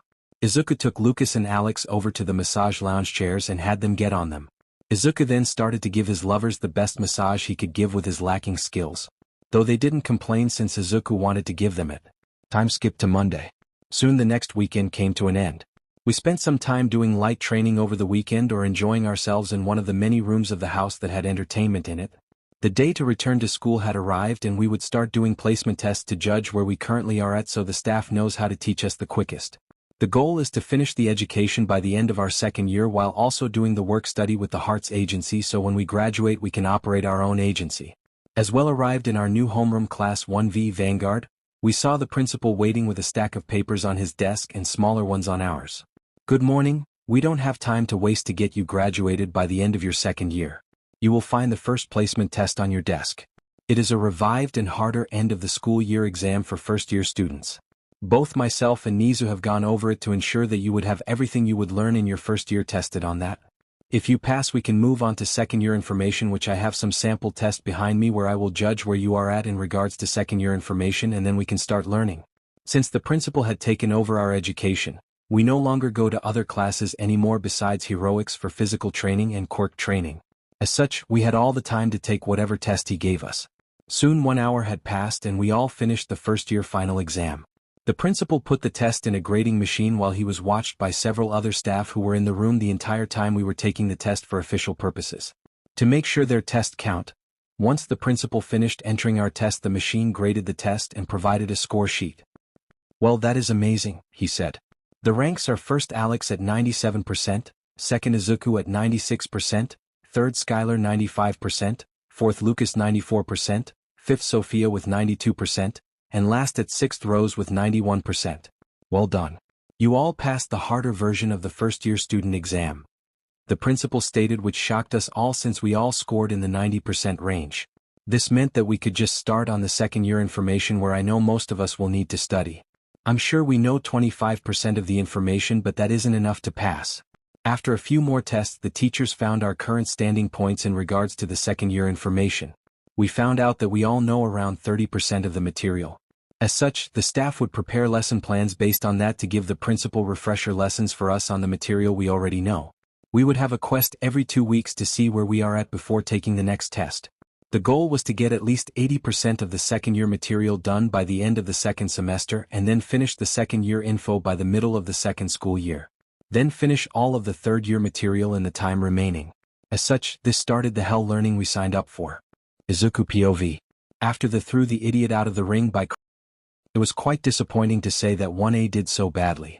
1B, on the other hand, did quite well with only one pair of people losing their exam, but even then they did far better than 1A. Everyone was told about the fact that they would still be going on the training camp trip even though they failed. They would have to put in a lot of work at the camp though. I am kind of glad that I don't have to join them for the camp since I was requested to stay back. Time skip. Third POV. Class 1A arrived at a rest stop where their teacher had them all get off the bus. However, they learned soon that it was a trap, and the pussycat who they just met had them pushed off the ledge and told them to go through the forest to get to camp. This took them most of the night since they didn't have a clear leadership, since Bakugo and Todoroki kept arguing about who was in charge. After a lot of infighting, they arrived at the camp with 1B already training at the campsite. The staff was once again disappointed about Class 1A performance. The class had a few powerhouse quirks and should have gone through the forest quite quickly. The students start making their own food since they didn't arrive before noon for lunch. Kota, who watched them all, just sneered at them since he hated heroes and villains because they only ever wanted to kill each other. Eraserhead knew of the kid's dislike of heroes and was hoping telling him about Izuku could help the kid. Soon the students were set up with their training methods and told to get to work, while Eraserhead just walked about observing their training. Aizawa decided to go find Kota and talk to him about Izuku. He had warned Izuku that he would call around this time, which would be around 2 to 3 a.m. for Izuku, which Aizawa hated to take away sleep from other people since he loves to sleep. Soon he found Kota up on a ledge near a cave. "Hey kid," Aizawa called out. Kota looked at him and just frowned. Aizawa started to talk to the kid about his issues. Kota didn't want anything to do with heroes and talked about they are all in it just for fame and money. Aizawa countered this by saying he could show him multiple heroes that aren't in it for fame or money. The kid called him out and said that there isn't any way there are heroes still in it for saving people. Aizawa then pulled out his phone and called Izuku. Just a warning, he might not be the best at talking this early since it's 2 a.m. for him. He currently lives in America, stated Aizawa. Izuku Kakota. Hello Aizawa? No, Eraserhead gave me his phone and said I should talk to you since you are a hero not for fame or money. The name's Kota. I see. 1 second. Let me move so I don't wake up my 2 fiancés. Okay, so I just want to ask, why do you hate heroes? Kota then explains his reasons and who his parents are. Okay, I agree with you. That is good reasons to hate heroes, and everyone who told you to be happy about their deaths are idiots and you shouldn't listen to them. This shocked Kota and also Aizawa since Izuku is meant to try and get the kid to see differently, not agree with him. Eraserhead looks shocked next to me. Guess you're doing a bad job at what he wants. If he agrees with what people told you, then he can go shut up as well. Kota, I will admit there are a ton of heroes that only want fame and money. I can bet you at least half the students in 1A there want that. However, there are also a lot of people like your parents that just want to save people, even villains that can be saved. Let me tell you a story of a quirkless boy.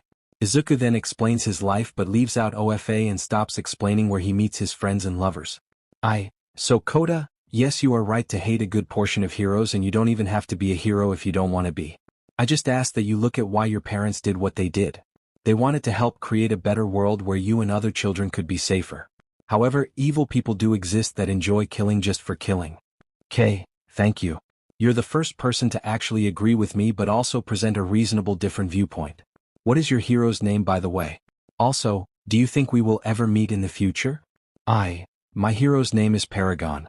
I aim to be the hero of hope. The Paragon who is accompanied by his vanguard of friends Dragon, Phoenix, Dove, Storm, and Azrael. Also, if you are ever in America, give me a call. I attend the AUA and could host you at my family house. Though if I'm ever in Japan and can swing by you, I will if possible. Okay, thanks. I would like that. Could we stay in contact? Izuku said yes, and soon they ended the call. Aizawa had the kid follow him back so he could eat. With this slight change, Kota would find himself staying in his room the following night, where he would start researching any information about his new interest in the hero known as Paragon and his vanguard. The next day came and everyone was training once again. They all kept training and some were doing quirkless spars. The 1B students stuck to themselves for the most part and didn't bother the 1A students, which surprised them since they felt 1B had a problem with their class. You wonder why? Soon the night started to roll in again and most of the class 1A had to go do review classes with the teacher. However, the night would soon turn into a nightmare. The students that were left outside had started to play a courage game, but soon they noticed blue flames and gas in the distance. The camp was under attack. The teachers ordered everyone to return to the building. As they were getting everyone inside, they were attacked by some villains that knocked Ragdoll out quickly but were unable to kidnap her like they intended to. As such, they were still needing to get their main objective, the explosion kid who they wanted to recruit to the league. Bakugo, being the dumbass he is and thinking he was all-powered, decided to charge outside to fight villains, which pissed the teachers off. They attempted to get him back inside, but the other students followed the idiot as well, which caused problems for the teachers. Soon the battle between heroes and villains was at a max battle. Some of the smart students retreated into the building while the main group that followed Bakugo stayed outside to try and help him. The villain that could compress was able to grab Bakugo and started to retreat with the rest of the villains. As a result, the idiot students gave chance, which caused the teachers to try and stop them, which made them unable to go after the villain that had Bakugo, which allowed them to escape. This night just turned into a nightmare and now they had to rescue an idiotic student who got himself kidnapped. Third POV, Thursday night after kidnapping. Everyone in Japan was tense. It felt like you could take a knife and cut the tension like a cake. The news about the JUA camp being attacked came out. The news was unsettling, one student kidnapped while a handful of students were injured. Somehow the news got hold of the fact that the student that got kidnapped caused his own kidnapping by not staying where he was already safe, which caused his friends to follow him to danger since they didn't want to leave him alone. This fact shifted some of the blame off of UA since the teachers had to deal with uncooperative students while defending them. Though the public still held some blame for the school, they not blaming them as badly as they could. Well, we survived somewhat in the media because Bakugo caused his own kidnapping by rushing the villains when he was already safe.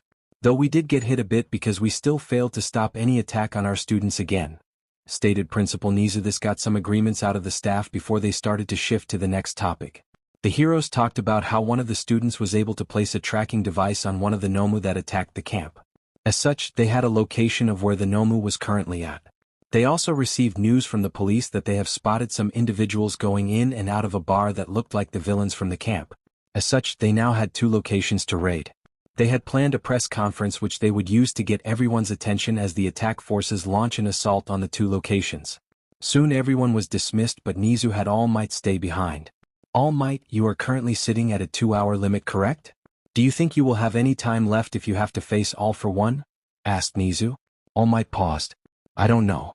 After the USJ, I went from 3 hours down to 2 hours.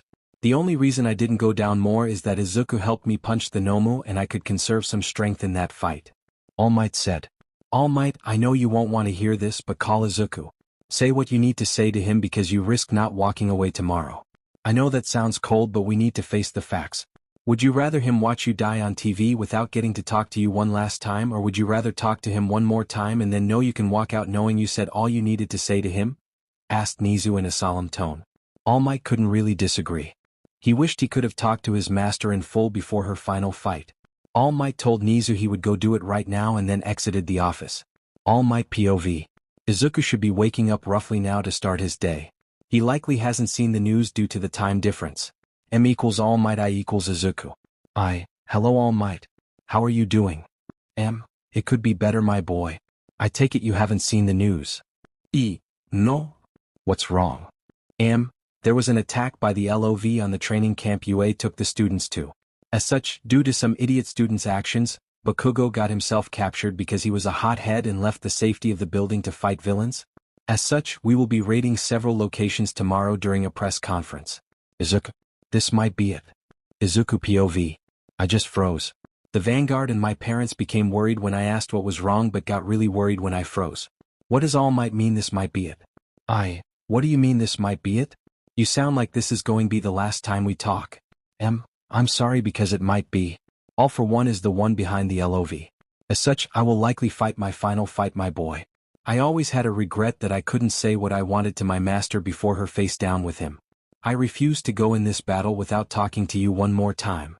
I couldn't say anything against that. Anything I said would be just selfish of me. All Might is the symbol of peace and likely the only one in Japan that could take All for One head on. I had tears running down my face as everyone was now next to me trying to figure out what went wrong. They knew it had something to do with All Might though. Izuku, can you put me on speaker since I know everyone is there? I did as he asked, and then All Might started to explain the situation to everyone and they all understood why I was upset. They were upset as well, but they knew it hit me harder. All Might was like another father to me, and now I had to know that he might not be alive past tomorrow. Izuno. Son, I want you to know that I am so proud of everything you have done so far. You have made me so happy every day that I had picked you to be a part of the legacy. No one could have been a better ninth user than you. Not even the people that got recommended to me by anyone that knew about OFA. You are the ninth wielder and you will change the world, my boy. Izuku was filled with happiness but also sadness. Izuku went on to talk to All Might and had let the others talk to him as well. Soon it was time for them to go to school, and Izuku promised to always keep moving forward regardless of what happened tomorrow. He promised that the Paragon and his Vanguard would guard the world. Goodbye my son. I love you. Goodbye Pops. I love you too. All Might ended the phone call and Izuku just collapsed and started crying out with everyone starting to hug him. They would need to solidar through the next few days and await the outcome. All Might POV. That was far harder than I thought it would be. But I am glad. He also called me Pops as well. I promise my boy I will do everything I can to walk away from that battlefield the best I can. Soon I went to Nizu's office and they talked about the phone call. Now it was just a waiting game for the battle to start. My phone started ringing and he notices it was Sir Night Eye. I'm not answering him, Nizu. I am in a good mood and I refuse to let him ruin it. If it's important he will call you or someone else that can get a hold of me quickly, I said. Nizu agreed with this since he knew Sir Night Eye would only want to talk about All Might passing OFA before he went into the battle, but he didn't know it was already in the hands of the ninth user and not even in the country. Everyone had accepted Paragon's request at limiting the information about him to Sir Night Eye since he had no involvement with Paragon. He didn't need to have the information ever. As such, OFA was protected and being used quite well, Nizu would say. Nizu knew Lemillion would have made a good ninth user, but he is doubting it would have been to the level of Paragon. Also, All Might had told Nizu about the interactions Paragon has been having with OFA. It was due to the power of OFA increasing, but the past users also said Izuku had gained a far deeper understanding of OFA than the past users. Nizu suspected Izuku's hardened will and pure desire to save people had synced up with the will of the past users, which allowed him a far deeper understanding than even All Might could achieve. Time skip. Third POV. It was the day of the fight. The day either All Might walks away alive to his son or dies. All the people who knew the truth about OFA were tensed. Sir Night Eye did attempt to call Nizu, which he answered. It was as they expected that Sir Night Eye wanted him to meeting Lemillion and pass the quirk off before he went into battle. Nizu just assured Sir Night Eye that it was All Might's choice what he did with OFA and it was out of anyone's hands. Nizu just wanted to toy with Sir Night Eye since he was a sadistic person, so he left Sir Night Eye thinking All Might still has OFA in his body. Press conference. Aizawa, Nizu, and Ken were sitting down at a table representing UA in regards to the recent attack and kidnapping of their student Bakugo. They apologized for allowing the camp to get attacked and not being able to get the student back before the villains left. The media asked them questions about the attack and what they think of the student who purposely put himself in danger when he was already safe. Nizu talked about how typical students wouldn't have this many encounters with villains so soon and that UA would have had time to work these types of attitude issues out before students started encountering battles. However, with the LOV targeting the first years, this hasn't been allowed to happen like normal. The crowd starts to badmouth the first years of Class 1A for causing problems for their teachers. Though they still blamed UA for failing to stop the attack before it happened, the general public still felt the students made the situation far worse by getting involved when they didn't have permission. What the general public in the streets didn't realize was that a group of UA students were behind them. These students were Kirishima, Lita, Todoroki, and Yaoyorozu. The reason Lita, Todoroki, and Yaoyorozu went is that Kirishima wanted to get his bro back from the villains and didn't want to wait around. Lita, knowing what he did, and Hosu didn't want him making his mistake and decided to come along to keep them in the law. Todoroki just wanted to prove he was better than Bakugo in a misguided way. As such, he decided to get the only person in 1A back that could rival him. Yaoyorozu went to ensure that they didn't use their quirks and to help plan, since she doubted any of them would come up with a decent plan. Time skip. All of the heroes arrived at their locations and the raid was about to start. All Might could hear Bakugo yelling at the villains. "Does that boy never stop yelling?" thought All Might. They all received the order to start the operation. All Might goes and knocks on the door and calls out about pizza delivery. While inside the League of Villains hideout, Tamura decides to have Kurogiri and Mr. Compress restrain Katsuki. They're interrupted by the call about pizza delivery. This confused everyone, and then suddenly All Might breaks through the opposite wall with a smash attack. Kurogiri attempted to open a warp gate, but Kamui Wood swoops in and restrains all the villains at once. Dabi tries to burn the restraints, but Gran Torino swoops in and knocks him out with a swift kick to the head. Edgeshot enters the room by slipping through the door and reveals the entire hideout is surrounded by the police. Endeavor angrily asks why Edgeshot gets to fight while he remains outside with the police. Because you know Endeavor being Endeavor. With Kurogiri knocked out after attempting to call Nomus, the League is left contained, is what the heroes thought. Soon they all start to disappear in a portal that isn't associated with Kurogiri, which startles the heroes since they just lost the villains and the student. All Might moves outside and sees Nomus attacking everyone. Soon they get a radio call for help at the other site because of a powerful villain in a mask. All Might knew this was all for one and went flying towards that area. All Might was glad that he still had his full 2 hours for this fight, since he isn't straining at the moment to fight. POV switch to Izuku in America. Izuku POV. It is early morning as well. All woke up. Everyone had some trouble sleeping last night, but we all soon did fall asleep. We all made it to the main family room where we turned the TV on to see the news. We saw that the raid had started, and then suddenly the news switched to a destroyed section of a city where we could see a villain floating in the air with the League of Villains and the kidnapped student Bakugo with them. Within a few moments, All Might arrived and slammed into All for One but was knocked back. The cameras couldn't catch any of the words All Might and AFO were saying. However, they soon started throwing punches and attacks at each other. All Might can't go all out because Bakugo is there, I said. This made everyone realize that this was a tougher battle as long as Bakugo is on site. We could see that All Might can't get past All for One to rescue Bakugo. Bakugo was using his explosions to keep the villains at bay while keeping his distance. I worried that All Might won't be able to evade AFO for much longer since he can't go all out with a student there. All Might continues to scuffle with his nemesis while holding back to protect Bakugo from potential shockwaves. Then I see that there was a movement in the background. I recognized the people as former classmates, which I let everyone in the room know about. They were shocked they were there and scared they are going to cause trouble for All Might. "Let's hope they don't, or I'm going back to Japan to kill them," I stated with a pissed tone. I didn't really get pissed with them when I left, but if they get my pops killed, then I won't hold back on anger against them. All Might POV. God damn it, with the student here I can't go all out. Wait. Please, for the love of God, tell me that isn't students from 1A. These kids are getting on my nerves. Suddenly, there was an explosion of ice as the students went up the ramp of ice and flying in the sky, catching everyone's attention. Then you could hear Kirishima yell out to Bakugo to grab his hand. Bakugo smirks and then goes flying with his explosions and catches the hand. The villains attempt to catch them but were blocked by MT Lady. Thank God she was here to block them. Now it's time for me to go all out. Let's end this All for One. I yelled at him. We started to fight it out and I was slowly pushing him back. He then stated that Tamura Shigaraki was his master's grandson. This made me come to a stop for a few moments with a sickened look on my face. This bastard really does not have any morals, does he? He also talked about how he couldn't feel OFA in me anymore and asked me to provide the name of my successor. Though the news of my master's grandson did hurt me, I could go after the boy later on and get help from other heroes. I have to focus on All for One. I promised Izuku I would try my best to walk out of this alive, and AFO currently doesn't know who he is, which allows Izuku more freedom to move around. I'm straining my body and cutting into my time, but I'm not at my limit yet. I increased the rate of my attacks as other heroes arrived on site to help me fight. I saw Gran Tornio come flying in. He looked at me and nodded his head as he kicked off and kicked AFO at a fast rate. In that split second, I could hear everyone around yelling for me to win. I could feel Izuku through the bond of OFA yelling for me to win.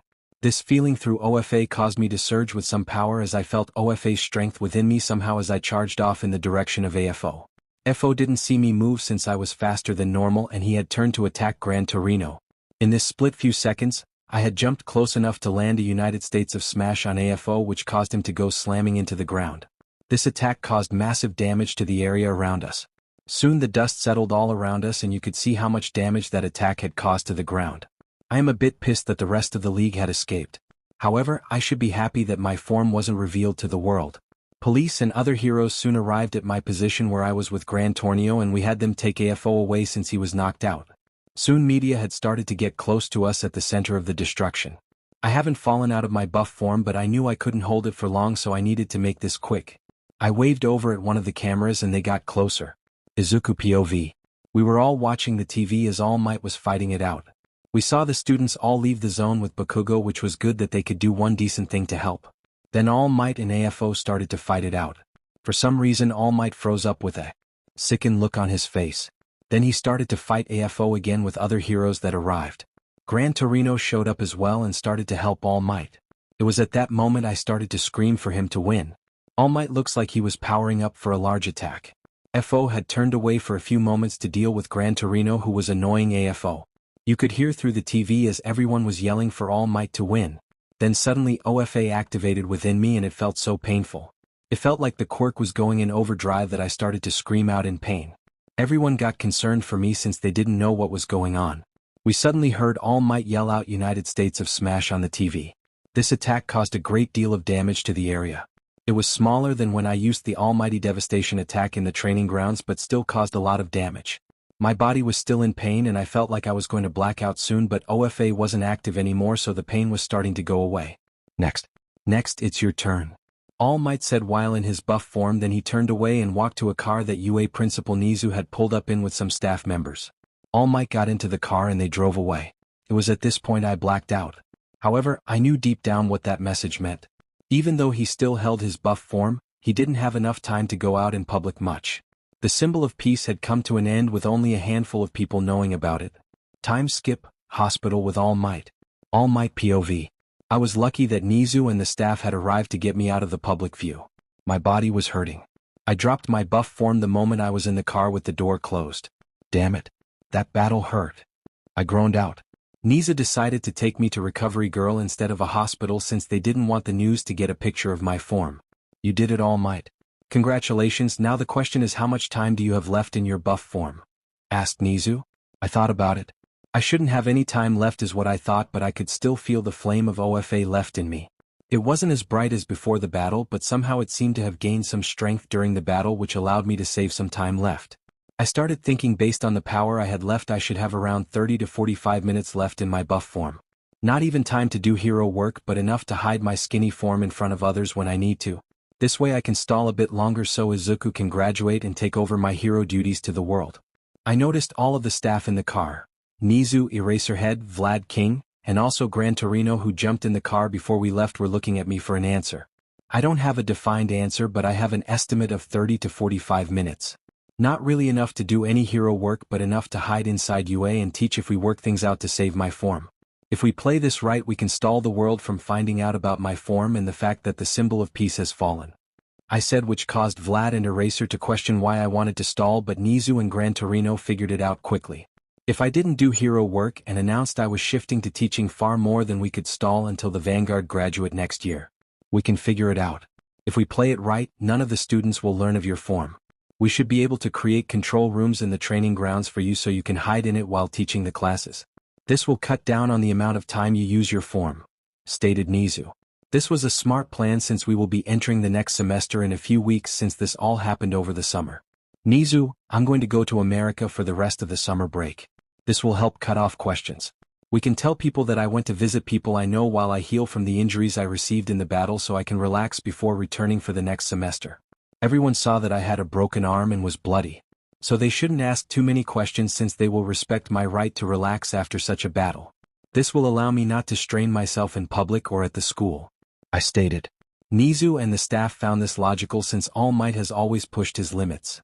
They are glad Izuku has had this influence on him that he keeps wanting to relax with Izuku and the others in America. Soon we arrived back at UA and I was escorted to the infirmary where recovery girl started to work on me while Detective Tsukachi arrived to get my statement of the events. Unluckily for me, Sir Night Eye came to the school. Nizu was happy enough to send Gran Torino to me so I could be informed before Sir Night Eye arrived. I was laying on the bed with bandages across my arms and a brace on my left arm since I had fractured it with the United States of Smash attack when I heard a knock on the door. Gran Torino walked over to the door and looked outside to find Sir Night Eye. However, I heard Gran Torino question him why he had brought a student with him. This pissed me off since I had a bet it was Lemillion. He really is trying to get my form exposed to a student and he is trying to force the issue of OFA when I don't even have it anymore. Let Sir Night Eye in but have the student go away. Tell him he should go wait for Sir Night Eye in the staff room. I told Gran Torino, who conveyed my message to Sir Night Eye and the student. Sir Night Eye seemed to try to protest and say that the student should come in, but Gran Torino knew what this conversation was going to be about.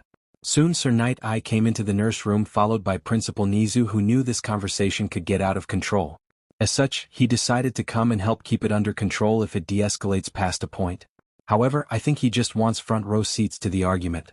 Nizu, Gran Torino, Recovery Girl, Detective Tsukachi, Sir Night Eye, and I were all standing in the room waiting for someone to say something. Soon the silence was broken by who? You guessed it, Sir Night Eye. All Might, what were you thinking of going into the battle without passing OFA on? You could have died and lost the legacy. Don't you remember how I told you that you were going to die? Why didn't you just meet with Lemillion? He is the perfect successor for you, yelled Sir Night Eye. Everyone was just looking at him as if he was dumb since he was left out of the loop for a while now, which is kind of funny for the hero with a foresight quirk to be left out of the loop. Brat, it's not up to you what he did with OFA. Also, it was his job to find the ninth, not yours, groaned out Gran Torino. The others just stayed silent. Night Eye was pissed that they were treating OFA as a joke in his opinion. The world needs a new symbol of peace. Lemillion is just like All Might. He should inherit OFA so the world doesn't fall into chaos. I've trained him so well for this, stated Night Eye. This caused me to remember the conversation with Izuku about how the symbol of peace was a flaw since I created a faulty system with only one pillar. Night Eye, the job of finding the ninth user was mine and mine alone. I believe your boy will make an amazing hero. The fact that you think he is a copy of me makes me believe he isn't the right fit for OFA. The next user of OFA isn't meant to be a copy of the previous user, I stated. Night Eye was caught off guard by this. Though he is like you, he is still his own person. At least meet him and decide if you wish to give him OFA or not. At least just meet him, please. Night Eye begged. Night Eye. OFA isn't mine to give, I stated, which made him freeze. Everyone was just waiting for his reaction since they didn't think I would admit it.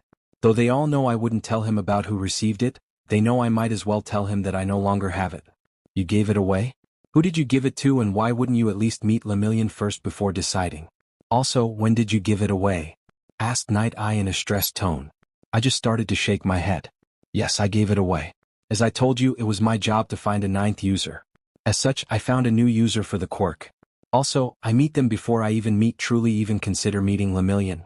When I meet them, I just knew in my heart that I wanted them as the ninth user. As such, I don't need anyone else, I stated. Night Eye, however, wouldn't give up. Why wouldn't you tell you had already picked someone? Who are they? Also, why don't we have them compared to Lemillion and see who is a better fit for OFA? I still believe he would be better than this random person you picked off the street, he stated. This annoyed everyone in the room.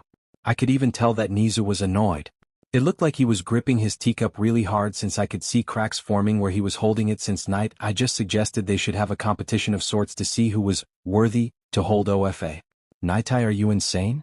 Why would I ever ask the person I picked to ever agree with something like that? OFA is theirs now and I would never ask them for it back. Also, you will never be told by any of us who the ninth user is. They requested the information to not be spread. The only reason the others know is that they had a direct need to know the information due to situations they were all involved in. I was pissed. He is asking me to betray Izuku's trust by asking him to have a damn competition for Izuku's quirk. I should be told who they are. I've been helping guard this secret. Shouldn't I be entrusted with the knowledge of who has it now so we can watch them and ensure they stay on the path of good? Night Eye said. This made everyone really pissed off since he was already told that the ninth didn't want their information spread, and the fact that he thought the person I picked would go off the path of good so easily. Night Eye, this conversation is done. Just because you were a bearer of secrets for me doesn't mean you are one for the next user. The user has the right to decide who knows. They have already created their circle of trusted people and you are not invited. Also, Lemillion is just a random person to me just like my successor is a random person to you. I will hear no more of this conversation and you should mind your own business in regards to the ninth user. Stay away from the ninth user. I stated with an angered tone. I looked shocked that I would talk like that to him. As such, he excused himself and decided to leave. Well, that is finally done. Now I should call Izuku since he is likely worried about me if he saw the news. As I pulled my phone out, I saw it start to ring. The contact was Inko. Hello Inko. Where is Izu? Inko, what do you mean he collapsed? OFA activated during my fight without him wanting it to? Yes. Please let me know when he wakes up. I currently plan to visit you all for the rest of the summer break until I have to return for the second semester. Yes. Thank you for telling me. Goodbye. I hanged up the phone and looked at everyone and explained the situation as I've been told. I also told them what happened during the fight, and Nizu thinks that Izuku will and OFA synced up at a greater rate which allowed him to somehow send me the power which caused him to collapse. It would mean that I owe Izuku my life since I should have run out of power during that fight and should have died. I informed them that I would be leaving for America the moment I was allowed to in 2 days since that is when the major wounds would heal and allow me to fly. Third POV. News outlets were running footage of the battle between All For One and All Might. They talked about how the villain was able to fight a mostly even match against the symbol of peace but still lost. People were happy that All Might won but worried about his wounds. A press release from UA and Mighty Towers, All Might's agency, stated that All Might didn't leave the battle untouched. As such, All Might was planning to take a leave of absence for the remaining portion of the summer break so he could relax with friends in privacy. As such, they noted that people should not expect to see All Might for a while, but also even after that they should expect a decrease in his hero patrols. It was also announced in the press release that All Might has decided to shift to teaching full-time instead of doing hero work and teaching. The statement said that All Might needs to put more time into teaching the next generation since he agreed to teach in the first place. As such, he would uphold his contract to UA and place the students above his hero work. This went well with the public since All Might didn't announce a retirement instead of a shift in his focuses. The students and parents were all asked to have the students start living on the campus of UA since they would be protected while en route to school since the other League of Villains members were still at large. The students that caused problems at the camp and those that went to save Bakugo were all reprimanded in private and warned that they were now on probation and that UA didn't trust any of them since they caused so many issues. They were now on thin ice with UA currently and warned the next step out of line when they don't have their provisional licenses would have them kicked out of the hero course. Some protested this but were silenced. Bakugo of course only complained slightly since he felt a bit of guilt that All Might got injured because he got himself kidnapped and had to be placed on short-term leave to recover. All of the students' families agreed to let them move into the dorms. The dorms were set to be finished by the end of the week and could have everyone start moving in. While all this was going down, All Might was finally cleared to fly. As such, he jumped at the first chance to have his private jet fly him to America. He was told that Izuku had woken up and needed to talk to him. Izuku was informed that All Might would arrive in a few days and was willing to wait. Izuku recovered quite quickly is what All Might was informed of, though Izuku did run a very high fever and had symptoms of severe quirk exhaustion which didn't make sense to everyone. Izuku told them all that he would explain when All Might arrived and that it was nothing to worry about since it wouldn't be a problem. This made everyone calm down. Time skip. Third POV. All Might had arrived in America and was on his way to the house. The Vanguard should be getting out of school soon. Though it was summer break for them as well, since they are trying to graduate early, they have been taking classes with Principal Victor even during the breaks to ensure they stay on track or ahead of schedule. Currently, they were set at least 1 month ahead of schedule, which allowed for any accidents to happen, like when Izuku had to miss a day of learning when he collapsed during All Might's fight. All Might arrived and used his key to enter the home. "I'm home, everyone," he called out. He could hear some people start moving towards his section of the house. Everyone walked in and started to hug All Might. "I'm so glad you are alive," said Izuku while hugging All Might. "I am as well, son," replied All Might. They all talked a bit more about small matters as they headed over to the private family room to sit down and relax. All Might then brought up the topic he really wanted to know about. "My boy, what happened during my fight that caused you to collapse? Was it just emotions or was it something else, because I was told you had OFA activate without you planning it?" All Might asked. At this point, Izuku started to tell the events that had happened and what he had found out after he blacked out. Izuku POV. "When I saw you fighting, I just started to scream for you to win and OFA reacted to my will and activated. I have to ask, did you notice anything during your fight that felt off?" I asked. All Might explained what happened that night and what he felt and heard when he was fighting All For One. Well, it's good that he hasn't found out who I am currently. That feeling you felt and the voice you thought was me was indeed me. I also caused the surge of power you received. It was why I blacked out, I stated. This shocked everyone that I was able to pull this off. They all asked me how I figured it out and how I did it. I then started to explain my interaction with OFA inside the mindscape where OFA past users belong. That after I blacked out I found myself with OFA again like when I inherited a new quirk. However, this time I wasn't there for a quirk. I met all the past users at the same time and then they all went away except the 7th and the 1st users. They talked to me about how my deeper connection to OFA that I've gained over time was so much greater than any of the past users that I was able to sync up with OFA on a far more spiritual level that it reacted to my will to have All Might win. I then explained how the energy transfer worked according to the 7th and 1st users. I explained that they said that I will be slightly weaker than normal for a few weeks but my normal power would return. This was due to OFA refilling the power it had provided to All Might's OFA. The 7th and 1st users explained that before the battle All Might had that he had enough energy to maintain a connection to Izuku's OFA which allowed All Might's version to replenish his stockpile each day so that he didn't lose his version of OFA too quickly. This connection became too weak for energy to flow to All Might because All Might used up too much energy and passed the point of no return. All Might's version of OFA was now drying out in him since the connection has become so weak. All that is left for All Might's OFA is to send a completed echo of him into OFA when he dies. As such, a very weak connection to All Might will always be maintained until he dies. I also explained to All Might that the past users expect how long his buff form will last before he can no longer enter it. They expected that if All Might used OFA every few days to his limit that he could have the buff form last for roughly 1 to 2 years.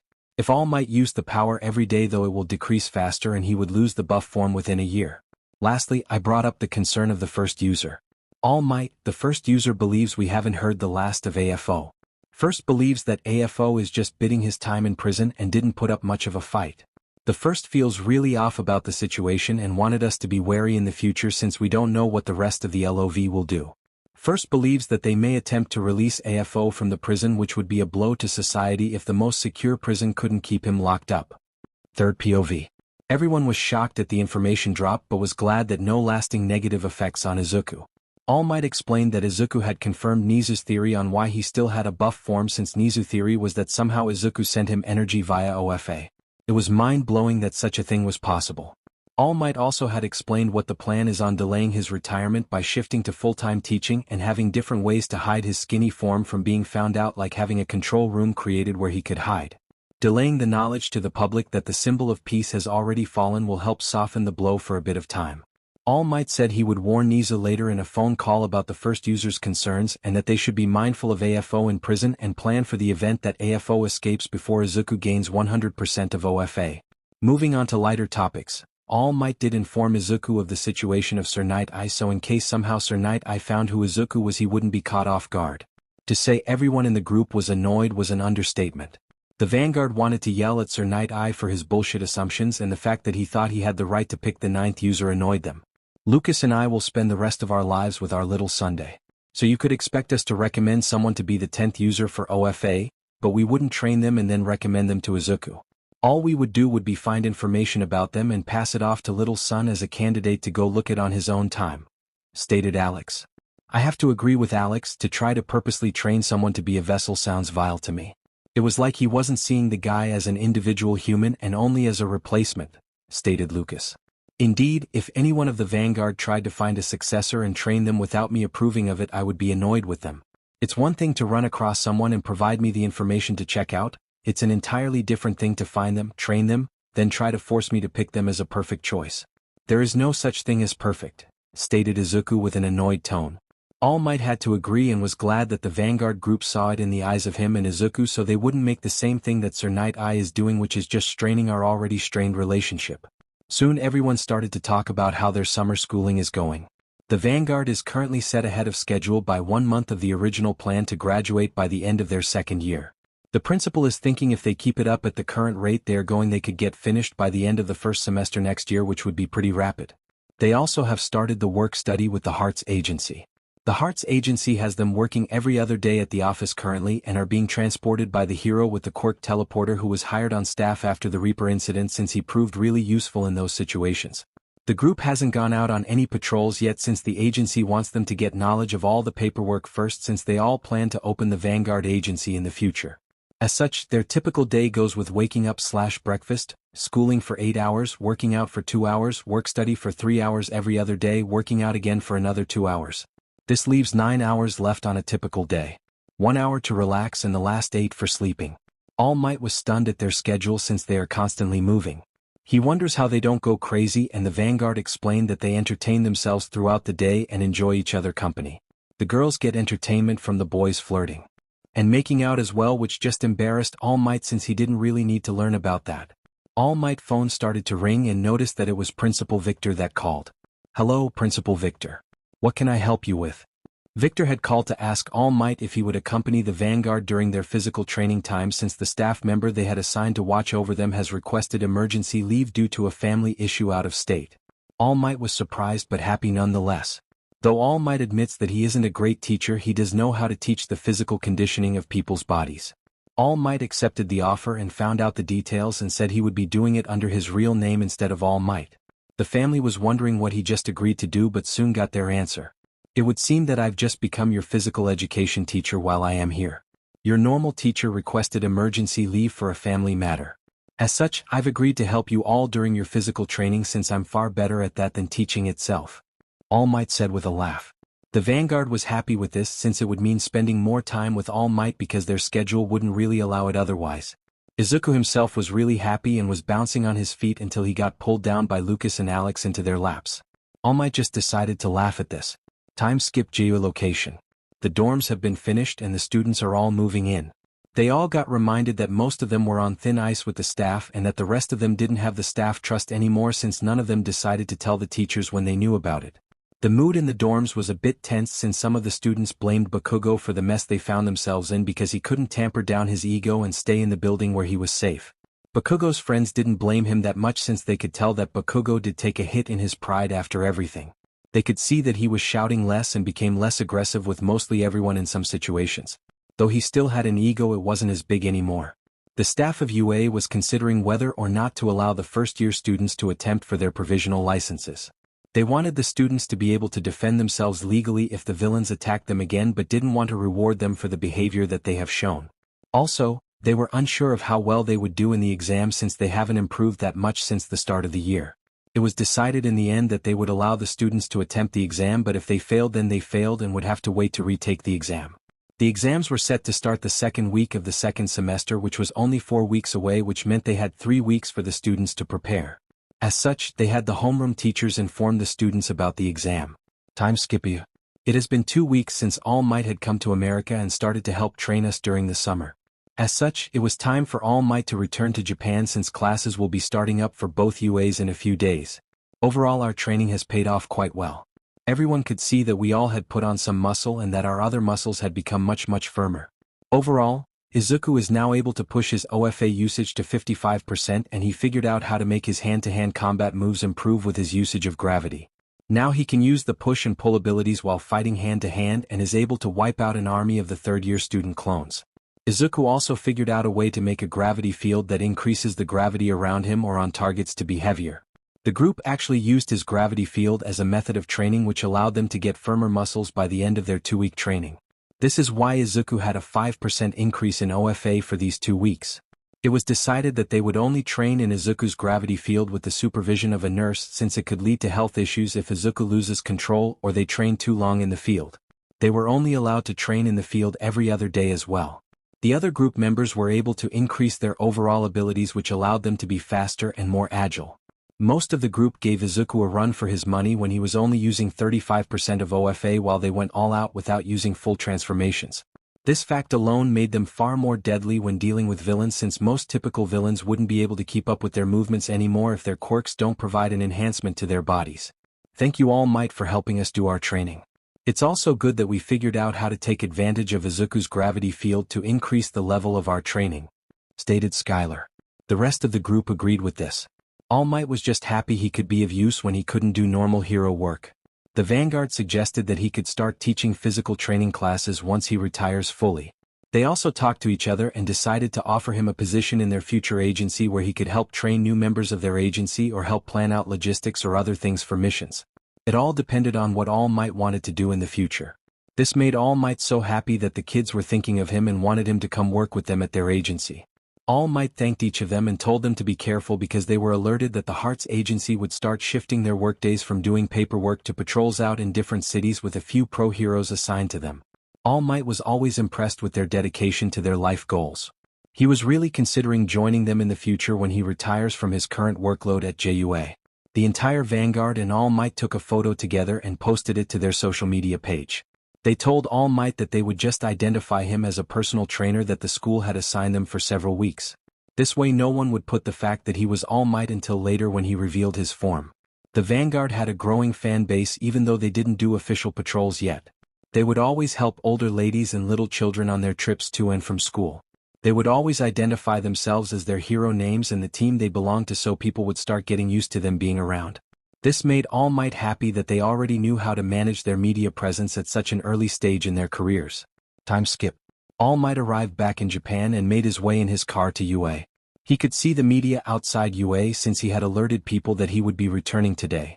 As he parked in the teacher's lot, he transformed before showing himself. "Ah, I am here." He laughed out to the reporters. They started to ask some questions until they stopped since he wasn't answering. Then All Might pointed to one reporter which asked him what he did over his time in America. "I did enjoy myself. I was able to relax with people I know and even help watch over some physical training for some young heroes. Since it didn't require anything more than me sitting on the sidelines giving advice, I was happy to help and just relaxed while they worked out." This promoted a question of who he was training. I will refrain from mentioning their names. However, they are an upcoming group of students in America who attended a hero school near the place I was staying at. One reporter asked which school it was, but All Might shot it down since it could be used to identify them. The reporters respected him enough not to push it. All Might then ended the questions and said that he needed to go meet with the principal about any matters that happened while he was gone and catch up on paperwork. All Might soon rushed into the school and made it to the staff room where he dropped his buff form. "I see you enjoyed your time in America based on the answers you gave the media," said Nizu, who was sitting at the head of the table. "Indeed. Victor asked me to cover a teacher that requested an emergency leave. The teacher was Vanguard's physical trainer, as such it was perfect for me to spend time with the group and relax at the same time since I didn't have to do any work besides pointing out improvements and new methods they could use. I did help Izuku with some quirk training. We figured out how he can increase gravity on individual people or an area around him. Vanguard decided to use it as a training method, but I and the medical staff at the school set limits on how often they can use that method since it could lead to health problems. Overall, Izuku increased to 55% of OFA and gained new tricks while everyone else increased their overall physical abilities. The entire group can more or less keep up with Izuku when he is running at 35% of OFA, which is far better than most of the villains that they will face." All Might said with pride. Nizu was happy that All Might enjoyed his time in America and the fact that the Vanguard was improving. Nizu had plans being built around the Vanguard for the safety of the world since they now have concerns that All for One will attempt to escape the prison one day in the future. If Izuku keeps up the rate of improvement, Nizu believes he should have 100% of OFA controlled at the end of his second year or within a year of graduating, which will help them secure a future against All for One. "Well, let me catch you up to speed on everything that happened here while you were gone. We have the dorms done and students moved in already. We also decided to allow the students to attempt to get their provisional licenses due to the threat of LOV being around them. We want them to be able to defend themselves. We're unsure if we will allow them to do work studies though even if they have their licenses," stated Nizu. All Might could agree. He didn't know about sending Class 1A to do work studies since their behavior hasn't been that great and didn't want UA to send them to agencies to have them deal with them. We can only wait to see who passes the exam, and All Might is kind of hoping most of Class 1A fails. Third POV. Paragon and his Vanguard have kept up their routine for another week before being alerted that the Hearts agency would start them on doing patrols now. The agency wanted it to start a week before classes restarted so they would get used to having both of them going on at the same time. It was decided that the Vanguard would be responsible for a longer-term mission in a city that is several states over. The mission would have them responsible for wiping out a mafia that had taken over the city with a population of 500,000 citizens who are being ruled through fear. On the outside, the government appears to still have control of the city and area, but internally the mafia has overpowered the local officials and heroes who have been kept busy dealing with the mafia's normal crimes to go after the mafia's main branch. As such, the shadier parts of the town where crime is horrible had crime rates of up to 56%.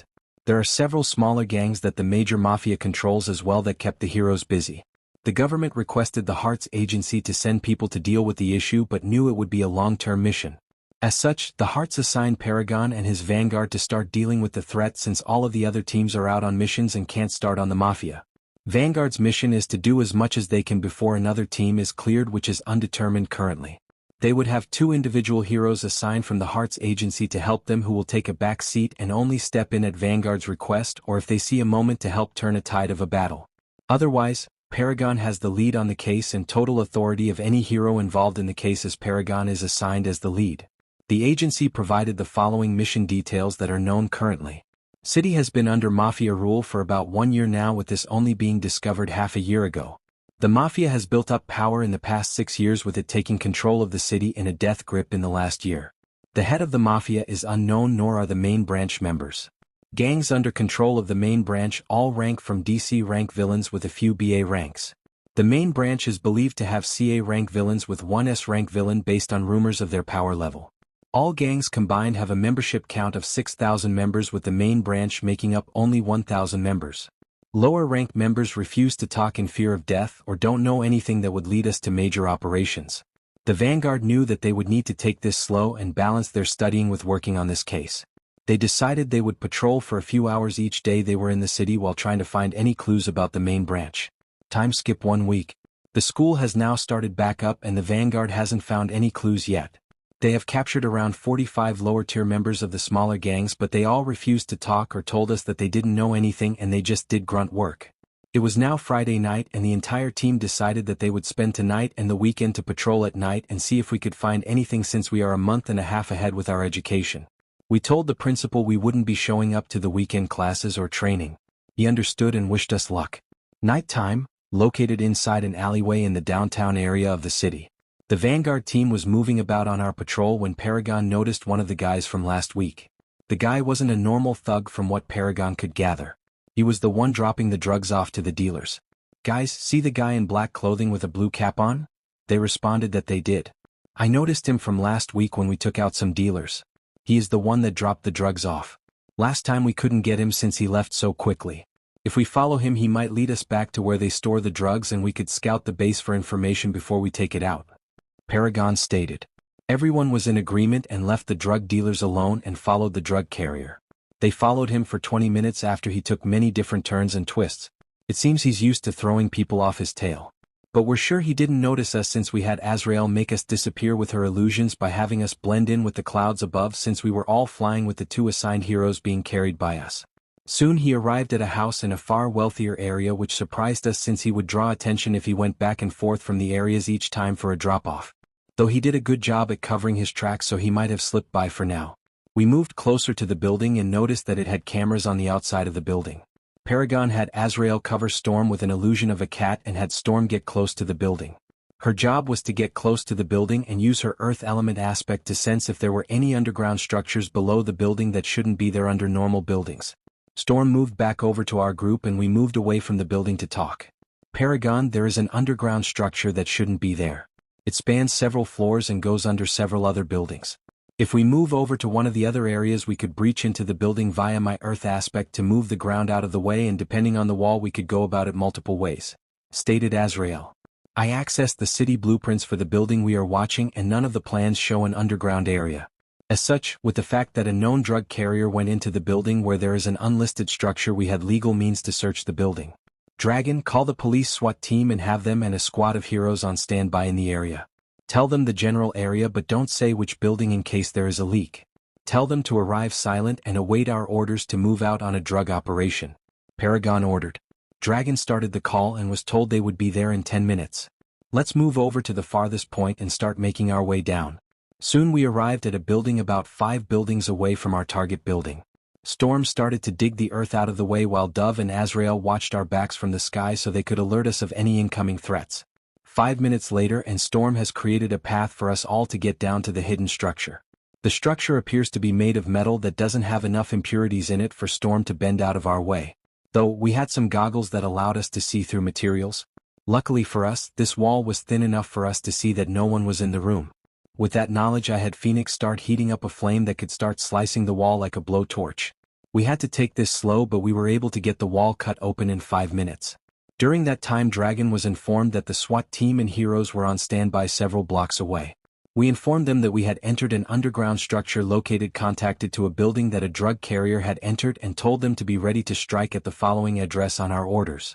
Soon the entire team was inside the room. I slowly unlocked the door and opened it slowly. We could see that we were inside a facility that had some people walking around. I noticed at the end of the hall was the drug carrier that was talking to an individual with respect. I'm assuming it is someone higher up in one of the small gangs, which means we could get some nice information. I had Azrael use her illusions again to disguise us as the drug dealers we saw in the alleyway from earlier today. Once the people moved out of the hall, we entered the hallway and started to check the rooms. We found a few drug dealers who we quickly knocked out. Paragon, come check the room out that's near where we saw the drug carrier, called Dove over the comms. What we found was a room that had paperwork lying out on a desk that showed some other addresses. What was more important though was the crate of drugs. It was a drug called Trigger. This drug is a nasty drug that started in Japan but made its way over the world and soon became a taboo by all governments. If you are caught in possession of this drug, you can face a lot of time in prison. This was all the evidence we needed to get everyone in the building detained. Dragon, order the police to move in and arrest everyone they come across in the building and underground area. Tell them we have located Trigger inside the compound. Paragon stated. Soon you could hear sirens from above and people started to yell. Move out and start taking people down. Don't let them destroy any proof of their crimes. Paragon called out. The entire team started to move out, and Paragon had asked the 2 pro heroes to get involved as well since they needed all the proof gained to find the other places and end the mafia control faster. The entire base had alarms going off as gang members were moving around. Vanguard soon entered a room where there were roughly 300 people getting ready to fight. Get down on the ground and give up. You are under arrest. Paragon shouted, which caused all the people to turn around to look behind them. You bastards, you are responsible for these alarms and police aren't you? Yelled one buffed up guy. It was the man the drug carrier was talking to from earlier. The man screamed out that anyone that killed us would get recommended to the main mafia, which confirmed he had the knowledge we needed. Izuku POV. The gang members started to attack the Vanguard as we started to jump into the fight. Dove and Azrael took to the air since we were in an underground warehouse with a higher roof that had crates stacked up. They started to send weapons made of light and darkness into people's shoulders and legs. Dragon and Phoenix were just mowing down their opponents with hand-to-hand combat skills, while Storm was using her metal needles and lighting to knock people out. I jumped into the middle of the largest group and started up OFA to 55% and started to use my pull and push abilities to screw up the gang members' fighting positions, which allowed me to make an easy path through the gang members. Soon the 300 people went down to 50 people left awake. Then we heard a large boom and the doors to the room burst open with a SWAT team storming in the room yelling for people to get down on the ground. I looked at the gang leader and told him to lay down on the ground since he was now outnumbered and would lose. He just laughed at me and took a needle out that was Trigger. Before I could react, he injected himself with it. He then started to grow to double his size with his muscles bulging. I believed he had a strength-based quirk that made him bulkier. He started to charge me down as I raised my hand and used the gravity field on him. He slowed down and started to have trouble moving. You should have given up, I stated as I raised my other hand and charged up OFA at 55%. I moved up to him and then knocked him on the neck, which knocked him out. Well, that was anticlimactic, said one of the SWAT team leaders. I turned to him and told him we need to move quickly. We found some documents with other addresses and should hit them as quickly as we can, since the moment they find out that we took this place they will start moving their operations. The officer was stunned for a second because this operation has been the biggest lead they had on the mafia. The officer unfroze and started to shout orders about getting everyone detained and to alert all the officers on call and SWAT teams to start getting ready. They also alerted several agencies to get all their heroes ready to start hitting other addresses off the document we provided the officer. Time skip. Izuku POV. It turned out that the location we first hit was one of the top gangs under the mafia control headquarters. As such, we found a large amount of information. The addresses for the other locations were given out and SWAT and heroes stated to hit the locations. All across the city. That night the city looked like it was daytime with all the police lights and quirks in use. The media had found out what was going on and were trying to get answers to what caused such a big reaction. Soon, the Vanguard was done resting for 30 minutes and decided to help hit the other locations. The police alerted them that they had gained some information about the main branch via a memory-reading quirk that a police officer had. The information found was as followed. Leader name, Broly Quirk, Extreme Strength Enchantment. Vice Leader, Envy Quirk, Shape-Shifting. Location of one of their buildings, Downtown Club, XXXX. We had a location of one of the Mafia's buildings. I told the police that Vanguard would head to that location and they should send us several SWAT teams to be on standby near us and to call us when they are near. It took us 20 minutes to travel to the new location. We were alerted that the SWAT teams were ready for our orders. We told them to surround the building because the Mafia would already be on alert due to the raids taking place across the city, so there was no point in the slow and steady approach. Just to see what would happen, we had Azrael cover us in an illusion and had her change my appearance to the gang leaders that we caught. I had them follow me in as I rushed in the doors and saw that everyone had a gun pointed at the door ready to shoot. I threw my hands up to act like I meant no harm but to also prepare a gravity push if they decided to shoot. "What the hell are you thinking coming here, you idiot? What if the police followed you?" yelled one of the men in the back. He matched the description we were given of one of the Mafia's men that were in charge of running the smaller gangs. "Wait. How are you free? The news said they arrested everyone in the building," the guy stated. "Well, damn, he figured it out. Indeed, I should be arrested if I was a gang leader. Almighty push," I yelled out, which sent all of the gang members flying across the room as it became chaos.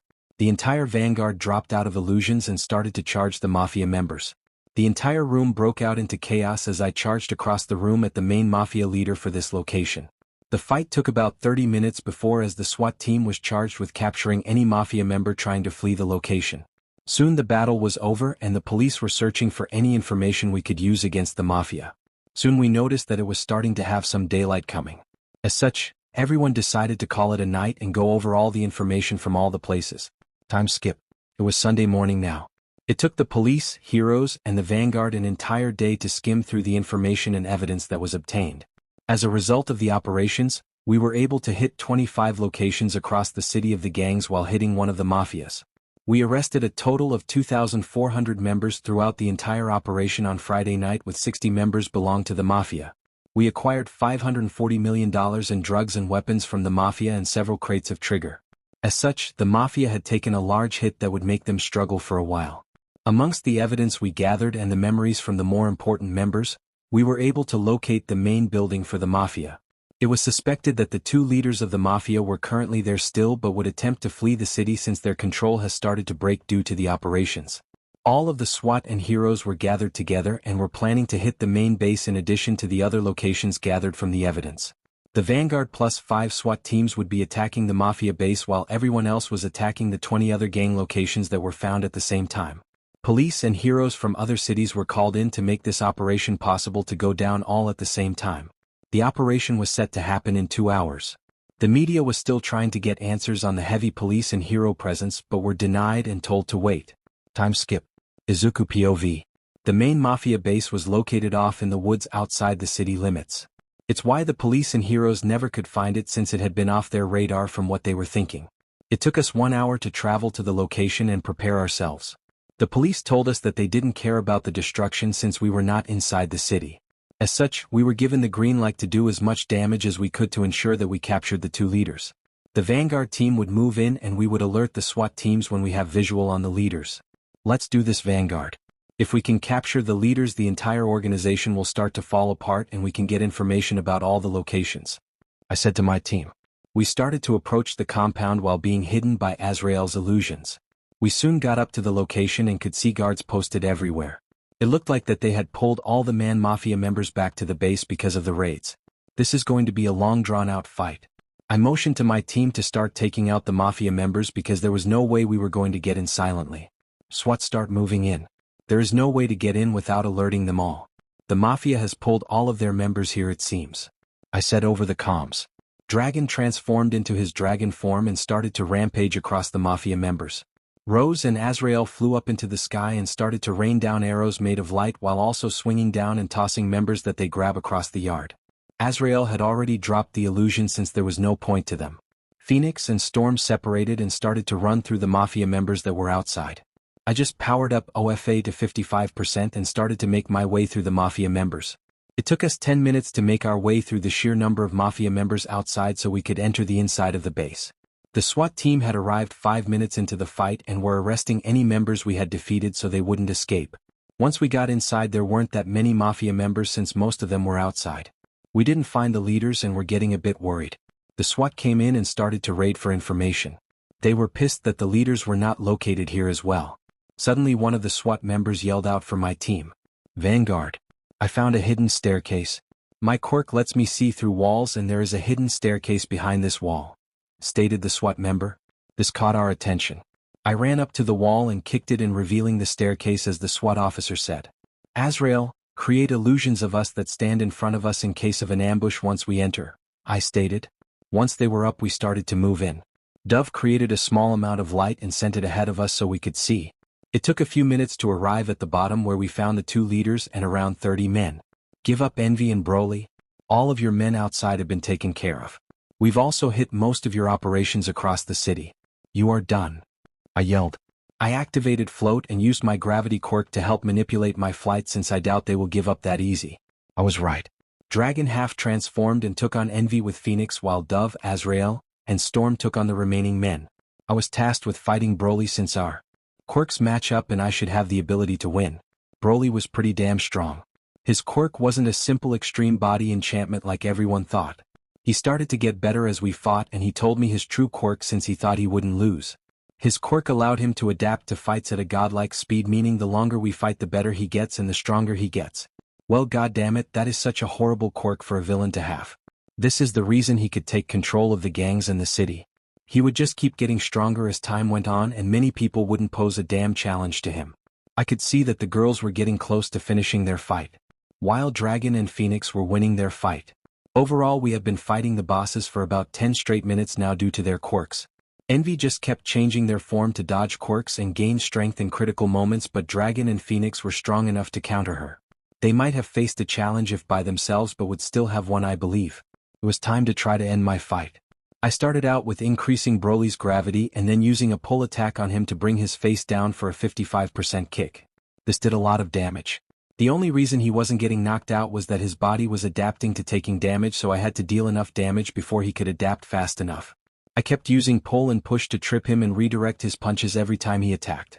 I was using OFA to move faster than he could land a hit and was landing blow after blow after blow.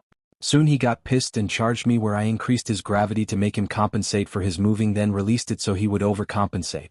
This caused Broly to lean up a bit too fast, where I had a clear shot to uppercut him since he was blocking any hits I tried to send there beforehand. You're done, I yelled as I landed an uppercut to his jaw, sending him flying into the roof where the upper half of his body became stuck. You could tell that the blow had knocked him out because his legs and arms were just dangling in the air. I saw Dragon and Phoenix close to winning and that the girls were already done. SWAT, start making your way down here, we have the leaders. We're finishing the last leader off now, I called in over the radio. Right after I said that, Dragon and Phoenix finished their fight by both landing a blow on Envy's face, knocking her out. They complained that Envy just kept doing everything by changing her forms so fast. Yeah, I would label Envy as S-Class and Broly is a possible SS-Class villain. The only SSS-Class villain in the world is AFO, who is now in jail, I stated. The SWAT team arrived and we informed them of the details. The SWAT commanding officer agreed with my assessment that Broly would likely be labeled as an SS due to his quirk being able to adapt. It made sense why his mafia was able to take control of the gangs if they had a person who would only get stronger for every fight he had. Troublesome indeed, because most pro heroes wouldn't have lived if he fought them, and the commanding officer had bet that most in the top 30 would have a hard time unless they had a strong quirk like I did that could let me do a lot of damage to Broly. I asked how the other raids were going and were told that most of them are done. There are a few more that are cleaning up and will be done soon. They found the locations of 6 more bases that SWAT teams were heading to right now, which were close to our area since they were on the outskirts of the city. I talked to my team and we agreed we would split up to go help the SWAT teams since they had no heroes because they were all at the other sites or too far away. SWAT commander was very thankful for our help and gave us the locations. Time skip. Third POV. We all had finished the locations, helped clean up some of the chaos that was left. Once we were cleared to leave, we all meet back at the police headquarters where the commanding officers were located at. It was really late in the night when we all arrived. The Vanguard team realized that they had ditched their supervising heroes at one of the previous locations and apologized to them. They didn't mind but recommend not to do it again to any future supervisors. They agreed that they were only here for backup and felt we had it handled. It was decided that the media would be informed of the operation that has taken several weeks and finished in the last 3 days. The Vanguard agreed to attend the press conference. Paragon decided to text a link from one of the live TV crews to All Might, Victor, Nizu, Tyr, Robin, and our families and told them to watch the press conference because our mission was done. Some of the responses were funny to Paragon. Victor: what do you mean done? It was a large mafia that controlled a city? How are you done? It should have taken you all 1 to 2 months if not longer. Tyr: how? You were only meant to get information so the other teams could take them down when they were free. How did you already take them down without us knowing? Robin: so you're telling me that a mission I expected you to only gain information on for when other teams could help you in a month or two has already been finished without me finding out? I'll be watching. All Might: wait, what mission? Nizu: I don't know what mission you're talking about, but I'll be watching. Families, all of them, will be watching. Press conference. TV reporter 1: Commander, can you please explain what has had the entire police force and heroes of our city and the cities closed by running around for the past 3 days? You guys haven't said a word about what is going on. TV reporter 2: are we safe with all the activity going on? Should the citizens be evacuating? Commander, please silence yourselves. We are here to provide answers, and yes, the city is safe for citizens to stay. Roughly over a week ago, a new team of heroes was assigned a case in our city. As much of you know but won't talk about is that our city has been under the death grip of a mafia that controlled all of the gangs in this city, which has caused crime rates to skyrocket across the city. This new hero team didn't have much success the first week in but would soon discover a clue that leads them to one of the main gangs under the mafia control. It was at this location, after discovering that there was an underground structure that wasn't permitted, did the hero team enter the structure by tunneling inside the base via a tunnel they created. They had summoned a few SWAT teams and some local heroes to be on standby near where they would soon get orders to storm the building. Located in the building was Trigger and the locations of other gang bases. This base was detained successfully. This is the commotion you first heard on Friday night, which sparked a large-scale and rapid response to the new locations that the team and police discovered in the first base. Stated the commander while taking a breath. Commander, soon we gained information via a memory quirk of one of the mafia's bases inside the city. The hero team then attacked this base with SWAT behind them and was able to win the battle. This also happened while SWAT and heroes from the city attacked the already known locations before they could leave them. After we were done, we gathered all the information we had gained and studied it all on Saturday. We discovered the main mafia's base and other locations that required us to call in for more heroes and SWAT from other cities. We launched a major strike across the entire city at the same time on all new locations, and the main hero team and 2 SWATs attacked the mafia base where they found the 2 mafia leaders now known as Envy and Broly. Envy had a shape-shifting quirk that allowed her a great deal at shifting, which proved tricky for most people but was handled. Broly was a harder battle which the leader of the hero team took on. Broly had a quirk that adapted their body during each fight, meaning they would only grow stronger and stronger during each fight. Broly is currently pending as a SS rank designation with the Hero Commission, which I believe will be approved. Broly's quirk allowed him to take control of all the gangs in our city and put us in a death grip once he had them under control. We then discovered 6 more locations that were being raided by SWAT only. The hero team, even though they had fought hard battles, offered to go to these locations and had split up to each location to ensure the safety of the SWAT members. Once they finished at these locations, we now arrive here for this press conference. Any questions? The entire room was dead silent due to the shocking information. Everyone knew about the mafia that controls the crime world in the city but wouldn't talk about it because of fear. They were just told it had gotten wiped out by a brand new hero team in less than 2 weeks when others couldn't in months. One reporter unfroze and asked the million-dollar question. Reporter 1: Who? Who saved our city? Commander. He moved his hand towards us and said, why, of course, the hero of hope. The Paragon and his vanguard of Dragon, Phoenix, Dove, Azrael, and Storm had saved us. They are a first-year team doing a work study with the Hearts Agency. Ladies and gentlemen, our future is looking quite bright with the Paragon and his vanguard here. This caused an eruption of questions to be thrown our way as the commander took a setback. I took the lead in answering questions. Paragon, hello everyone. My hero name is Paragon and next to me is my vanguard. Our hero team name is Vanguard. We plan to open a hero agency in the future that will be named Vanguard as well. We were assigned this mission since all other teams at the Hearts Agency were already occupied on missions. The agency honestly didn't expect us to work so fast either. We are willing to answer some questions but want to keep this short since we are running low on energy. We've been pushing ourselves through many battles over multiple days and would like to return home to sleep after this conference. So please don't yell and keep your questions straight. First you, sir. Reporter 3: The commander said you are all first-year students. What hero school do you attend? Paragon, we attend the UA here in America. Reporter 4, did you expect to finish this quickly? Dragon, no we didn't. We had planned that this mission would have taken more than a month, but we got lucky when we noticed a drug carrier from a previous night that had left before we detained some drug dealers. At the time we didn't give chance since we needed to turn the drug dealers over, which proved to be useful for us when we followed him the next time we saw him. Reporter 5, do you think you will have success like this in the future? Phoenix, we always aim to succeed in our missions. However, we are realistic that we cannot save everyone, but we will try to do our best. We recognize that we got a lucky break on this case that allowed it to go as fast as it did. Reporter 6, do any of you have relationships? This caught us off guard, but Dragon and Phoenix moved quickly on the answer by both answering at the same time. Dragon and Phoenix, yes. Hands over ladies and men, as they both turned to me and kissed me on the cheek while I just blushed and then kissed back. The girls just giggled and told everyone that they didn't. The reporters just laughed at me because of my two lovers' quick reaction. Reporter 7, what would you say was the hardest challenge in this mission? Dove, the speed we had to move at. We couldn't sit and rest for too long since each location needed to be hit quickly before they pulled out. Luckily we had enough SWAT and heroes called in for the operation to go so fast over the 3 days. The reporters kept asking different questions that we all handled quite well. The commander soon came back over and cut the questions off and said any remaining questions about the operation should be given to the police and that they wanted to let Vanguard go home and rest after such an amazing job. However, one reporter shouted one more question that made me stop and turn around.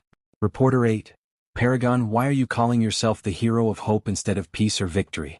The commander wanted to tell her to stop, but I had already moved back to the mic with my team standing right beside me looking straight in the camera.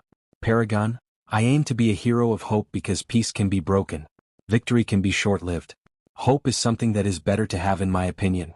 This city of 500,000 people didn't have really any hope because of the death grip by the mafia that treated their lives.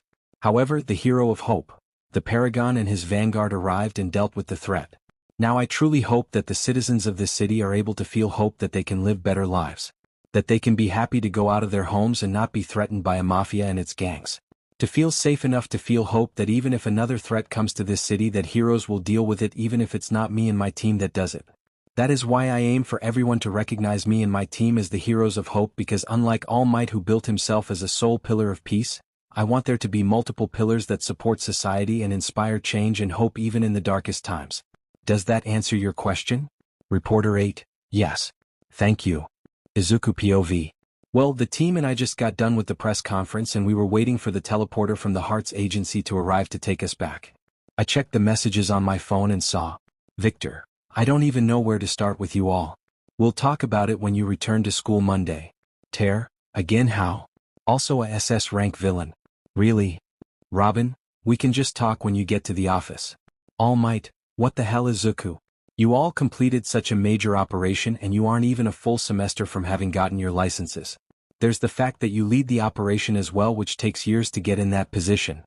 Nizu, I shouldn't even be surprised with your team anymore. Families, all of them, way to go. We love you. Soon the teleporter arrived and we were brought back to the main agency. We are sitting down in the meeting room even though it's super late at night. We just want to go home and sleep, but nope. Robin wants to speak to us about the mission. Well, I don't honestly know what to say. You all went outside the expectations and completed a major operation without anyone leading you. You instead lead the entire operation and all the other heroes as well and made a positive impact on the police in that city to the point they all love you," said Robin while looking just done with the situation. I guess he really didn't expect this. Though, always expect the unexpected with Vanguard though should be a motto here in my honest view. I'm still going to leave you all with supervisors for a while to be safe, but the Hearts Agency will start tasking you all with more important work since you have proved to be able to handle it. We will talk more on Wednesday when you all arrive. Take Monday off to catch up on sleep or something. Enjoy school," Robin said as they left the room, and then the teleporter teleported us outside my home. Time skip Monday. Third POV. After we got dropped off by the teleporter, we all went straight to bed after taking showers. No one really had the energy to do anything. Lucas, Alex, and Izuku just finished our shower quickly and started to snuggle in a close group with me in the middle like always. Soon what little time of the night that remained passed away and the day came. When they all got up they found their families in the main building waiting for them. They all congratulated the Vanguard for what they did and sent them off to school when the time came. It was now time for the second week of the second semester to start, and the Vanguard was a bit worn out due to how many hours they pulled over the weekend for the case. As the Vanguard walked through the school to their homeroom Class 1V Vanguard, they kept seeing people look at their phones and then them and start to whisper. The Vanguard assumed that they all saw the press conference from last night and were talking about it, which didn't surprise anyone in the Vanguard. The Vanguard arrived at their homeroom class and still had 20 minutes left before the start of the class. They all decided to try to nap a bit longer before they had to start class. Izuku decided to walk to Lucas's and Alex's desks and sleep in their laps since they had a bit of time. Lucas and Alex just slept in their chairs while holding Izuku's body close to them. "What's going on? Oh, you are all asleep," Principal Victor said as he walked in and saw them asleep. He just waited until the bells went off for the start of the class since it would wake them up. 5 minutes passed and the bells came on, waking them all up with Izuku falling out of Lucas's and Alex's laps since he jumped up fast due to the sound. "Oh, that hurt," Izuku said while the Vanguard members just laughed and Lucas and Alex just placed kisses on Izuku's cheeks. "Welcome back, Vanguard. You all completed a major operation over the weekend which has surprised many people in America. The government sends their thanks to you for saving the people of that city. Have any of you checked social media yet?" We all said no and wondered why. Victor explained that our page has become far more popular and people were talking about them on the news and social media with several tags trending in America. Some of the tags were like #ParagonVanguard, #Hero of Hope, #Saving with Hope. They pulled up their main social media page, which was called the Vanguard. They could see that they had gained nearly 2.2 million followers on their page and could see that a lot of people were talking about them. Paragon fan. The Paragon and his Vanguard #Paragon Vanguard are going to be the new pillars of the world to replace #symbol of peace at the rate they are going. Burning Dragon. The Vanguard is burning with passion. America's new rising heroes. #Saving with Hope. Random Hope. #Hero of Hope and his Vanguard are only first years as well. Just think they will only grow stronger. They all will become new pillars for the world. Some people were commenting and posting their stories of how they met the Vanguard before this sudden wave of fame. They talked about how we would always help older people across the road or random kids on our paths to find their parents before we went to school. This inspired people to look more closely and saw that besides personal pictures with some people, and some other pictures, the people saw that the Vanguard didn't spout off about gaining fame or money. Overall, people were really happy with Vanguard's performance and wanted to watch what they did in the future. Okay, enough about all that.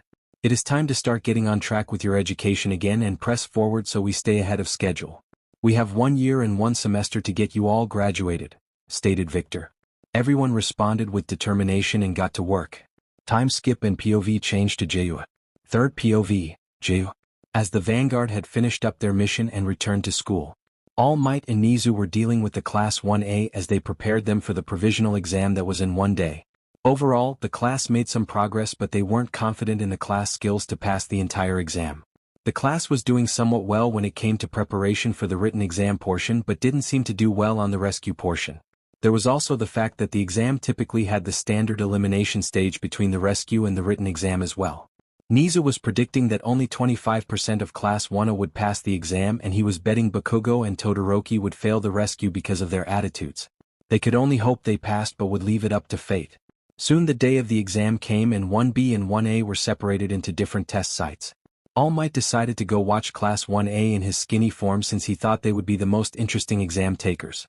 He did stop by 1B before they left and wished them all luck, which helped boost their spirits. He didn't go wish 1A luck because he honestly didn't care if they passed or not.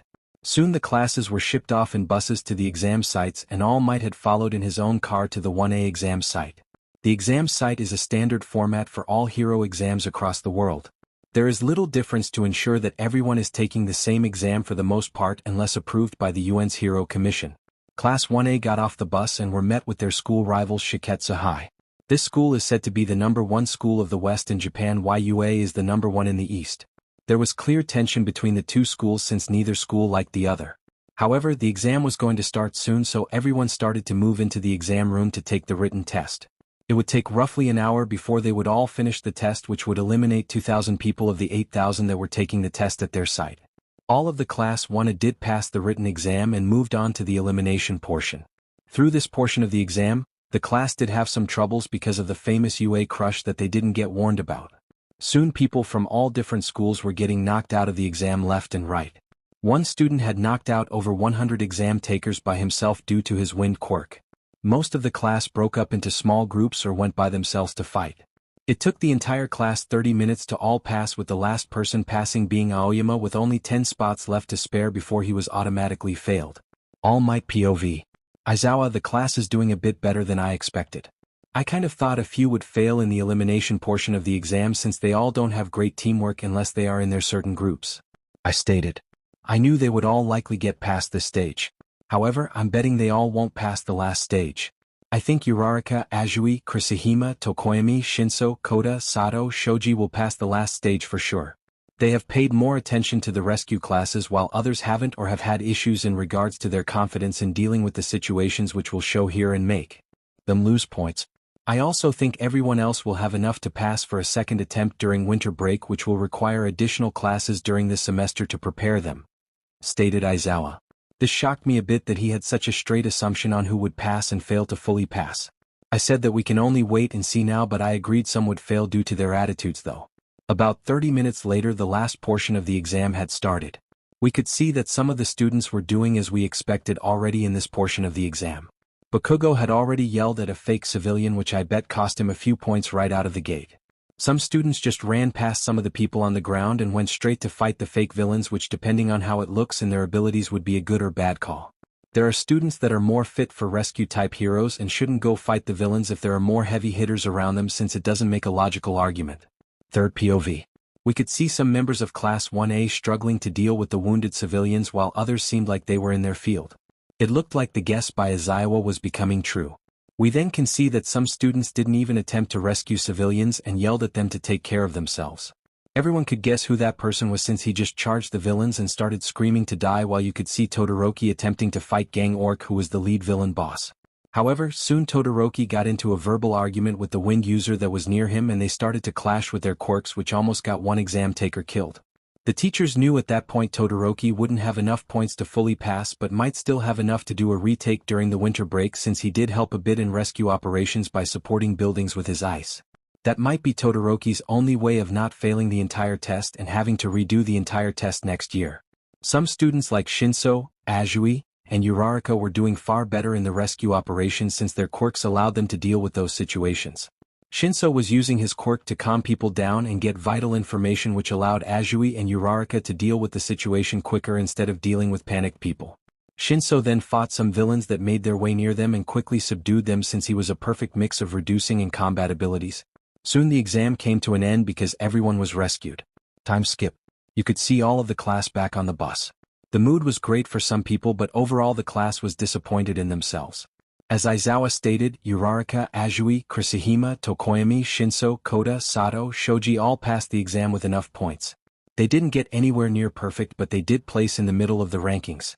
They lost some points due to some screw-ups in handling the wounded, but overall were passed since they showed true care for the wounded and defending them. Students like Todoroki and Bakugo barely made enough points to qualify for the retake exams in the winter. Each of them was within 5 points of having to retake the entire exam next semester instead of a simpler retake during the break. The other students failed to qualify for various reasons but still had enough for the retake in the winter. Students like Aoyama were just trying to be flashy and didn't pay much attention to what the wounded said. As such, he caused more damage to fake wounded civilians since he didn't listen to them to hear their explanations of their situation. Others failed due to being too nervous when they took care of the wounded. The reason they lost points for this is that heroes are expected to install safety in those that they save. If a hero is nervous while taking care of the wounded, then the civilian will panic and cause problems. A few other students entered combat against villains on the field when they were ill-suited for the situation and had heavy hitter exam takers near them. They should have let the heavy hitters take the villains and instead deal with the injured. One example of this was Lita, who encountered someone that could counter his speed. Lita attempted to fight the villain when there was another exam taker fighting already who could take the villain. Instead of getting the civilian out of the danger zone, he decided to screw up the other exam taker and fight the villain. The other exam taker took the civilian and ran since he couldn't do it before with the villain pressing him. Repeat of Hosu anyone? When he failed to grab native and just run and instead wanted to fight Stain. As such, Lita lost a lot of points for this action. Listen up. Congratulations to those that passed. To those that didn't, there is a retake for you all since you had enough points to qualify for it during winter break. If you fail the retake, you will have to take the full exam during the second semester if UA decides to keep you in the hero course. Consider this your warning. Don't fail the retake or you risk your spot in the hero course," yelled Aizawa. This was true from UA's viewpoint. If the students couldn't pass the retake, then how could they be confident in keeping them in the hero course when they could offer the spots to others? Aizawa had also gotten word that everyone in Class 1B had passed except 4 students who had enough points to retake the exam in winter, though they had far higher points than those that had to retake in Class 1A. Time skip. Third POV. Everyone had made it back to the school where Class 1B and 1A ran into each other. "So we heard a lot of you failed and will have to take the retake exam during winter break. What happened to you Class 1A students? You all used to be all big and strong, yet your class is falling behind ours," stated Momoma, who loved to mess with 1A. This just annoyed a lot of the members of Class 1A, but they couldn't say anything against it really, since they also wondered what happened to them. Why had they fallen so far behind? It was like they lost the fuel for their determination. They don't even realize that Izuku brought sunshine into the classroom and helped motivate a lot of them due to his determination and drive. Also, a lot of them have placed him out of their minds and forgotten about their former classmate, Deku, as he used to be called. Bakugo of course still started to yell and scream that a stupid test wouldn't stop him from being the #1 hero. This created an argument for a while before the teachers told them to shut up and go back to the dorms. The staff decided to have a meeting to talk about the results of the exams. Once everyone arrived in the staff room, Nizu brought up the test results and congratulated Vlad King on his class doing so well. They then moved towards the topic of 1A and talked about how they all made enough points to do the retake with only a handful of them passing the exam. They talked about what they could do to make the students perform better and decided that they just needed to be harder on them during the training since they are failing to rise to the challenge. They also talked about the threat that Aizawa gave his students and agreed that it was a valid threat that would only apply to 1A since they are the ones having the troubles and not 1B. "What are we going to do about work studies?" asked Vlad King. This caused everyone to think about it. Most of Class 1A wouldn't be able to participate, but there were some students that could, while most of 1B could as well. It was soon decided that if an agency reached out to the student, then they may accept an offer but would need to keep their grades and training up. As such, they decided to have the Big Three show the class the difference in skills between the first-year students and the third-year students due to work studies. Time skip 1 week. Listen up. Today we are going to introduce you all to the Big Three of UA. They are the strongest students in our school. Those that have their provisional licenses may do a work study if you are offered one by an agency. Those that didn't pass the exam can look forward to work studies after passing if you are offered one. We are going to have the Big Three show you the difference in power between third-year students and first-year students," stated Aizawa. Then the door opened up to show the Big Three enter. Shota asks the third-year students to introduce themselves. Class 1A meets Tamaki's intense glare. Tamaki is shy by nature and succumbs to stage fright. He turns his back to the class and states that he wants to go home, surprising the students. Hato then introduces herself and Tamaki. She says her group is meant to speak to Class 1A about hero work studies. Suddenly, Nijire gets off topic and displays her frantic and curious personality. She rapidly questions all of the underclassmen without giving any of them a chance to answer. The class is endeared by her childlike demeanor, but Shota quickly grows weary of her act. The last person to introduce themselves is Mirio, who steps in and tries to break the ice with a joke. The class starts to wonder why such esteemed students have such strange personalities. Mirio insists that the best way for first-year students to learn about the work studies is to fight him. As such, they all move to a gym where the class fights Mirio. Even though most of the class failed to pass the test, Mirio still has them fight him to learn a lesson. The fight went as you would expect. Mirio destroyed the class fairly quickly. He knew some of their quirks from the sports festival and aimed for the ones that would provide him trouble, like Shinso's quirk. After Mirio effortlessly takes care of the class is shocked at the Big Three's strength. Hato mentions that people consider Mirio the closest person to being the newest #1 hero while including the pro heroes. This shocked the class even more at the difference in power. However, their thoughts are cut off by Aizawa. Actually, Hato. Mirio is considered the closest for the #1 title in Japan only. There is the #1 title of the world in other countries. If we compared some other students from other countries that the staff knows of, then Mirio would likely place around 7th when comparing closest to being the world's new #1 hero. If we're looking at Japan only, then yes, he is close to Japan's #1 spot, but not in the rest of the world, stated Aizawa, which caught everyone off guard since it was known by a lot of people that Mirio would place quickly even on the world's list as well. The class was shocked and confused about the difference between the world's ranking versus Japan's ranking, which their teacher caught. Most of you when thinking of number one hero think All Might. All Might is the number one hero in Japan but also the world as well. There is a list of top 50 heroes of the world that is maintained by the UN's Hero Commission, which is hard to qualify for that list. They look at everything you've done and consider you for placement. You must also have a world's hero destination, which means you directly report to the UN's Hero Commission and not an individual's country commission, which is a hard destination to get since world heroes are sent on missions across the entire world and not just their home-base country. As such, the heroes need to be a good representation for the entire world wherever they go. Aizawa stated. He then went on to explain that All Might is a world hero and not just a Japanese hero. As such, he qualifies for the world ranking as well as Japan's, where he is the number one hero on both rankings. This made some students interested since they didn't know there was a ranking for heroes across the entire world and wanted to go past just being the number one hero of Japan but the world. aka Bakugo thought this. The teacher dismissed everyone and told them to return to the dorms since they were done. It was quite disappointing to say that 1A did so badly. Okay, sadly the chapter is over. And if you enjoyed the video, just leave a like and subscribe with post notification, so when the next chapter is ready, you will be notified. Okay, see you in the next video. Bye.